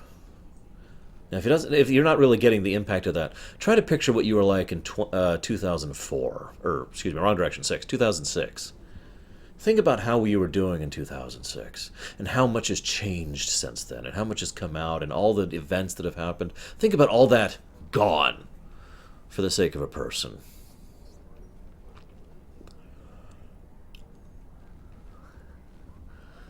So, I also like this because this is something that Starcraft has done as a theme ever since all the original Starcraft. It's one of the undercurrents of the entire series. People, when they are under duress, when they are thrown into real dilemmas and real consequences, when they see how bad can get, we see what kind of people they really are. Raynor has been pissed off and defensive, and the reason he's been so defensive in all these cutscenes and all these dialogues is he isn't sure of himself. He isn't 100% positive of what he's doing. He's not 100% on board with his own thought process. He doesn't really know. He's like, "Oh, I'm doing the right thing, I think," but there's so much doubt in him.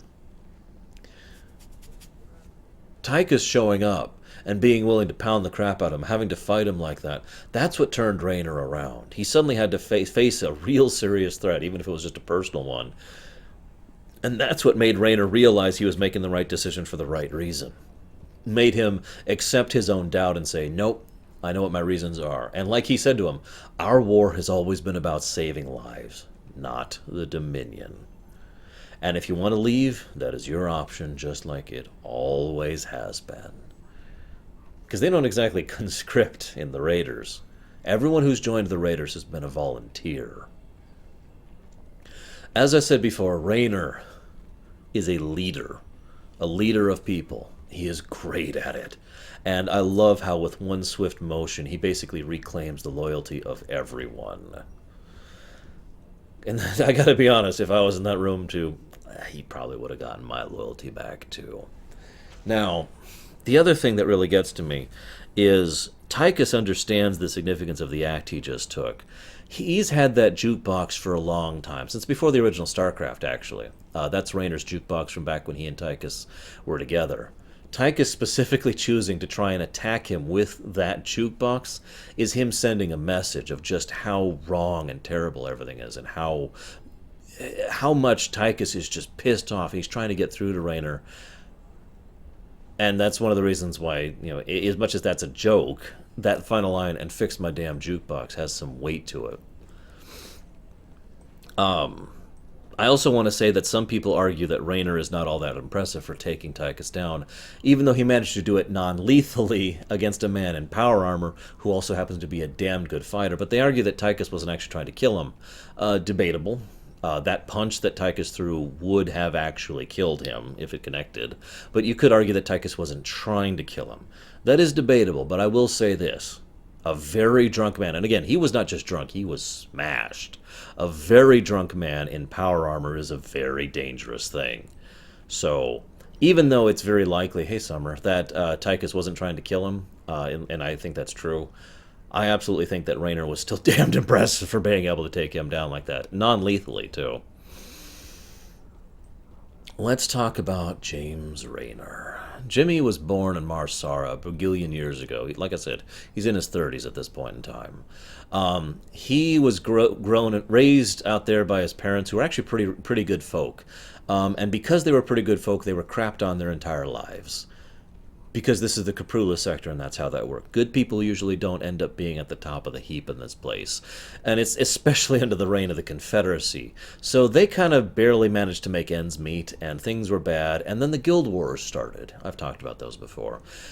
Jimmy wanted to go off to the Guild Wars for two big reasons. One, he wanted to contribute. He wanted to be a hero. He wanted to, thank you, 35. He wanted to be someone who was here to help.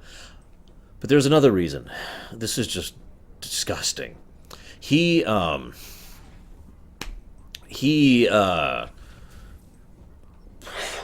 who joined the Confederate military, willingly joined, volunteered, not conscripts, their families got an additional stipend of credits in order to help, compensate for the lack of work, basically, which is actually a nice idea. And you don't understand just how bad things were under the Confederacy until you realize that these people, even when getting the additional income from the stipend, were still so destitute they were at many points in their lives literally starving. That really just says a lot about how life was like under the Confederacy for the 0%, for the people who had no power or control over everything, the fringe people, in other words. That just gets to me. But anyway, so Raynor joined up. I won't recount the whole story. James has a lot of backstory to him. James Raynor has a lot of backstory to him. But suffice it to say, he ends up meeting Tykus in the Confederate military. At this point, Raynor was already a lieutenant. He skyrocketed through the ranks. Very much a skilled leader, very skilled tactician, and a really good frontline warrior. So it makes perfect sense that he would be promoted quickly and easily, even in the Confederacy. Because the lower ranks of the Confederacy, at the very least, it recognized quality. Fun fact, Warfield fought in the Guild Wars in the Confederacy as well, but I'll talk about him later. Raynor met Tykus because Tykus was trying to basically steal from the rest of the the Confederate forces there, and Raynor basically said no. Tykus tried to intimidate him into it, which had always worked for Tykus before, and for some reason, Raynor wasn't actually cowed by Tykus. Fast forward a little bit, and the two became friends very quickly and very efficiently. The two actually had a lot in common together. remember, even though Raynor's overall a decent person, he was not really that good of a person back before he saw how bad can get. So they ended up robbing the Confederate military, and when the Guild Wars ended, they basically decided to go into business for themselves and go off and just start being plundering bandits. They robbed trains, they robbed smuggler groups, they basically lived the high life. This was the golden era of their partnership, basically. Excuse me. They accomplished a fairly large amount and were basically living the high life. All of that kind of turned around when a certain individual, whose name I can't actually remember, forgive me, but he was like their old XO in the Confederacy, basically ended up betraying them, and they had some dirt on him. And long story short, they had to go and kill him because he was trying to murder them and their friends. I want to point out something, by the way. The books that cover and the comics that cover Raynor's story in this actually bother to name and give personalities to each of Raynor's friends in the Confederate military. The reason why is because, first of all, because they have a decent aspect of the story, but second of all, because over time, every single one of them is slowly tortured to death by a bounty hunter who is going after Raynor. So, and I'll just skip forward a little bit. They end up finding out that the bounty hunter was actually hired by their previous XO, who actually survived that previous attack, and Raynor ends up hunting him down and killing him again. But I'm getting a little bit ahead of myself. Let me rewind just a little bit more, because we skipped some important stuff. So they had the golden era, and then they got so successful, as they are wont to do, that they got the attention of a local crime baron, who basically said, "You work for me or you're screwed." And so they hemmed and hawed, and Raynor really didn't like working with someone who was that much of a bastard. But he finally agreed it was a logical choice. And Tykus, this is funny, Tykus, I say it before, he's not actually that bad of a person. Not really. Not real bad. He may be violent and he may have a substandard moral compass, but he wouldn't do truly evil acts, not on his own volition especially. So even Tykus really did not like this Kingpin guy. In fact, in the end, it was actually Raynor who finally convinces Tykus to join him for their own security and safety. Right about this time, this is actually when they find out about where the bounty hunter had come from. They have this big adventure about trying to counteract this bounty hunter. Finally end up defeating him. The crime lord decides to remove his protection for the group because he is dissatisfied with their performance, because they shunted their spice into space at the first sign of an Imperial fleet ship, and blah, blah, blah. It's basically the Star Wars Jabba the Hutt thing, for all intents and purposes. In other words, something happened that was neither Raynor nor Tykus' fault, and the crime lord decided to blame them for it and punish them for it. This is about the time the two of them were like, okay, we need to get the hell out of Dodge. Raynor found out news that something was going on with his family back in Marsara. Now, this is funny because he wanted to go back and check it, and Tykus is like, dude, no, we'll get in huge trouble for this. And it wasn't until Raynor came truthful with him and said, look, I want to go see my dad and my mom, that Tykus was like, okay, and Tykus agreed to cover for him for this trip. Turns out his dad had died some years prior and left him a message and that's the message where he has that famous "you are who you choose to be" speech that Raynor has actually been quoting basically ever since. That message is given to him by his mother, who, how do I put this as nicely as I can, is incredibly disappointed in her son for the fact that he's become a bandit and outlaw. And I mean incredibly disappointed. Oh, you might be wondering why they died. And so the reason okay, let me explain this for a bit. His father's already dead. His mother's dying of severe cancer. This is in Marsara. This is also the Confederacy's era, so fairly modern technology. I mention this because they have the technology to combat cancer, to remove it and restore the previous cells to their previous thing. They have that on Tarsonis. On Marsara, she's dead. And she dies literally a couple of weeks after Raynor goes back to be with her. But I gotta tell you why they had cancer, because this is disgusting. You know how I keep telling you how bad the Confederacy is? You ready for another example of how bad the Confederacy was? After the Guild Wars, the Confederacy decided to distribute food and supplies amongst the outlying worlds and the fringe worlds to try and help recoup them from the events of the Guild Wars. And you're like, oh my god, that's great, Arsh.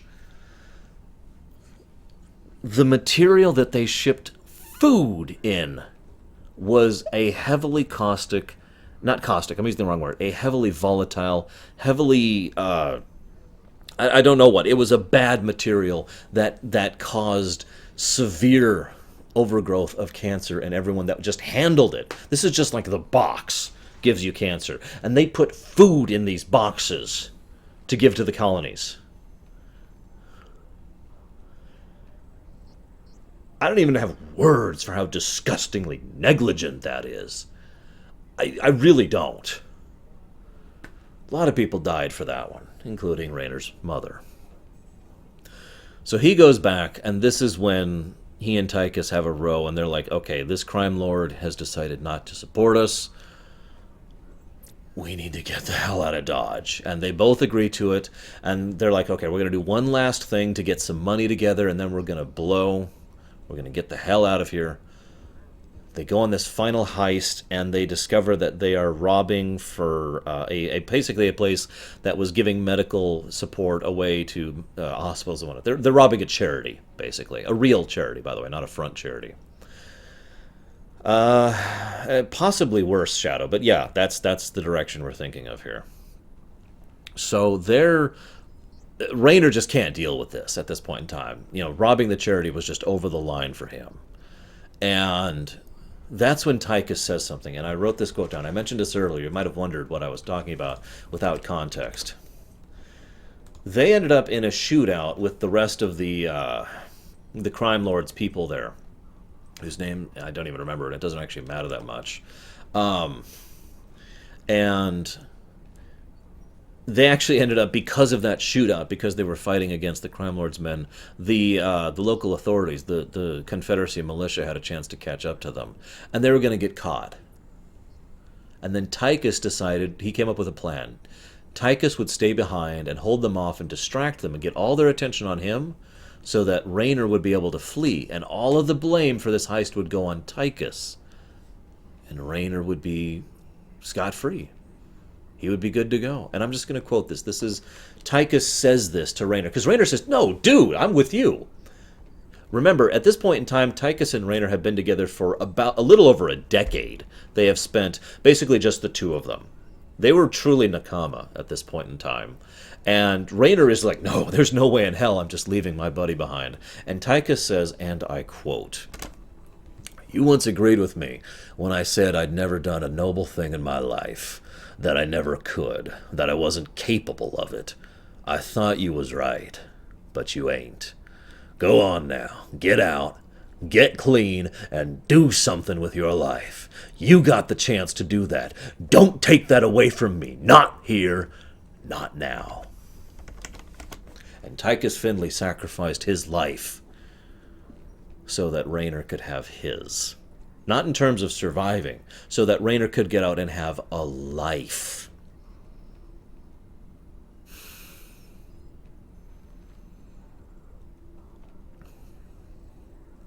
That's how loyal Tykus Findlay is.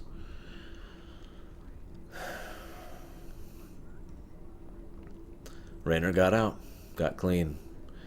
He still had friends back at Marsara. He was able to go back.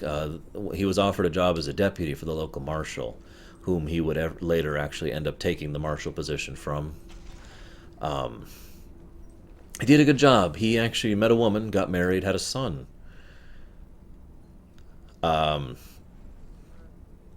Pretty significant series of events there, you might think. Except, I just feel like really pointing this out.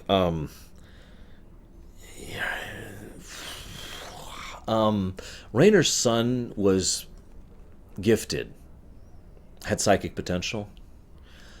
You remember that commercial we saw earlier that looked so funny about how, remember, register your kids, it's the law? So this was back during the Confederacy's days. So his son was sent off to become a part of the Ghost program.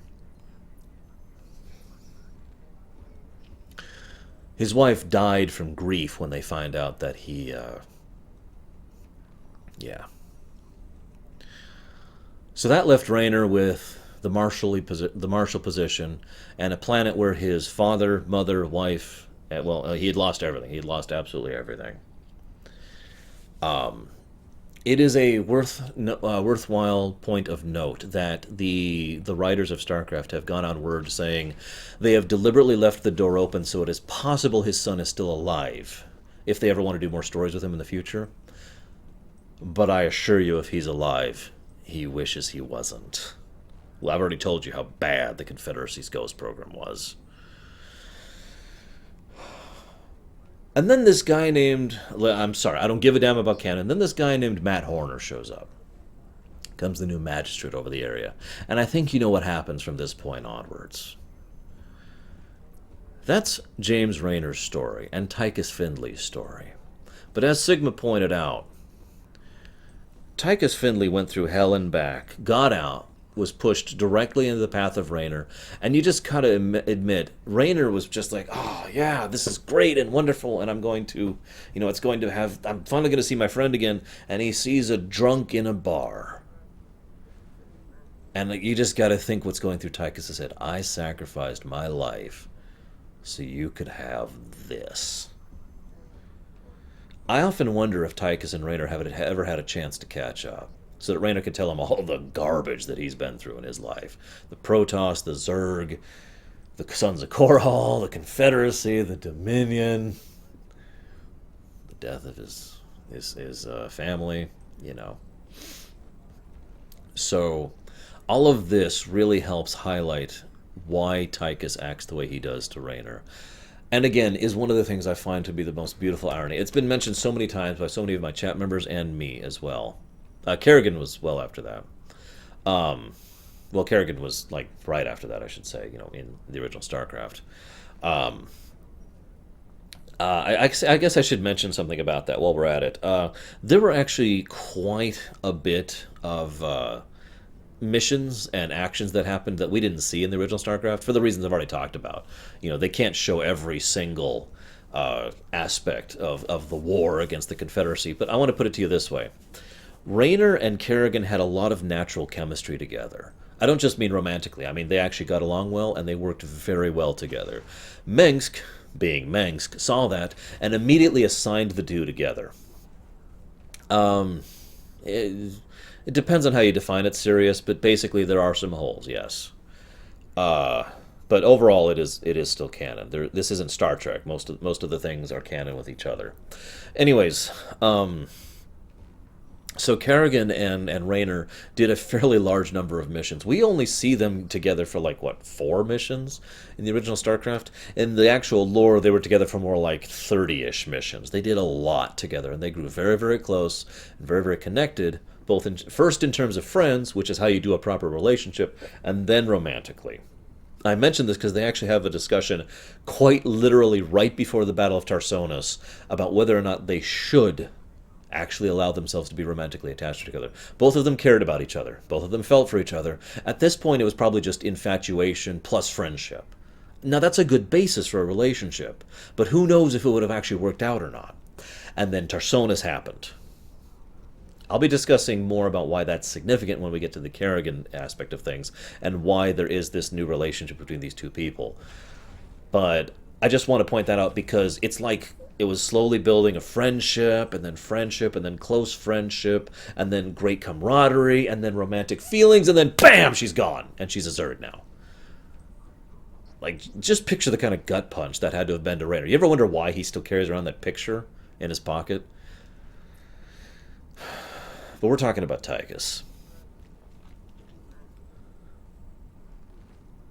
Sometimes, Chemic mentioned something earlier, that Tykus had he believes that Tykus had no rancor towards Raynor for what he chose, and vice versa, that neither of the men actually hated the other, that at no point did either feel betrayed by the other. Raynor understood that Tykus was just doing what he had to, and Tykus understood that Raynor just was doing what he had to. Both of these men had been manipulated by the evil and the corrupt against each other, and neither of them wanted it. I often feel that when Raynor shoots Tykus with that one bullet, there's just a degree of acceptance there for it from both of them. I cannot picture Tykus hating him for that. But that's just my perspective. I forget, Hero Mystic. The books and the comics blur a lot for me. I once sat down and just binge read everything. It was actually earlier this year, getting ready for a lore run that was then pushed back to now. So I should probably get on with the mission stuff. So yeah, You still got a problem with us working alongside Valerian? Mengsk turned out to be a ruthless dictator, but that shouldn't automatically condemn his son. I followed you through hell and back, sir. I'm not quitting on you now. Good man. This truce won't last forever. Just long enough to get the job done. On a personal note, nice job with Tykus. That ass-kicking's been a long time coming. As an aside, based on what we've seen, it's very likely that Matt and Raynor and Valerian are still working together as of Legacy. So, you know, that's ironic, I think. Well, Junior, we got our hands on the final artifact. You can take possession of the whole set at any time. Thank you, Commander, and well done. You're every bit as resourceful as I've been led to believe. I think the odds are stacking in our favor. You better hope so. Delivering this artifact thing right to Kerrigan's doorstep.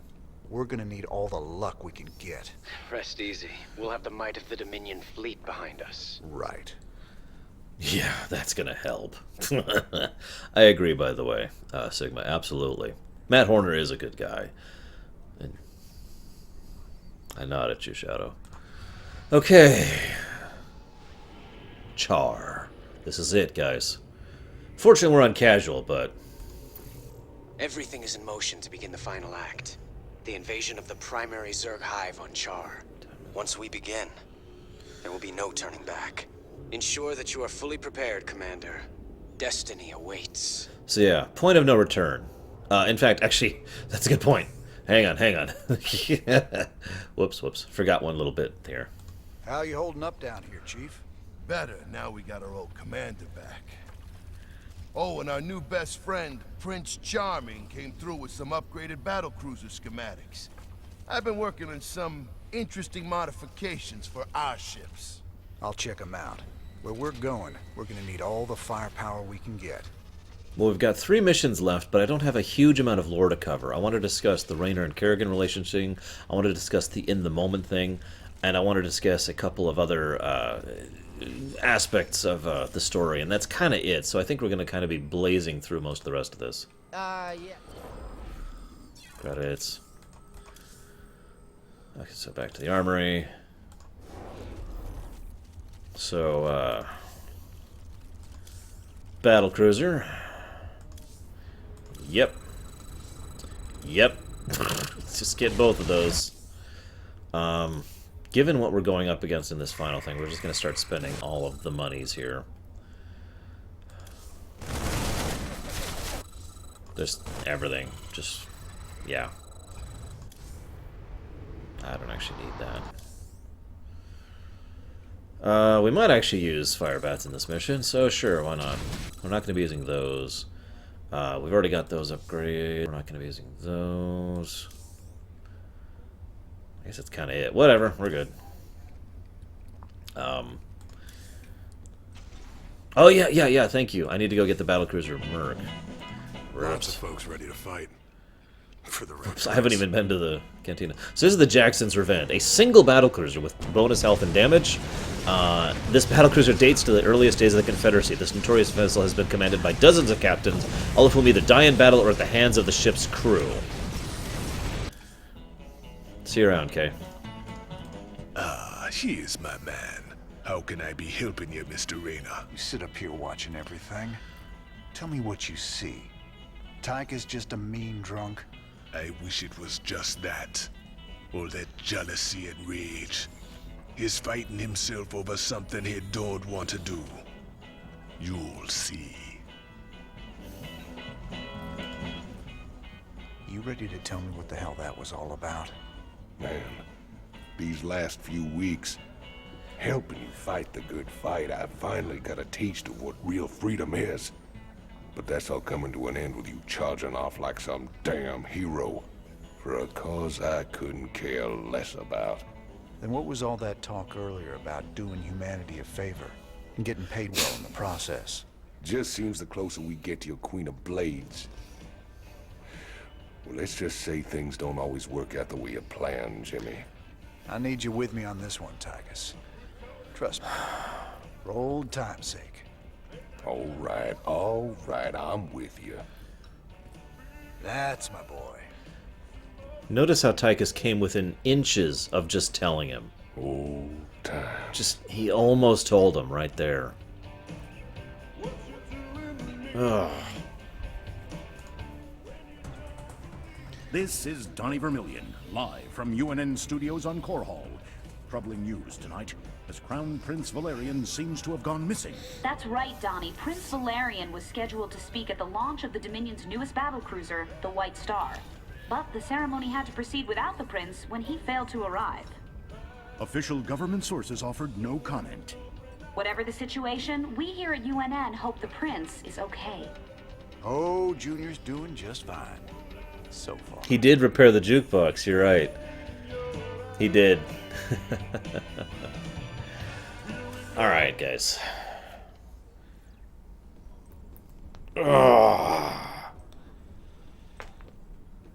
Let's do it.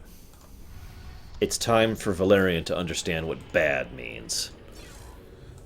I like how they give you a warning. You can't do anything else once you start this. We still got to talk about Warfield, too. Char. Char. If hell ever existed, this is it. Oceans of fire, tectonic storms, and an atmosphere that'll burn a man alive. But we've planned for all of that. Warfield's been here before, by the way. Can't plan for the Zerg, General. They ain't gonna fit into your nice, clean timetable. I've led 5 separate invasions against the Swarm. I held the line while you and your terrorist friends hid under a rock. We're all aware of your victories, General. I've invited Commander Raynor here to assist us with any unforeseen contingencies. Well, it sounds like you got it all figured out, Junior. I have far too much invested in this undertaking to see it fail. Speaking of which, you might particularly enjoy this next step. Ahem. Valerian, I've just received a report you've taken half of the fleet. Care to explain yourself, boy? Father, I am about to accomplish that which you never could. Today, I will defeat the Queen of Blades and secure peace throughout the Dominion. By this act, the people will finally know that I am a worthy successor to you. I love your gumption, son, but you're in way over your head. What makes you think you have the experience to... You ain't alone, Arcturus. Raynor.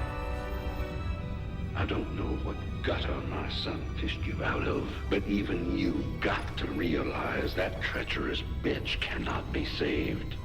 And neither can you. We'll see about that. And when this is over, you and me got a score to settle. I just feel like pointing out... Well, okay. Everything I could have hoped for. You're playing a dangerous game here, kid. Prince Valerian, we have Zerg attack waves incoming. Already? Already? So, you remember how I mentioned how Starcraft 2 can show how bad it really is? This is how bad the invasion of Char for the UAD should have been. This shows how bad can get. I got a battle to win. This is awesome. I'll see you boys on the ground. This is great. This is just great, this mission. Thematically, this is one of my favorite missions. Because it really just shows how bad Char is. Teams Bravo, Echo, and Delta have gone dark. Repeat, Alpha has lost contact with all elements. Where's command? I got no support. I got Zerg coming out of my... We're on fire! Repeat, we've lost all thruster power! They're coming out of the ground! Any station this net! Any station this net! We need fire support! We need it now! Ah! Damn it. I told him a frontal assault wasn't gonna work.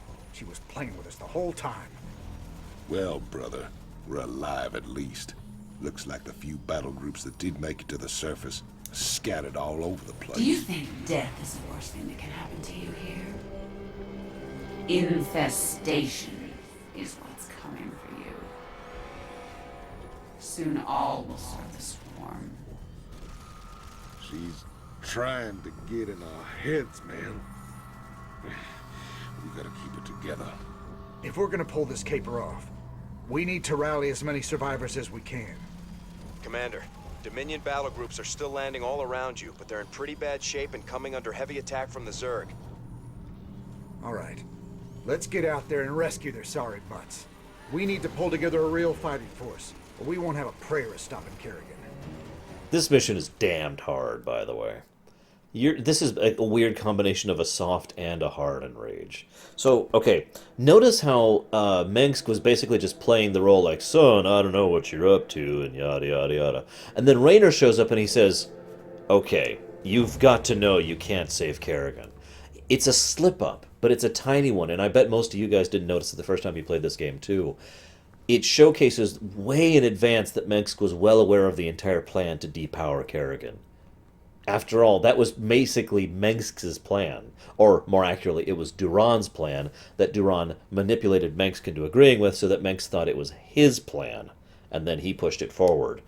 Also remember that Valerian had no trouble commandeering half the Dominion fleet. Now, if you don't understand the significance of that, I don't mean half the offensive fleet. I don't mean half of, like, a fleet.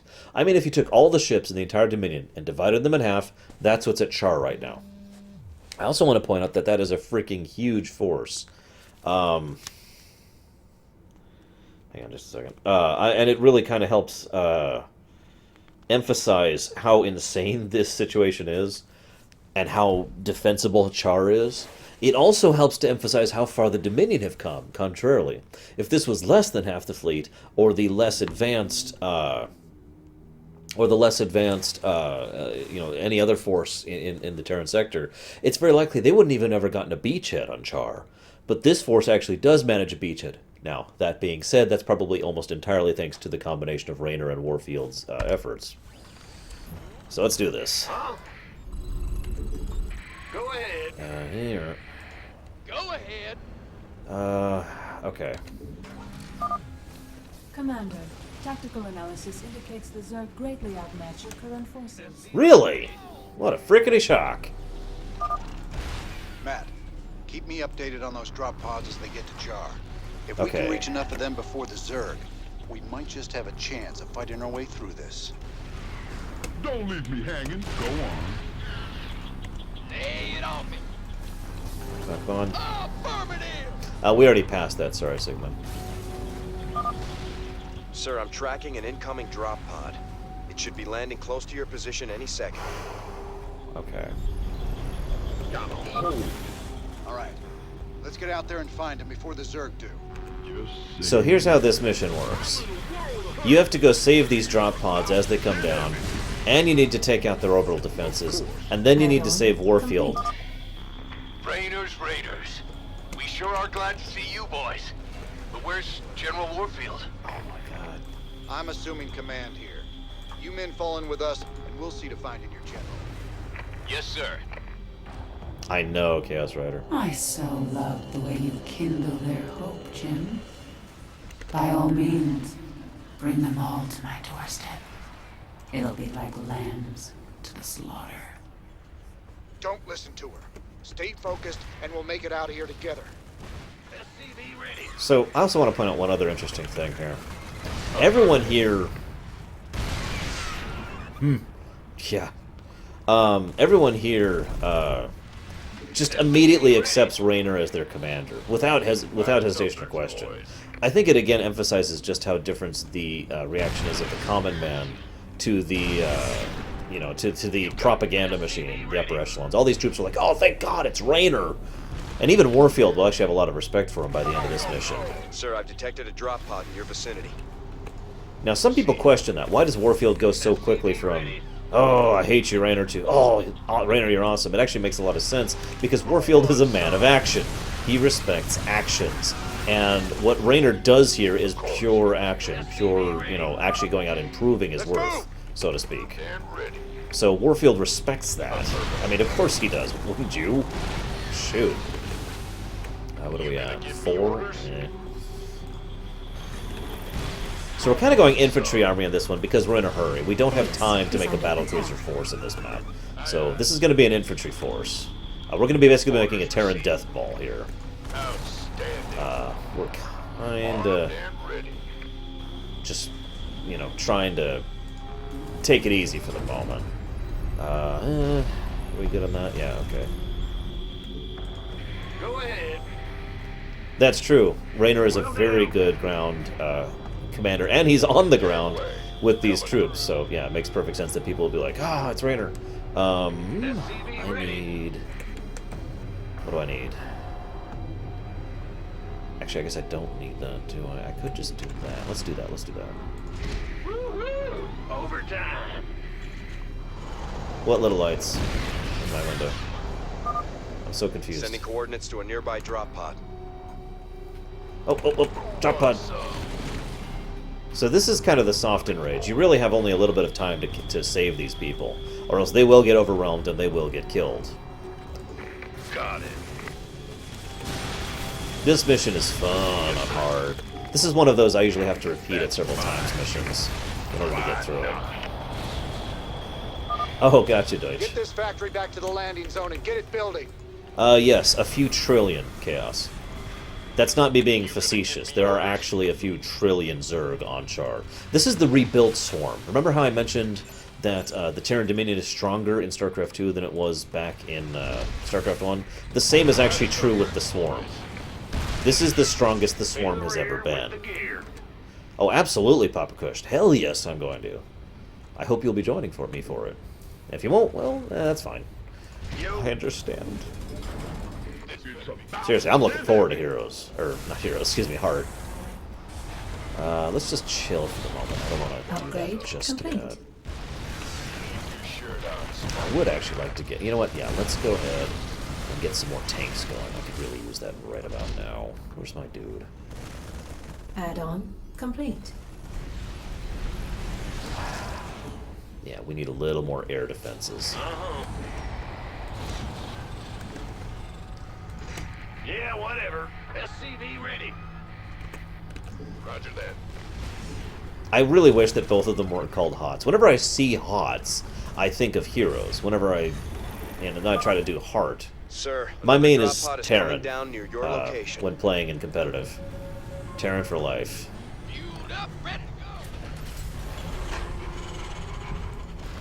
Alright, let's get you over here. You over here. About here. Complete. How about lending a hand? No, sorry, the vultures are kind of expendable here. We need to take out those siege cannons, though. But we're gonna get working on that basically now. You gonna give me orders? I love how pieces of the fleet are just falling periodically and dying. Can't wait. Like that. Like there's a battle cruiser that just collides with the Earth right there. Did you see that? Base is under attack. Yes, Chaos Rider. That is the correct reaction. What's going on? Armed and ready. We gotta find the rest of those spore cannons. Oh yeah. I've been thinking about it actually, Omni. It'd be nice if Twitch actually gave me a partnership finally, but I'm not holding my breath for that. That's fine. Of course. Out. Upgrade So, complete. damn it, Knife Order. Coming up, we have a choice. For those of you who haven't played this, that choice will be between whether or not we... Sir, another drop pod has arrived near your perimeter. Perfect. That choice will be whether or not we prevent them from hitting us from the air, or we prevent them from being able to burrow Nidus worms into our base. Those are two very separate missions, and both of them change how the final mission play. No donation thing. We're just going to go ahead and set up a poll right now. So, do you want to take out the Nidus canals? As you can take out canals, take out air power. Feel free to vote. You have basically until the end of this mission to decide. Some air power is just what we need. Secure You get this up starport here. and bring it behind our You guns. Follow him. You gonna give me orders? Both of them are viable options. On brutal difficulty, only one of them is an option. I'm just kidding, but seriously, you really want to do one of them. I'm not going to tell you which one in brutal difficulty. Get over here. I really could use some more. Where is he right now? Yeah, let's do that. territory. It's blocked. What? We'll get over here then. Will do. Where are you? Oh, there you are. Give us your best shot. Huh? There we are. Bad news. You're the boss. We need supplies really badly. We have very little real estate in this map, so you gotta really make do with what you got. You've got another drop pod landing nearby. Oh, shoot. I didn't even realize I was already at that high. Go ahead. This better be. Our allies are being attacked. Oh, shoot. Mineral field depleted. Upgrade complete. Alright. How's my... Add-on. Excellent. Armed and ready. So I didn't even notice the supply thing. God, I'm so stupid. There's actually an achievement for picking up the spore cannons, which of course won't affect us because we're on super casual difficulty. Mayday, Mayday, this is General Warfield. My ship is taking Terrible damage. Reference, for those who didn't get it. No, Warfield. Oh, he's alive!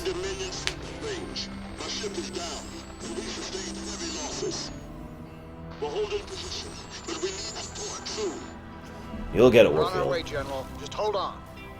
Damn, can't even hear us. The only way we're getting to Warfield is straight through those Nidus worms. Some invasion. Our allies' base is under attack. You mean besides the lack of ethics, chaos, and the horrible evilness? We should mobilize everything we've got and try to break through to Warfield. Warfield won't be alive for very much longer. My pets will be drawn to his fear, and that of his men. There's absolutely nothing you can do. No, Valerian's still up top. You're sure talking a lot, Kerrigan. Maybe the fear you smell is your own. Actually, we do use the Hyperion, but just not in this game. We use it in the next one. Although, personally, if you're asking why didn't the Hyperion charge into Char, I'd say it's because Matt Horner took one look at Char and said, "No, I'm not taking my ship down there." And as horrible as it sounds, he was totally right to make that call. As much as it would have been useful for the assault, no. You were fools to come here. Yeah, probably. Sir, I read multiple drop pods entering the atmosphere. I don't think you'll have enough time to rescue them all. Not with this much Zerg in the area. Watch me. Damn it. We'll rescue as many as we can. Seriously. But I don't think everyone's gonna live through this. Gee, you think? We decided to attack the Zerg on their home planet. Base is under attack. I would say Our the allies' Zerg base overall. is under attack. Still. 10-4. We're gonna save you, buddies. Hopefully. Come on, move faster. Okay, now go. Our allies' base is under attack. Go, my army. Go. Where's my builder? There you are. Give me a fusion core going, boy. Actually, not there. Like over there. I'm in a heap of trouble. Then die. Sure thing. Damn it, Omni. I've already been made fun of enough because of the fact that we're doing this on casual. Seriously, I've gotten some grief for that. Yes, sir.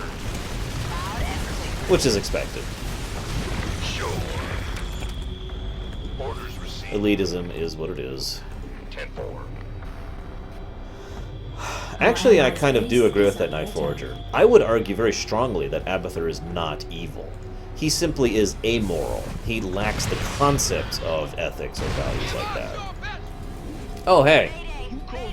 So here is the Jackson's Revenge, which is a big ol' fun ship of doom. There's another wave of drop pods coming in, sir.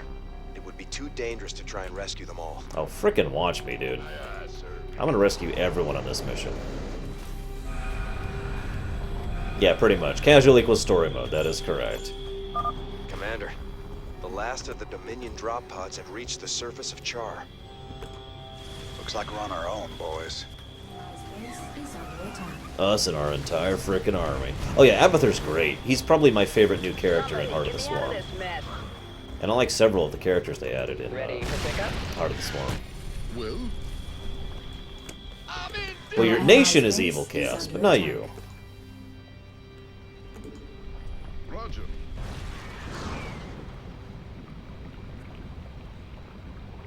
Wait, what's this? Oh, yeah, no, they're coming out the same day, dude. Upgrade complete. Oh, the primals are cool. Essence guy is cool. I can't even think of his damn name, but, you know, Essence, that guy.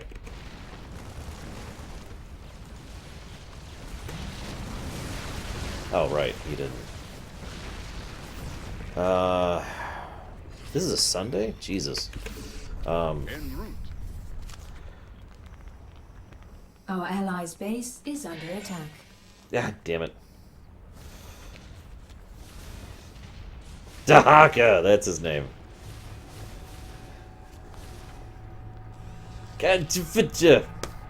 So my phone has a problem where if someone texts me while I'm in the middle of texting them, it erases my attempt at texting. Our allies' base is under attack. I'm like trying to respond and I literally can't. And I'm like,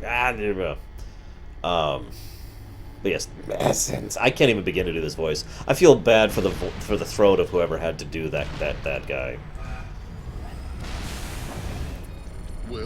Behold my army! Actually, I really love this mission because basically, as long as you play it in just a certain way, again, I've only done this mission on hard, but if you do it in just such a way, you can actually literally do what I'm doing here, aka have an army based solely of the Dominion ships. Spend all your resources here on upgrades and upgrades, mercenaries, and defenses, and then spend everything else on all your other effort in your micro on getting the army of the Dominion drop pods together. And it's a great strategy, which I really enjoy. Wait, Steve Blum did Dahaka? I also didn't think Steve Blum did Abathur. Our allies' base is under attack. I mean, heck, I don't know. Mineral field depleted. Upgrade complete. My phone does suck, it's very true. Wow, the Jackson's Revenge is almost dead. That's hilarious. Who cares about it anyways? Frickin' Scourge. Our allies' base is under attack. So, we're about to see a cutscene that is devoted to an employee who died during the production of Starcraft 2. I'm just pointing this out because Blizzard has always been very cool about going out of their way to add stuff to their games when that happens. Because it happens. We've reached the crash site. With any luck, old Warfield's still alive and kicking. This is also a really awesome cutscene, and really helps. Oh, so I want you to pay attention during this cutscene. This cutscene. Oh, I'm sorry. Are we on the wrong cutscene? Hang on. I think you're right. I think we're one cutscene off. My bad. This cutscene, you're right. I remember now. This cutscene is the one that helped emphasize exactly what the Zerg are like in person. We see so little of the Zerg other than their units. This showcases what a single Hydralisk can do. What a single Zergling can do. By the way, this is also my favorite song in Wings of Liberty right here.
I want that gun, by the way. Heard you boys needed some help. We came as fast as we could. Ain't no time to be lying down on the job, General.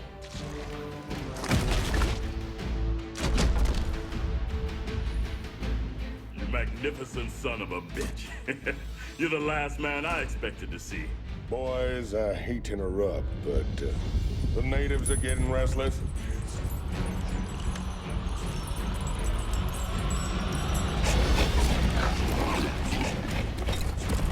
Thanks for the rescue, but I hope it ain't just the two of you. General, you know I've always got a card to play.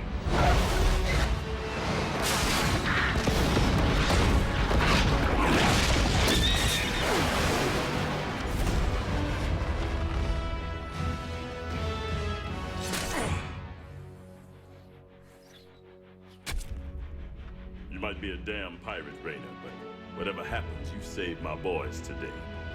And I won't forget that. All in a day's work, General.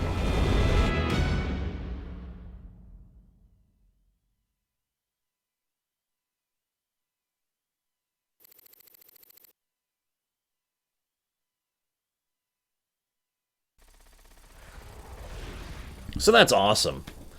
I just want to gush about how awesome that is. But I want to comment on a couple things. First of all, again, I agree that a Starcraft first-person shooter would work great. Imagine a game where a Hydralisk is a significant enemy, like it should be. Imagine a game where a Goliath is like a boss, or an Ultralisk is like a raid boss equivalent. I mean, in an FPS format. Because that's what they are. These things are Doom machines. We'll actually see exactly what an Ultralisk is capable of in the Heart of the Swarm opening cinematic too, which is coming up soonish. Yay! So, hell yeah! But I wanted to point out specifically, did you see the size of those spines that were coming out of the Hydralisk? I point this out because everyone looks at the Hydralisk and it's like, well, they just kind of shoot needles, you know? That's all they shoot is needles. Nobody really understands the full significance of those needles that they're shooting until you see one of those freaking things, and they're like this big. That's the needles that the Hydralisks use as their primary attack. Think about that for a moment. An undefended person would literally be one shot by one of those things, and they shoot swarms of them at people. Also, Warfield's awesome. I already kind of talked about Warfield. His ability to... oh yeah, they're poisoned too, by the way. His ability to adapt and readjust his thinking is a significant part of his personality. Let's talk about Warfield. This is a good time for this. Warfield was someone who joined the Confederacy from no standing. He was just a guy. No, he actually came from a medical background. Yeah, no kidding, Papa Kush. 50 Hydras. Oh, absolutely, Knife Forager. I would think that would be awesome. Being able to play as a Hydralisk, being able to play as a Zealot, tell me that wouldn't be cool. I like how a Viking is helping maintain this outpost, by the way. I also like how the fire is basically constant, to emphasize that you're not actually safe, that you are under gun constantly on Char. I like that. Again, further emphasizing just how dangerous Char really is in a way that Starcraft the original never really got across. Moving on, Warfield. He was a man from no standing, no political backing, in the time of the... that's correct, Prime. In the time of the Confederacy, his family was actually from medical doctors, surgeons, that kind of a thing. And he said, screw this, I'm getting the hell out of Dodge, and joined up with the military. But because he had no standing, and because of the way the Confederate military worked, he basically never got past a certain rank, because the old families had all the upper ranks. He met a man named Arturus in the Confederate military during the Guild Wars, and he was a really good leader, a really good tactician. He was very, very good at just leading. He was very pragmatic, extremely pragmatic. He was very good at cold calculus, but he had a good heart, and he was an overall decent person. So he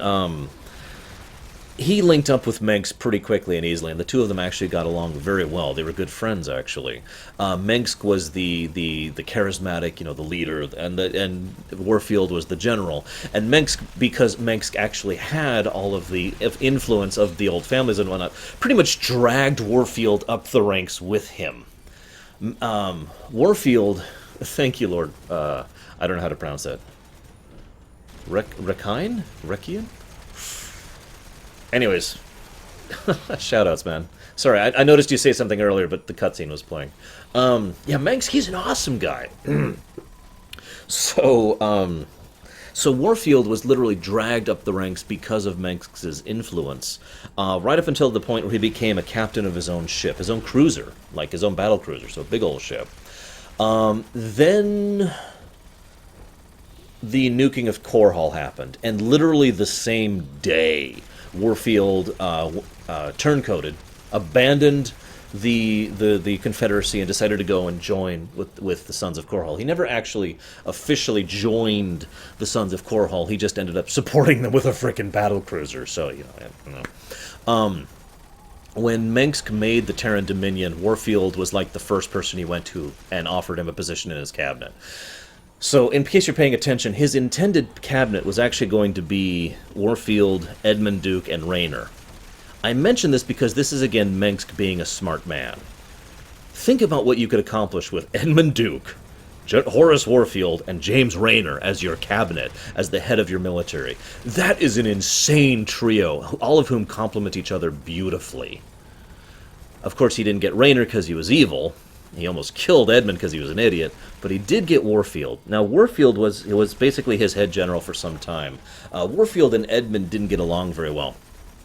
Edmund was a little bit too ends justifies the means for Warfield's perspective.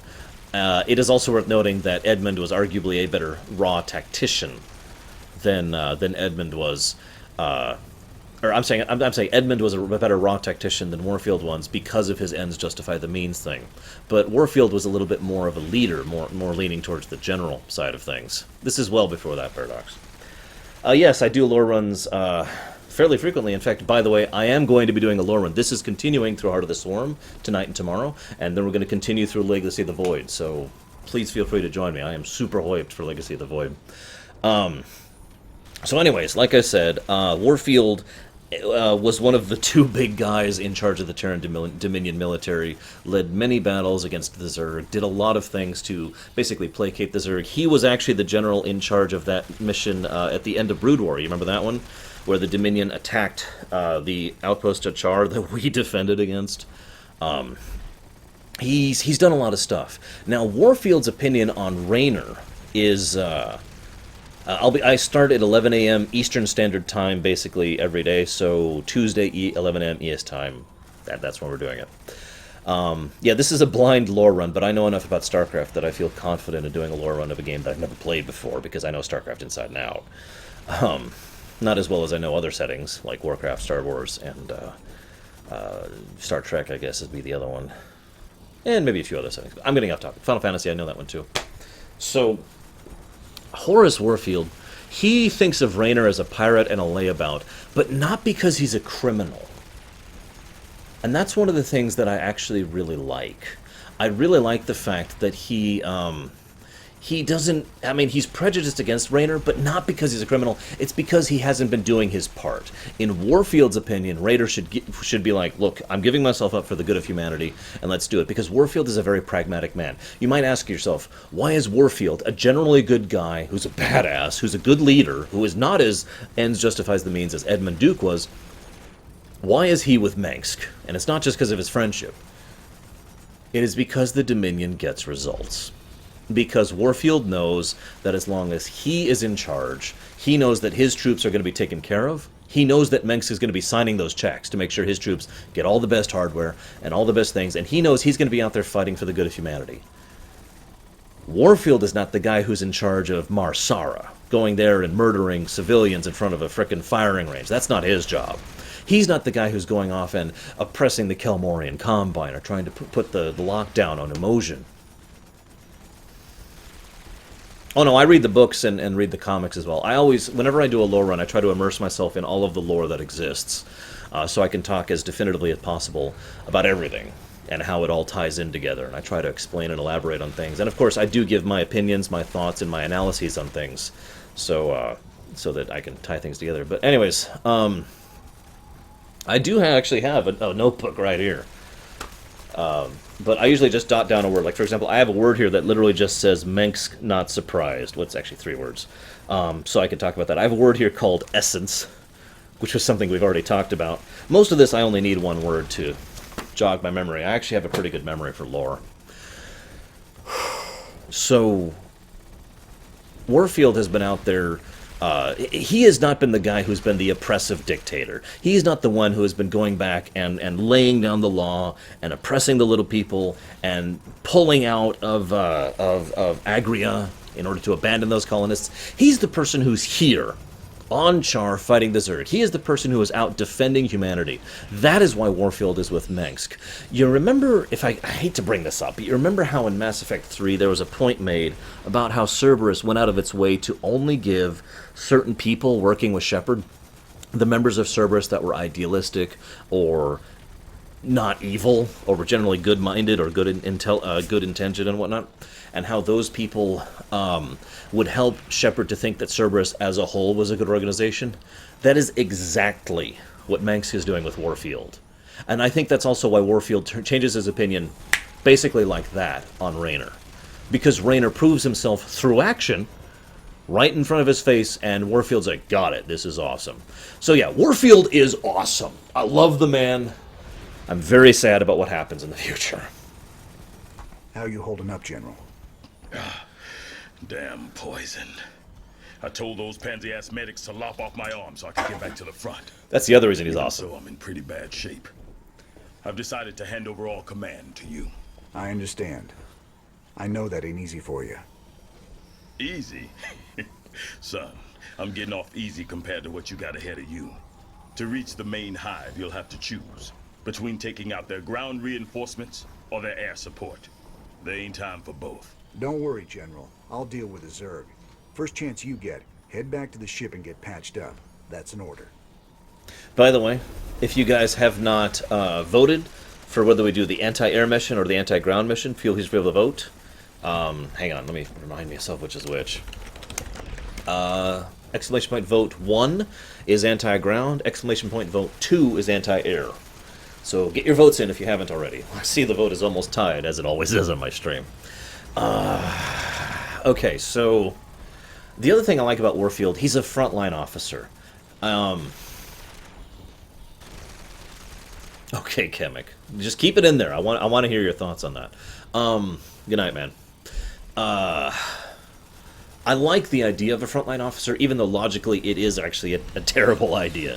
An officer who leads from the front puts themselves in huge detrimental situation. They know they're in danger. It's very possible bad things could happen to them, and if it does, the chain of command falls down, they don't have leaders, and the side dies. But there is an undeniable morale-boosting effect of having a general who is on the front line, especially since a general from the front line will always do better tactically. Why? Because they understand the situation. They're not looking at a map. They're not looking at figures on a board. They look out over the ridge and they see what they're actually looking at, and they know what they're looking at. And so a frontline general will be able to do way better of a job at actually leaning on the front. Awesome, Kemek.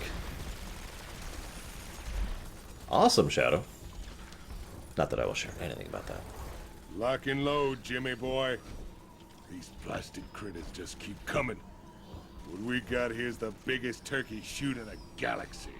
Hate to spoil all your fun, Tykus, but we gotta start pushing toward the primary hive cluster pronto. That's a tall order, old buddy.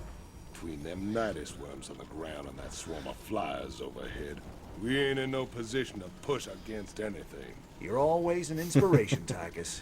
Thank you, by the way, Drylo SC2. Appreciate the kind words.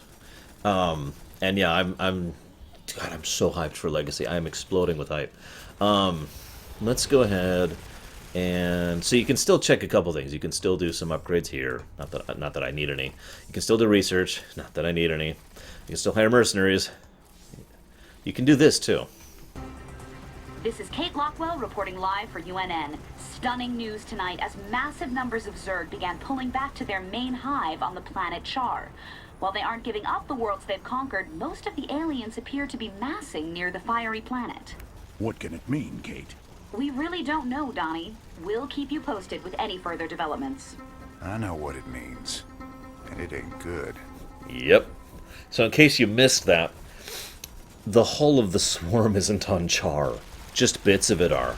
Imagine it like this. Here's Char. Here's us. Here's the rest of the swarm. This is what's happening. So we're on a deadline here in two different ways. One, because we've got these forces pushing out, and another, eventually these forces are going to come in and take us this way. And if that fleet, if the rest of the greater Zerg swarm reaches us here, it's over. There is no surviving or enduring that. So, let's see what our vote is. Wow, that's close, but we will be going to the canals, which in my opinion is a funner mission, so I'm with that. We've secured our landing zone thanks to you, Commander. General Warfield believes an attack on the primary hive is suicide under current conditions. A diversionary attack to cripple part of the Zerg defenses. /W give us frozen. the opportunity we need. So let's do it. You know, I've been thinking. Uh-oh. Scares me more than the Zerg. We're gonna have to take out those Nidus worms before we can make a move on the main hive. Them Zerg bursting up under us wherever they please ain't exactly conducive to our health and well-being. Well, placing charges at the right spots in their Nidus network could flood the whole system with lava. What's your take, General? Well, it's dangerous, but it could work. Bigger problem still their flyers. Even if we could move our units forward, we can't provide adequate air cover while the skies are contested. Any suggestions? Intel shows 80% of the Zerg flyers nest on an infested platform hanging in low orbit. We take that down, we'll own the air. Hell, if this platform's so important, why not just nuke it? The nests are burrowed deep into the superstructure. Surface detonations won't do it. We'd need to land a strike force on the platform and take it apart piece by piece. It's your call, Raynor. Now, one thing I want to point out here, you might wonder why we don't just do both. Remember, we don't have time. The greater bulk of the Zerg swarm is coming in to take us. We have to do something, though, because we're not ready to face her primary hive cluster. Take a drink. So, we only get a chance to do one. Now, we're doing this one. This is, in my opinion, the funner mission.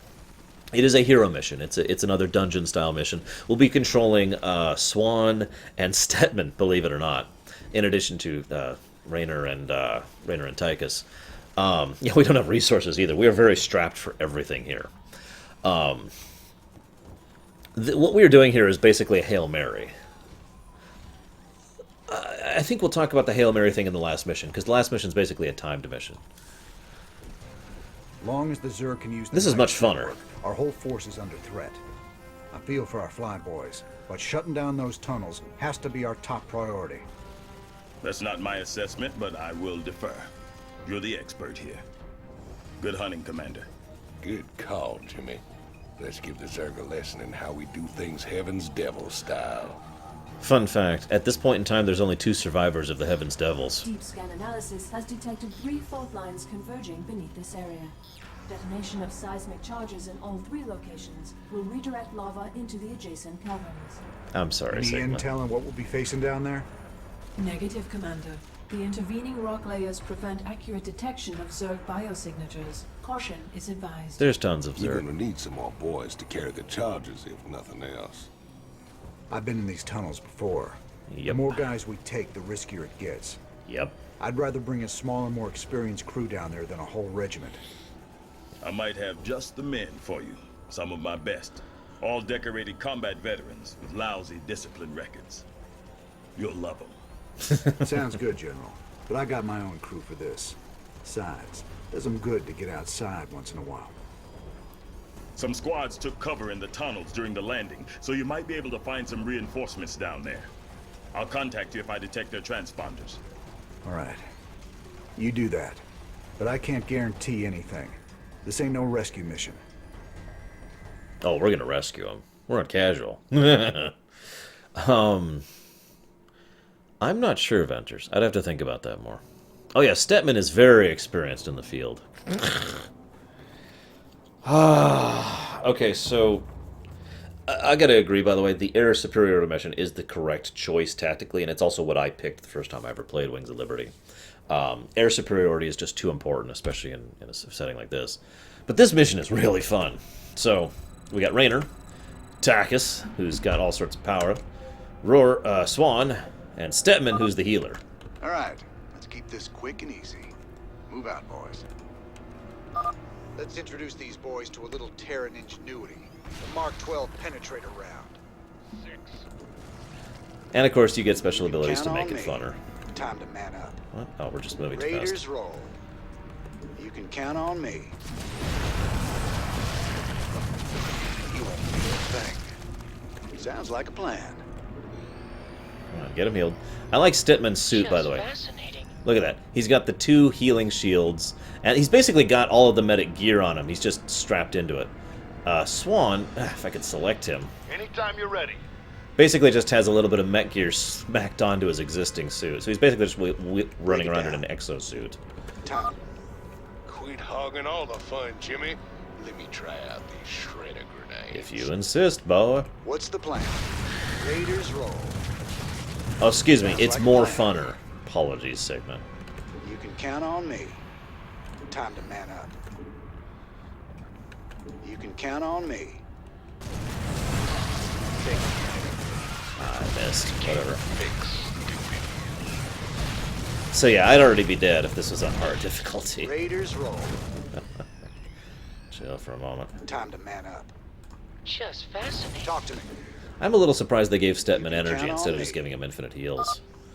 Motion detector's off the scale. Swan, what say you get that turret of yours set up before we advance? So that's what Sooner Swan said can than do. done, cowboy. Just stay behind old Flamin' Betty here and let her take the heat.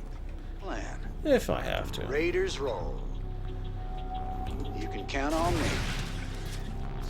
Give them some pepper. Time to man up. Sounds like a plan. Incoming transmission. Rainer, can you hear me? I read you, General. Go ahead. All of my men are nearby. They're pinned down. Help them out, and they'll join you. You got it. Say goodnight. Also, lots of aberrations down here. I've already told you how horrible like those a plan. things are, so not new to add Time there. to man up. So these tunnels are horrifying. Rainer! Hot damn, they sent the big guns for us. Yes. Well, what can I say? Jimmy, you need stuff fixed, I'm your guy. Just crawling around in caves, that guy I ain't. I love their Come on, if I quotes. didn't know better, I'd say you're scared. Yella. I knew It ain't that. Just weapons, tools, they make sense to me. Caves and Zerg just ain't my cup of tea. Well, I'm scared. Raiders roll. I love their dialogue. count I on absolutely love their dialogue. Yes, Stetman is the voice of Robin in Teen Titans, for those of you not aware of that. What's up? Right between the eyes. Aberrations Sounds hurt. like a plan. I really need to be microing better for this. Raiders roll. You can count on me. Time to man up. So these are the tunnels underneath Char. We'll actually be visiting these again in Heart of the Sounds like a Swarm. plan. These are terrifying when you think about it. Like, seriously. Was that it? Raiders roll. Please don't say that, Tykus. Who's your daddy? It's good What's the practice. Raiders roll. Oh, we're pretty Sounds hyped like a here. plan. Come on, guys, let's show them our hype. Swan, I've marked the fault line with a flare. Plant one of those charges near it. You got it, cowboy. We gotta defend the charge until it's armed. Watch all points, boys. Yeah, you're welcome, Tom. You know, one of them choke points will make a great spot for Flamin' Betty. Where do you want her, hotshot? Can I choose now? There we go. That's right, let's see some hype. You guys are awesome. We'll do it here. Sell me. Raiders roll. I like microing, especially since I need to What's get... the plan? It's more... Sounds like a plan. I hate microing in StarCraft Original because it feels like a Count pain. on me. In StarCraft 2, it feels a lot more intuitive because the UE changes to it. See you around, Night Forger. Oh, that was super awesome, Liberating. I was actually really like, oh my god, there's a Twitch staff member in my chat. That is just so cool. Oops, wrong one. Right there. What's up? We'll sit on that for a moment. Raiders roll. Wait. Sounds like a plan. Time to man up. I'm hoping that the new mission packs count thing on will me. kind of fix that. Because we know they're doing at least 9 missions with the new Nova Raiders campaign. Sounds like a plan. Earlier today, Redix. They were just watching. You know, it wasn't like they were giving me partnership. Count on me. That would be awesome. Tykus' ability is the grenade. What's up? Rainer's ability is the line. His ability is the turret, which we're going to set up again, by the way. Extra crispy. Sell me. And he's the healer, of course. He also has the ability to heal himself just by existing, which is kind of nice. What are you? Why would you link in that, Frozen? You can count on me. So yeah, as I was saying, Sounds like a plan. what's his frickin' name? Abathur is actually down in these caverns. Now these caverns go throughout most of Char, most of the surface of Char. Raiders roll. What do you mean, your third leg? The charges are ready to blow. Get the hell out of here. Run! So that's actually a nuke we just set off, because we need to actually crack the crust and let the lava in. Or is that magma? I'm not sure Good which. job. That's the first charge. When we get all 3, the chamber will flood with lava. No, I guess we're not right there yet. You can count on me. This is another example of using the different. Lordy, this must be where they take their prisoners. And infest them.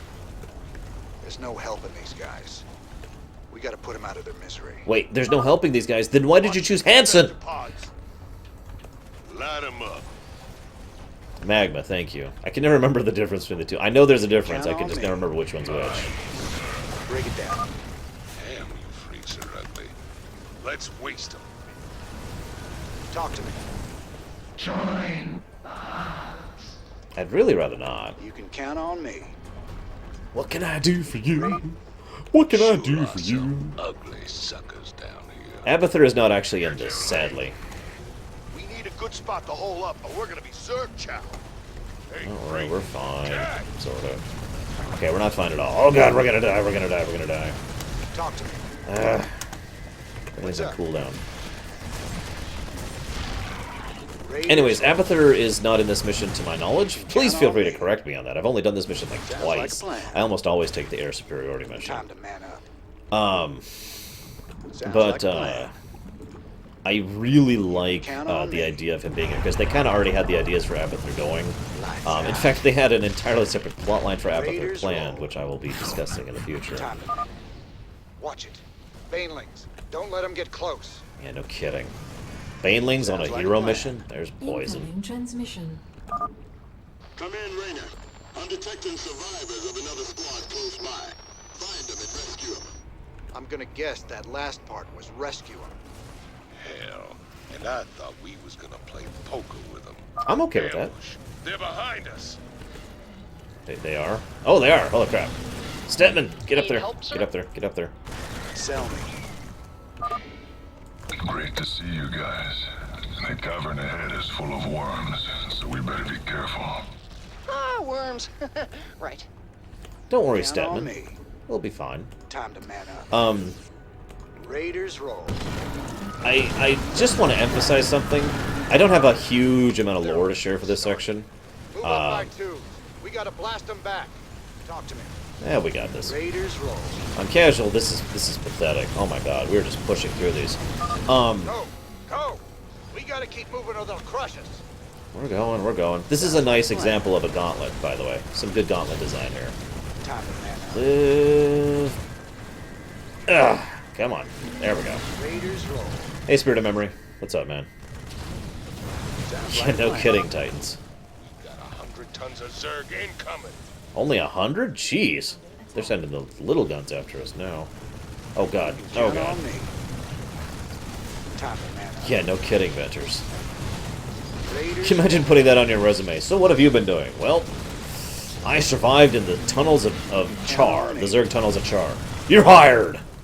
But I'm applying to be a fry cook. No, you're hired. No matter what, you're just you qualify for your job now. Oh no, we're gonna do it probably next year, Nardu. Nardu? Yeah. We'll be doing it next year. Raiders roll. So, Zerg are so fascinating. I wish we knew more about their physiology. I know all about them. Put a bullet in them, they die. That's not always true. Well, that's not exactly... Shut it, you two. I love the banter in this mission, by the way. Same deal as before. Set up a perimeter and don't let anything reach the charge while it's arming. So, Time to man up. you know how, where are you? Let's show them what we got. What's up? You know how I was talking about how there's trillions of Zerg on Char? I was kind of deliberately using my word choice there, specifically. In other words, trillions of Zerg on Char. Think about how many additional Zerg are above Char and in Char. And that's kind of one of the things that's just absolutely freaking terrifying about the Zerg. Yeah, there's trillions of them. And then there's the ones in the tunnels, and then there's...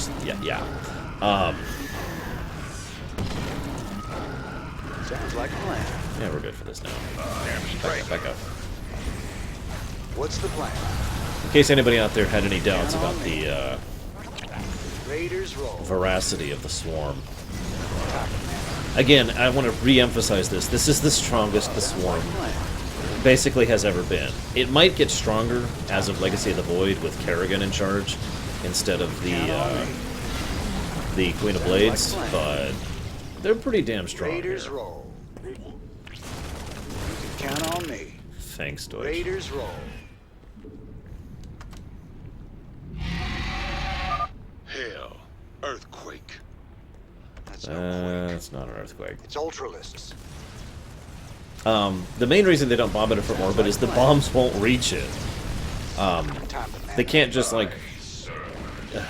Count on me. Basically put it to you this way. They have two options. They could send standard missiles, which have to actually be detonated. For those of you not aware, explosives don't just explode when they're shot or when they're destroyed or when they hit something or whatever. They have to actually... There's a mechanism within the explosive that detonates it, usually a catalyst which is mixed into the volatile material, which then causes the explosion, right? So in other words, if that catalyst doesn't go off, it's just a dud. So you have to actually get the missiles or the bombs or whatever to the target and then get it to detonate, both of which are a problem because getting stuff to the surface of Char is very difficult. And, damn it, Samurai. And getting, woohoo, 200. And getting it to actually get the signal in to detonate it on Char is a problem. Two problems there. So their other option is what's called dummy bombs. In other words, it's just basically a big volatile thing of explosive, and the moment it hits anything, it explodes. Problem with that, the Zerg are really, really easy to bypass that. They could send out a single Mutalisk and take out basically an entire swarm of bombings. Marva, maybe? Oh, this is fun. Raiders roll.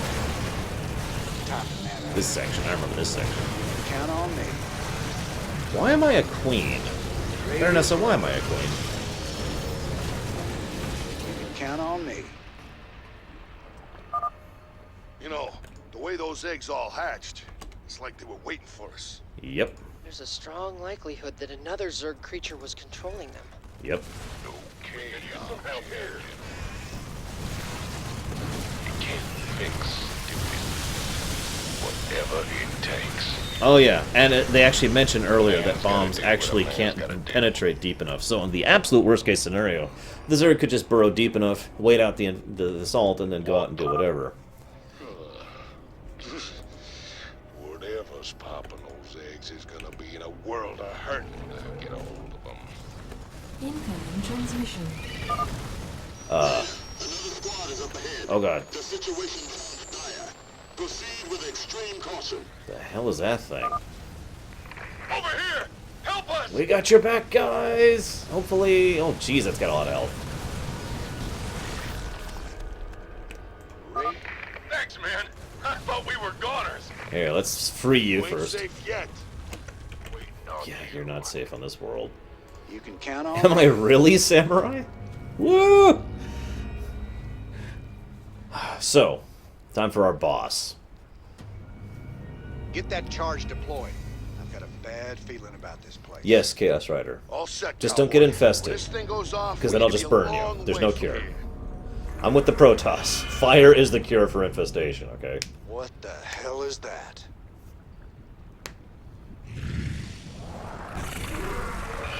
Hi. Damn, she's popping eggs. We gotta take her down. No way we can leave the charge while she's around. Fun fact here.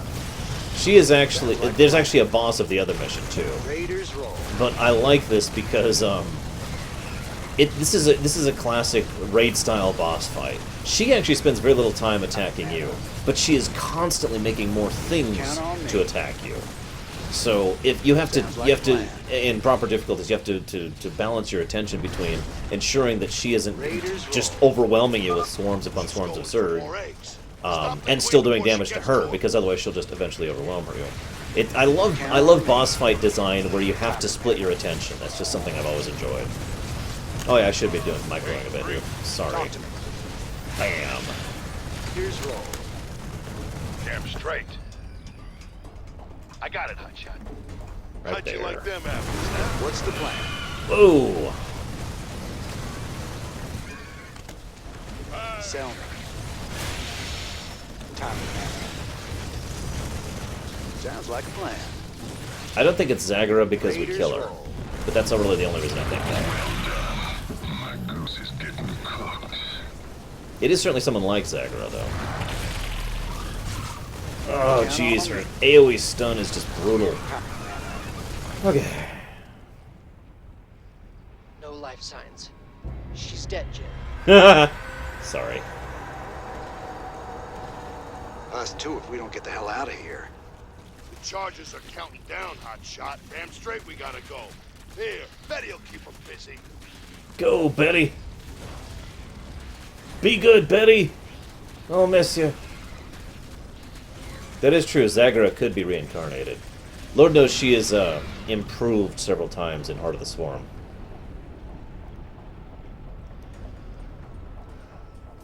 Here's a fun fact. Do you think Stetman made that reference on purpose? The lava's rising. That was the whole idea, Tykus. Now run for the extraction point, you idiot. I love how Raynor still has the colossal freaking anti-materials gun, by the way. So, now we're on the run. This is the fun part of the mission. Let's get out of here. Double time. Because this is when you really want to be microing if you're playing this on hard. Because you have to get going at a certain pace. The lava will actually outpace you if you just attack move. Walk the walk. Sell me. Right between the eyes. Damn it. Get up there How'd you now. like them apples, huh? Yeah, I'm doing it. Damn straight.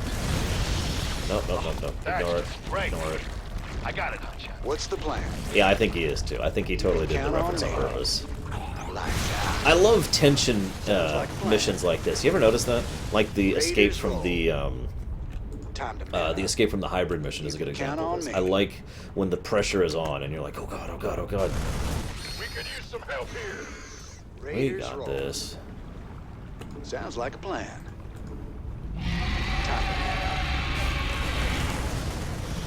Break it down. You can count on me. Go, Base is under attack. Go. There we go. Ah, damn. Nothing like a good old-fashioned knock down, drag out brawl. Jeez, that's right behind us. Look at all those caves crumble. Ain't sorry to see them go. Wow, we sure killed a lot of them. I bet they're really scared of us now. Of you. All right. Let's see how the boys held up while we were gone. This is it, guys. Final mission. This is a great time for Q&A. I don't have enough stuff to talk about for 20 minutes of mission, I'll just be honest. I've already discussed, like, all the big points. This is a hold the line mission. This is the hold the line mission. And I've tried this specific mission on Brutal. It's fun.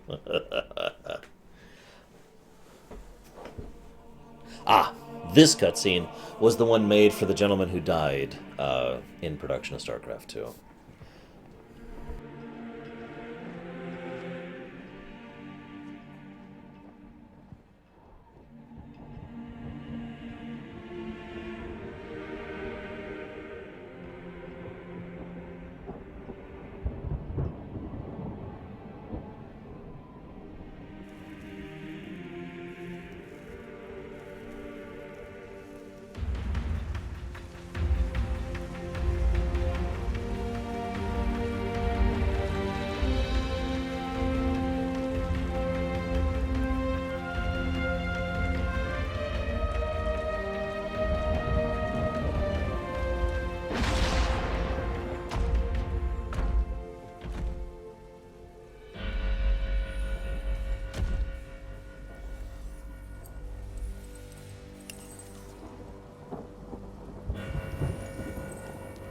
Note they actually show his dog tag there too.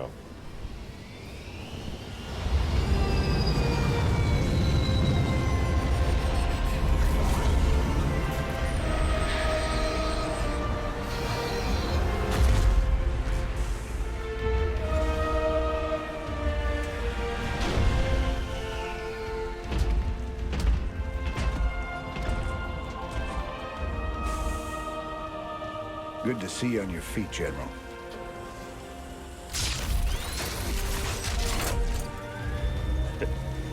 Well, we'll see how long that lasts.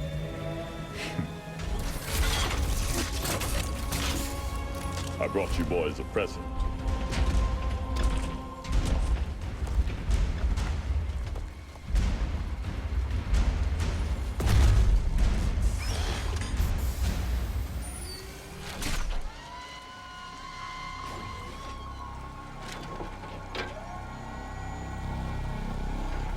The Zelnaga artifact's been assembled. I hope to God it does what we think it does. Damn straight. Betting our asses on some alien piece of crap don't sit right with me. I hear you, Tykus. But if I was banking everything on that, I'd be quit already. Because here we are in the mouth of hell. And we made it this far by leaning on each other. Whether it's blind luck or damn fool courage, in all my years, I've never seen anything like what you two jokers have pulled off. That thing may be the key to stopping the Queen of Blades. But it's our sweat and blood that'll make it happen. After everything we've been through, past all the fire and fury, the one thing I know is that we can count on each other to get the job done. Or die trying, if that's what it takes.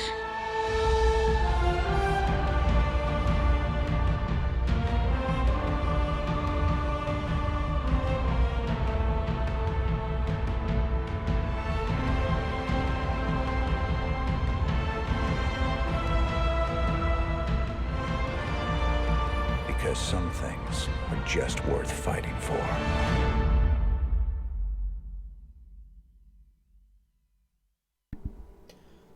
Awesome cutscene. And very true, I feel like pointing out. I love the climax here. We, the viewers, probably understand this is going to work out, but you know what? I know several people, and I have to admit I'm one of these people, who didn't actually think it was going to work. I thought this was going to end terribly, that we get to this final mission and we use the artifact and it doesn't work. Can you imagine how horrible that would have been after all this?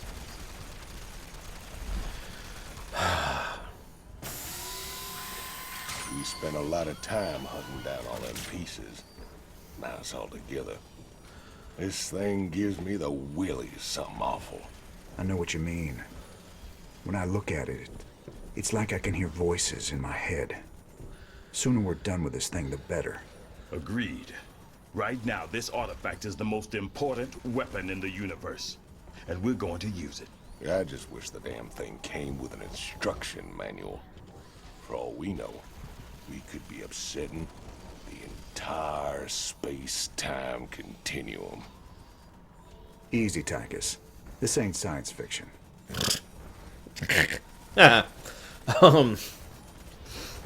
Funnily enough, Tykus is a little closer to the truth than he probably thinks. Final push. You ready for this? That I am, partner. Hell, we're gonna be the guys that kill the Queen of Blades. Genuine heroes. Old Manx might even give you a pardon. Get one thing straight, Tykus. If Valerian's right, and this artifact can turn Kerrigan human again, I'm taking her away from this place. You hear what I'm saying? I hear you, Jimmy. And I know you want to believe she can come back. But after all the misery she's caused, well, let's just say some folks don't deserve second chances. I'll be the judge of that. So, that's basically Tykus's very last attempt to try and slide in that, hey, we should kill Kerrigan thing to Rainer there. Yeah, we're good. This isn't science fiction. You're on a spaceship, honey. Firefly. Poor Tykus. So, Ventures, I don't actually understand your question quite so. Are you basically just asking what does the artifact really do? Because I can answer that easily. All these years, Minsk made you out to be the devil himself. But I've seen you put it on the line for men who'd otherwise be hunting you down. Your Emperor's the one should be brought to justice. All I ever wanted was for folks to live free. Charging in the battle with a stranger. Taking enemy fire, holding the line shoulder to shoulder. That's the great equalizer of war. It's an honor to fight at your side. I sure do appreciate that, General. Some people believe like the General does. War makes corpses of us all, basically. Ladies and gentlemen, this is a sad day for us here at UNN. I regret to inform you that last night Donnie Vermillion had himself committed to the Dominion Mental Health Center. This is the one that happens after the Core Hall While one. the nature of his abrupt Or the mental breakdown remains unknown, Tarsonis thing. we do know that he was clad only in his socks and rumored to be in possession of Emperor Mengsk's manifesto and a pound of peanut butter. We wish you all the best, Donnie, and hope for your speedy recovery. In the meantime, I'll be taking over as chief anchor here at UNN. For UNN, I'm Kate Lockwell. Woo! Yes! You could have waited like another second there, Kate. I'm just saying.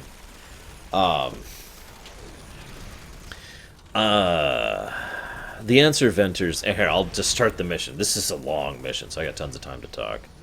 It seems my faith in your abilities has been vindicated, Commander Raynor.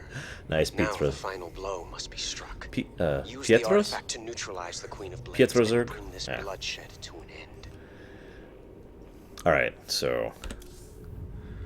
The Engineer Corps is moving the Zelnaga artifact to the base of the primary Hive cluster.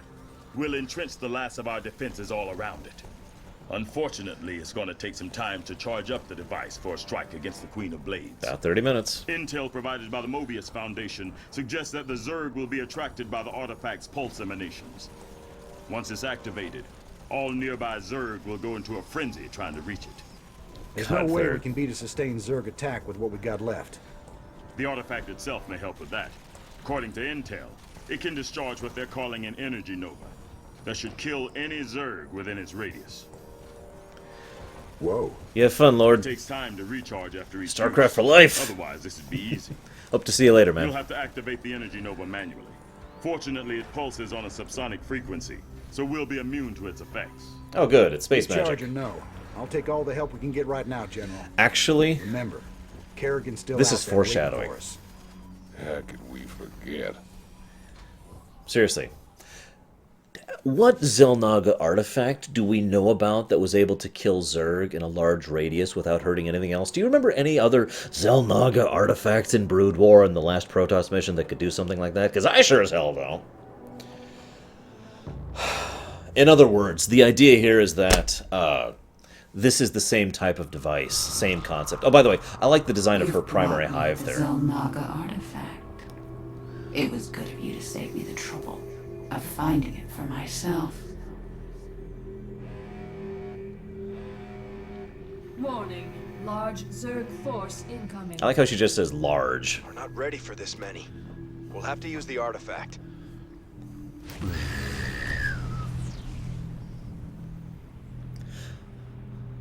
An impressive defense, but not nearly impressive enough. My forces are without number, and yours are dwindling by the minute. This can only end one way. I don't think she really did, Papa Kush. That's my theory. We don't know it definitively, but I don't think she actually wanted it. What's going on? So, this mission. Let's do this, guys. Commander, the Zerg will try to overrun us soon. Yes, I know. You should build bunkers and train more units as Blah, soon blah, as blah, blah, possible. blah, blah, blah. I know what I'm doing. I've done this If things mission get out of on hand, Brutal. Use the energy nova to clear out your base. Yes, I The know. recharge time is pretty fast. Oh my so god, don't dude. hesitate to use it. Okay, so she's the biggest threat in this mission, seriously. You have to basically manipulate her AI in order to make this work, for lack of a better way to put it. Whoops, whoops, whoops. Who wants some? 5, 6. By the number, you gonna give the orders? We'll go with that for right now. Been waiting on There we you. go. Add-on complete. Yeah, basically turrets and siege tanks. We are going to be getting hit by a lot of anti-air. Because of the choice we took. We're going to have a mobile force while we're at it. Say the word, baby. Who's going to be a roamer. And their job is to die to Kerrigan. Except we're not on Brutal. I'm sorry, I've done this mission several times on Brutal. Just this mission, because it's a really fun one on Brutal. It's one of those, if you make a mistake, you might as well restart the mission kind of missions, because it's pretty insane on Brutal. I want you up here, and I want you up here like right frickin' now. Yeah. I also want a bajillion. Yeah, whatever. Actually, no, I don't want that there. I want that there. Will do. It's here. Gotcha. Tri-cluster going on here. Move it. Your forces are under attack. Base is under attack.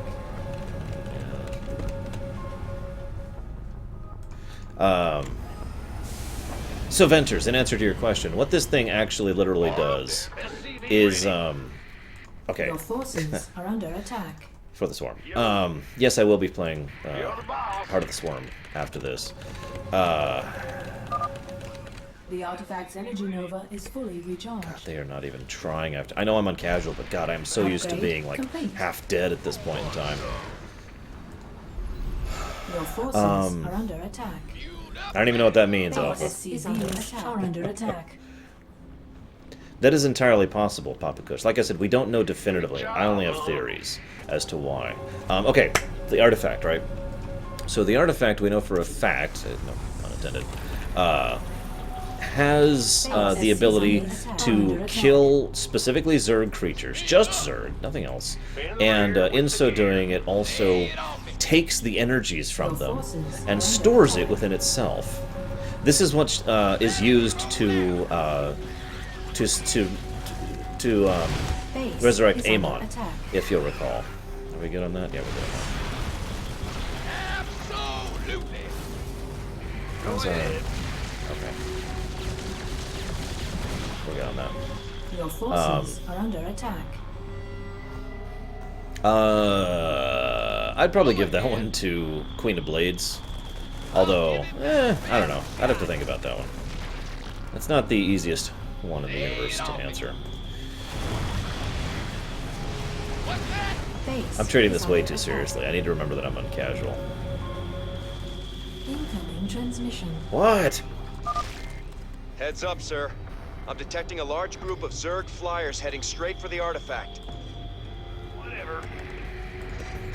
I'm detecting a large group of Zerg flyers. Whatever.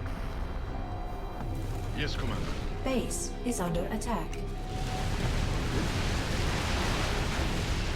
That's not a large group. That was pathetic.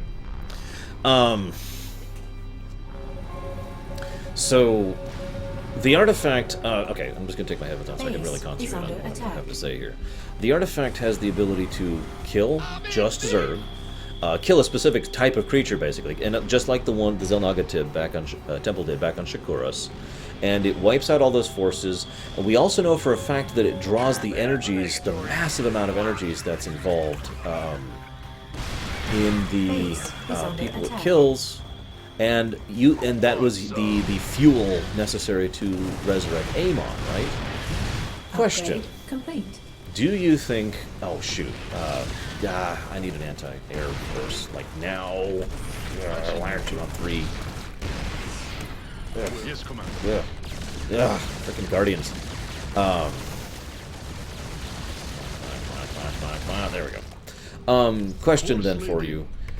Do you think it is within the realm of feasibility that all that energy that was claimed on Shakuras is also part of the same thing? That was the first step of gathering the energy together necessary in order to resurrect Amon, and this was just the final step. Do you think that's within the realm of possibility? Base is under It is also possible that this same energy has been used to fuel the hybrid project, as Papa Kush just asks.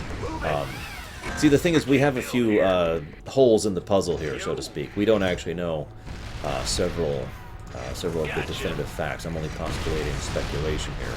But I find it interesting and frankly suspicious how similar this artifact is to the Xel'Naga one, especially since both effectively do the same damn thing. The only difference is this one was specifically used to drain the Queen of Blade in order to resurrect Amon, whereas the other one merely killed several Cerebrates. Merely. Now, one other thing I do feel is worthy of note here. Well, Duran has been active since the UPL was active, which is roughly 3 centuries ago. We don't know if he's been around since before that time, but we know at least he's been active since that time. Now that is also very possible, Big J. It's time I took a personal hand in your demise. Go, go, go, go, go, go. So, in hard difficulty, she has this ability where she basically just kills large groups of people. She automatically targets large groups with this just kills you attack. She's not even using it right now. She also has a insta-kill attack.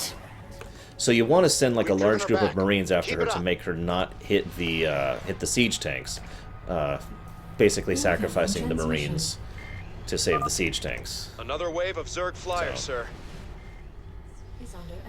Actually, Papa Kush, there is a strong theory that that is actually true. Come on, I have lots of viewers. Why am I flickering so much, Twitch? Come on. Oh man, look at all those flyers. Anyways, I want an attack force, so let's get this going. Do I have the base is under attack? Why don't you go get me some supply? Roger. Now, so like I said, we don't actually know where the energy from Shakuras went, or if the Shakuras energy was dragged. I would put it as very likely that the Shakuras energy was taken out of them. It seems very, very likely. Your forces are under attack. Base is under attack. Oh, I'm fine. Shush. Oh, is that true, Hero? Okay, then that's why she didn't do it. Yeah, her Psystorm ability is just brutal. Lots of Zerg flyers on their way to you, sir. Yeah, by the way, there's going to be Zerg flyers like this whole freaking mission. What am I at right now? 3? The doctor is in. Upgrade complete. Base is under attack. Good question, Chemo. Either he explains to them, or they're willing to take his word on it. Is basically how that falls down. Your forces are under attack. Oh, Base is under attack. I personally think that Mengsk was absolutely being manipulated by Duran. There's simply too many ways that it makes sense that Duran was playing Mengsk like a puppet. In the exact same way he played Dugal like a puppet, in the exact same way that he played Kerrigan like a puppet. He's very good at completely manipulating him. Base is under attack. Alright. Yes, Commander. Please, standing by. Hold the force here. Sir, I'm picking up a mass of overlords heading your way. Ready your air defenses. What is it? Okay.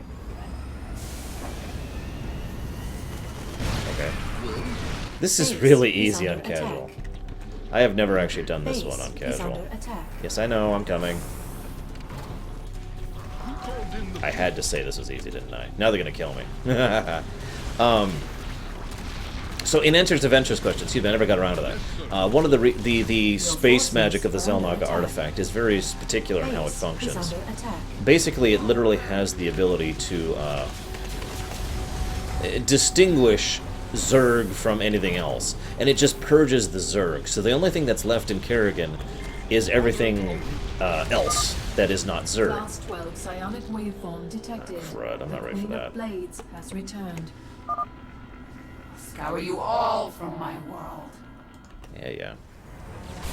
Actually, Hero Mystic, I answered that earlier. Basically, he could not resist taking revenge on her for the death of his father and mother and everyone else, basically.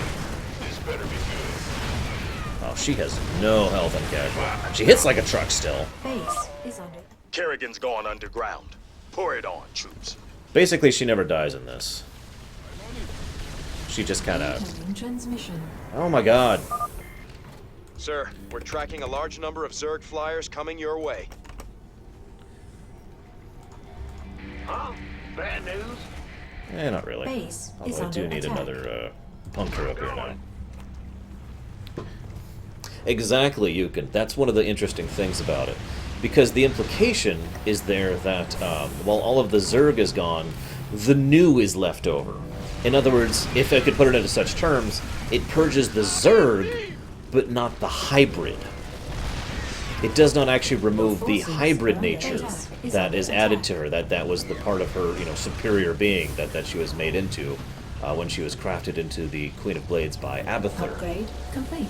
So, what she is technically, and this is hilarious to me, in oh my god, I hate these certain things. Flyers on their way to you, sir.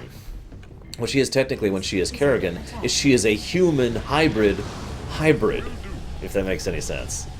Welcome back, Dragoon. Engage. You gonna give me orders? Does she Titans? Wow, I don't think I've ever seen that happen in action. I am a terrible player. Base is under attack. Exactly, Papa Kush. So she is not actually human anymore, but she's also not Zerg, which is the relevant part. Need, whoops, no. No. Bad news. We'll do that for this. Yeah, she does also happen to be damn strong psionically, but that was even regardless of her modifications. That's also one of the reasons why her power becomes so much stronger when she is depowered from being the Queen of Blades, is because she is now better than Zerg, basically. It's one of the reasons why she becomes arguably the strongest thing in the sector, surpassing even Duran, and Duran was damn powerful. After the primal infusion, she actually becomes an unclassifiable. Oh, good point. I should get the Jackson's Revenge in here. Thank you for reminding me. Bam! And it will be destroyed by her insta-kill ability. What do you want to bet? How much time do we have left? Oh, we're only 50%.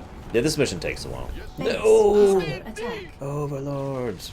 Yes, her infestation pushes her to 12 from 10. She was 10 when she was human. She becomes 12 when she becomes the Queen of Blades, and then she goes even higher to 14 when she leaves that, and then she goes to uncalculable when she takes the primal energy. So she is quite literally leveling up, which I admittedly find amusing. Class 12 psionic waveform detected. The Queen of Blades has returned. You fools should never have come here. Where'd you get that creep off of my frickin' base? Your forces are under attack. Base is under attack. Oops, this way, this way. This better be good. Base is under attack. Nova's pretty damn strong. In fact, she is one of the few other class 10. Use the artifacts, Nova, sir. We're fine. She's retreated again. Hold the line. She's one of the only other class 10s in the setting, not counting Jake Ramsey and the Mary Sue adventures. Sir, we're tracking a large number of Zerg flyers coming your way. Okay. It is a nice looking ship, isn't it? Your forces are under attack. I don't personally think she could match Kerrigan after the primal infusion. Maybe with just the Queen of Blades infusion, but not the primal infusion. Some people have theorized that if the Overmind had taken Nova instead, things would have turned out very differently. But who knows? Base is under attack. Let's go ahead and fortify a little bit more, shall we?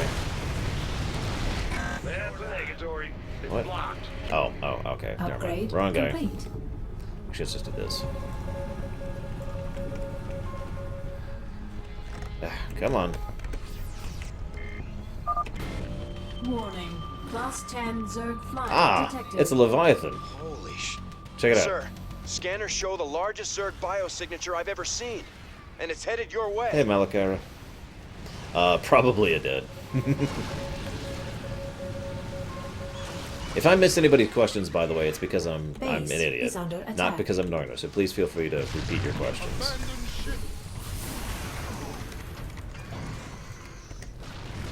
Base is under attack. Gah!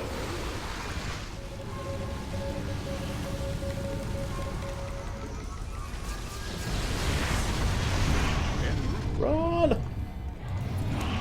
Oh, there goes the Jackson's Revenge. Base is under attack.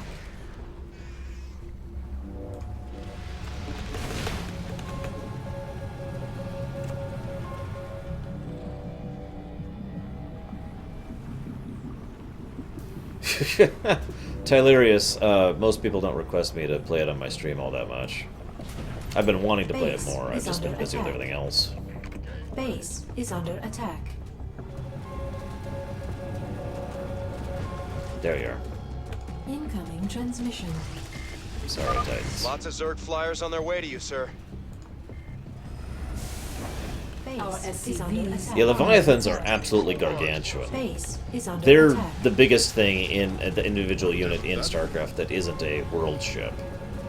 They're freaking huge. That actually does, doesn't it, Sigma? Oh crap, oh crap. Hi. You want a piece of me, boy? I should be paying some kind of attention here. Yes, Commander. Base is under attack. So we're just trying to make a superpowered Nova at that point?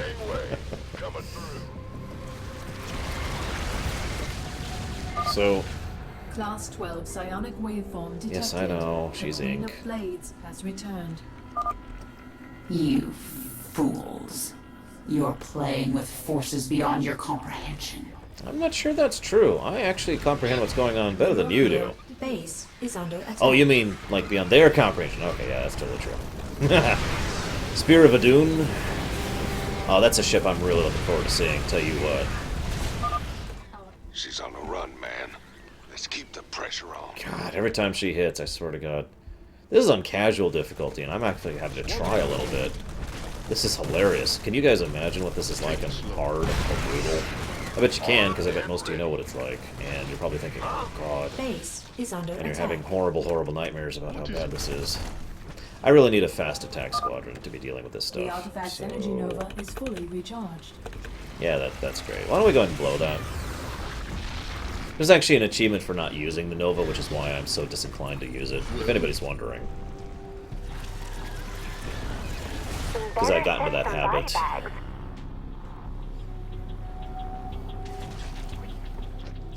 They're pretty good, Malakara. We'll be playing them next. Incoming transmission. Another wave of Zerg flyers, sir.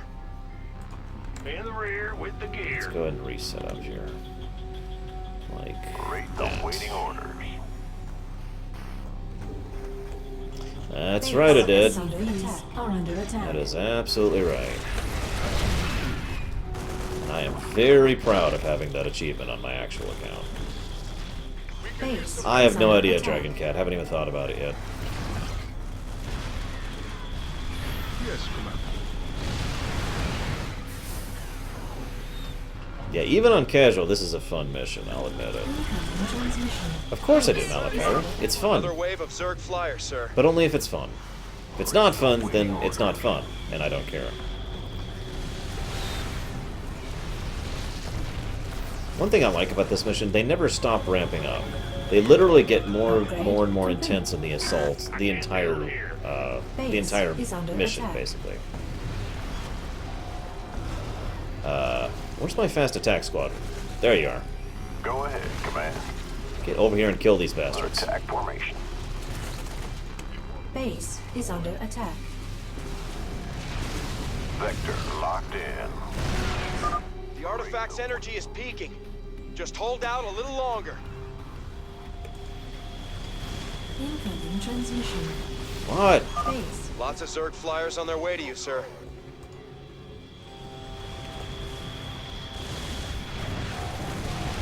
Base is under attack. Standing by.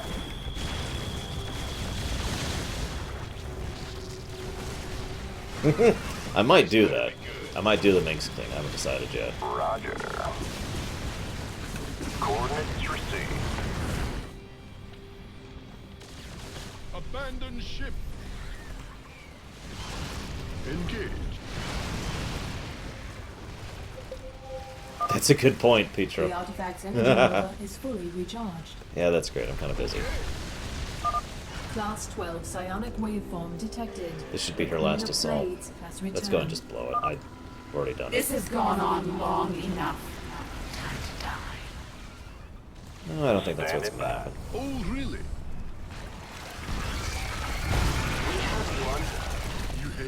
So, you guys... Base is under attack. Your forces are under attack. Come on. You will pay for this treachery. What treachery? You're the traitor. Oh, that right there. Dude! Okay, so did you see Sarah Kerrigan actually show up for that? Did you see that? I point that out because this whole mission... Maybe I'm just an idiot. Maybe I'm just a cynic. But I honestly thought this mission was going to end with us killing Kerrigan. That he was going to be the one to kill her. That he was going to be the man to put the bullet in her head. And then all of a sudden I hear Sarah Kerrigan say, "Don't give up." I actually literally leapt out of my chair when it happened so hard and lost my complete coordination and lost the mission and had to reload a previous mission because of the first time I saw that. I was just like, oh my god! At no point in time did I think we were actually going to be redeeming Kerrigan in this. Really, I didn't. That was the first moment I was just like... Because, you guys know I like earning a happy ending. Sapped though I am. And that just blew me away. They're all over me. So, we'll talk about the ending after it plays. I'm going to go silent while this lays out. Artifact power at full capacity. It's now or never, General. Hit it!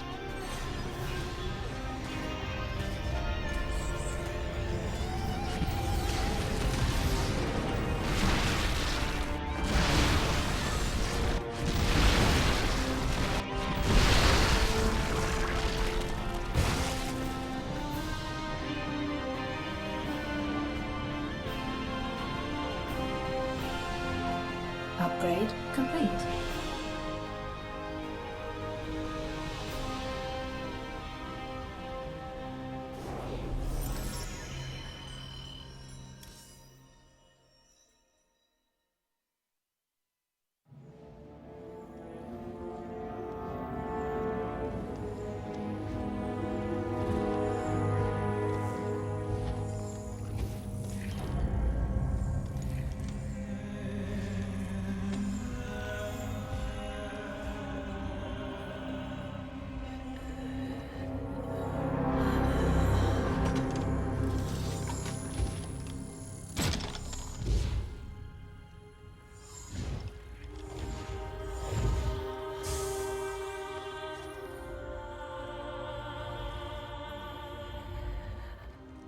Sarah.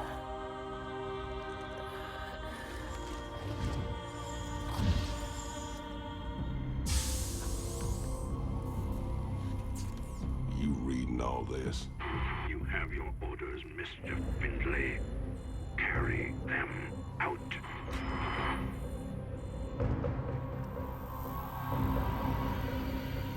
Tykus, what have you done? I made a deal with the devil, Jimmy. She dies, I go free.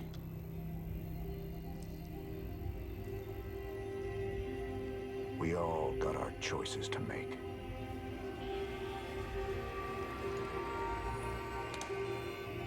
Damn shame.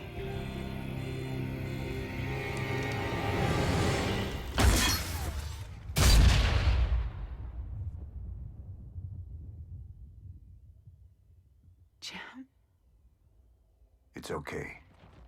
I got you.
I want you to picture what it was like seeing that ending for the first time and not knowing the things we know now. We saw that and we didn't know if that was Kerrigan. We didn't know if it was the Queen of Blades. We didn't know that there was a distinction. We didn't know if she was free. We didn't know what was going on with Tykus. We were just looking at that like... But I want you to put a few things into perspective. Raynor didn't know either. But Raynor did go into there with a few things in mind. Kerrigan has to live to avoid the prophecy. And don't tell me he doesn't believe Zeratul or his own eyes. Second thing he knew, he wants Kerrigan to be free. Raynor has had a terrible life, always. You remember how I detailed his backstory and everything he's been through? The only time in his life he had anything close to good was when he was a raider and a plunderer alongside Tykus. He's been crapped on forever. Second point. Third point. He knows for a fact Tykus has been compromised and that if she dies, he's basically giving in to Mengsk. Final fact.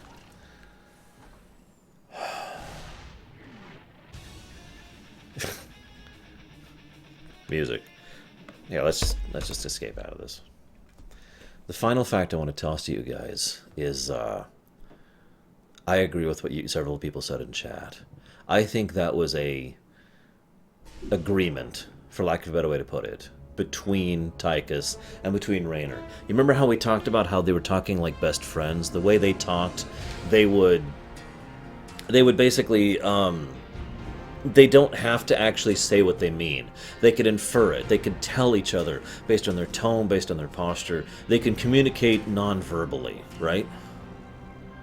The way he says it, she goes, I go free. Notice his tone. Listen to Tykus' voice as he's saying it. And then he says that line, damn shame. And Raynor says the line, we all have our choices to make. I agree. I absolutely think Tykus basically let Raynor kill him. And I think Raynor hated doing it, and I think Tykus hated doing it, but I don't think they hated each other for it. It was just an understanding, a mutual understanding between two best friends. Tykus' final gift was to give up his life a second time. Oh, I'm actually tearing up at this. Tykus already gave his life for Raynor. Remember that? He gave up his life, tossed himself into prison for 9 years for Raynor. And then the second time around, he gives up his life, literally dies, so that Raynor could live as a second chance, or in this case, a fourth chance, as I've already highlighted. Now, of course, everyone is like, oh my god, you know, Tykus might still be alive as an infested Zerg, you know, blah, blah, blah. I don't think that's true. I think Tykus is gone. I think Tykus is gone and dead, and that sucks, but it is the completion of his story arc. After this, we will be pausing for a bit. I need to eat. I'm going to keep going. I know it's late by my standards, but I have to get through all of Heart of the Swarm basically tonight and tomorrow. So we're going to do our intro to Heart of the Swarm, where I'm going to discuss Flashpoint and discuss everything that happened in between Wings of Liberty and Heart of the Swarm, because there are a few events that happened there. So I'm going to go get some dinner, cut off the stream so we can start it up for the new thing, and then I am going to start Heart of the Swarm. I hope you guys will be joining me for the rest of that. I'm trying to think, is there anything else lore-wise? I don't think we really have anything else lore-wise to discuss here. The rest of that we'll save for the intro. So, guys, see you in a bit.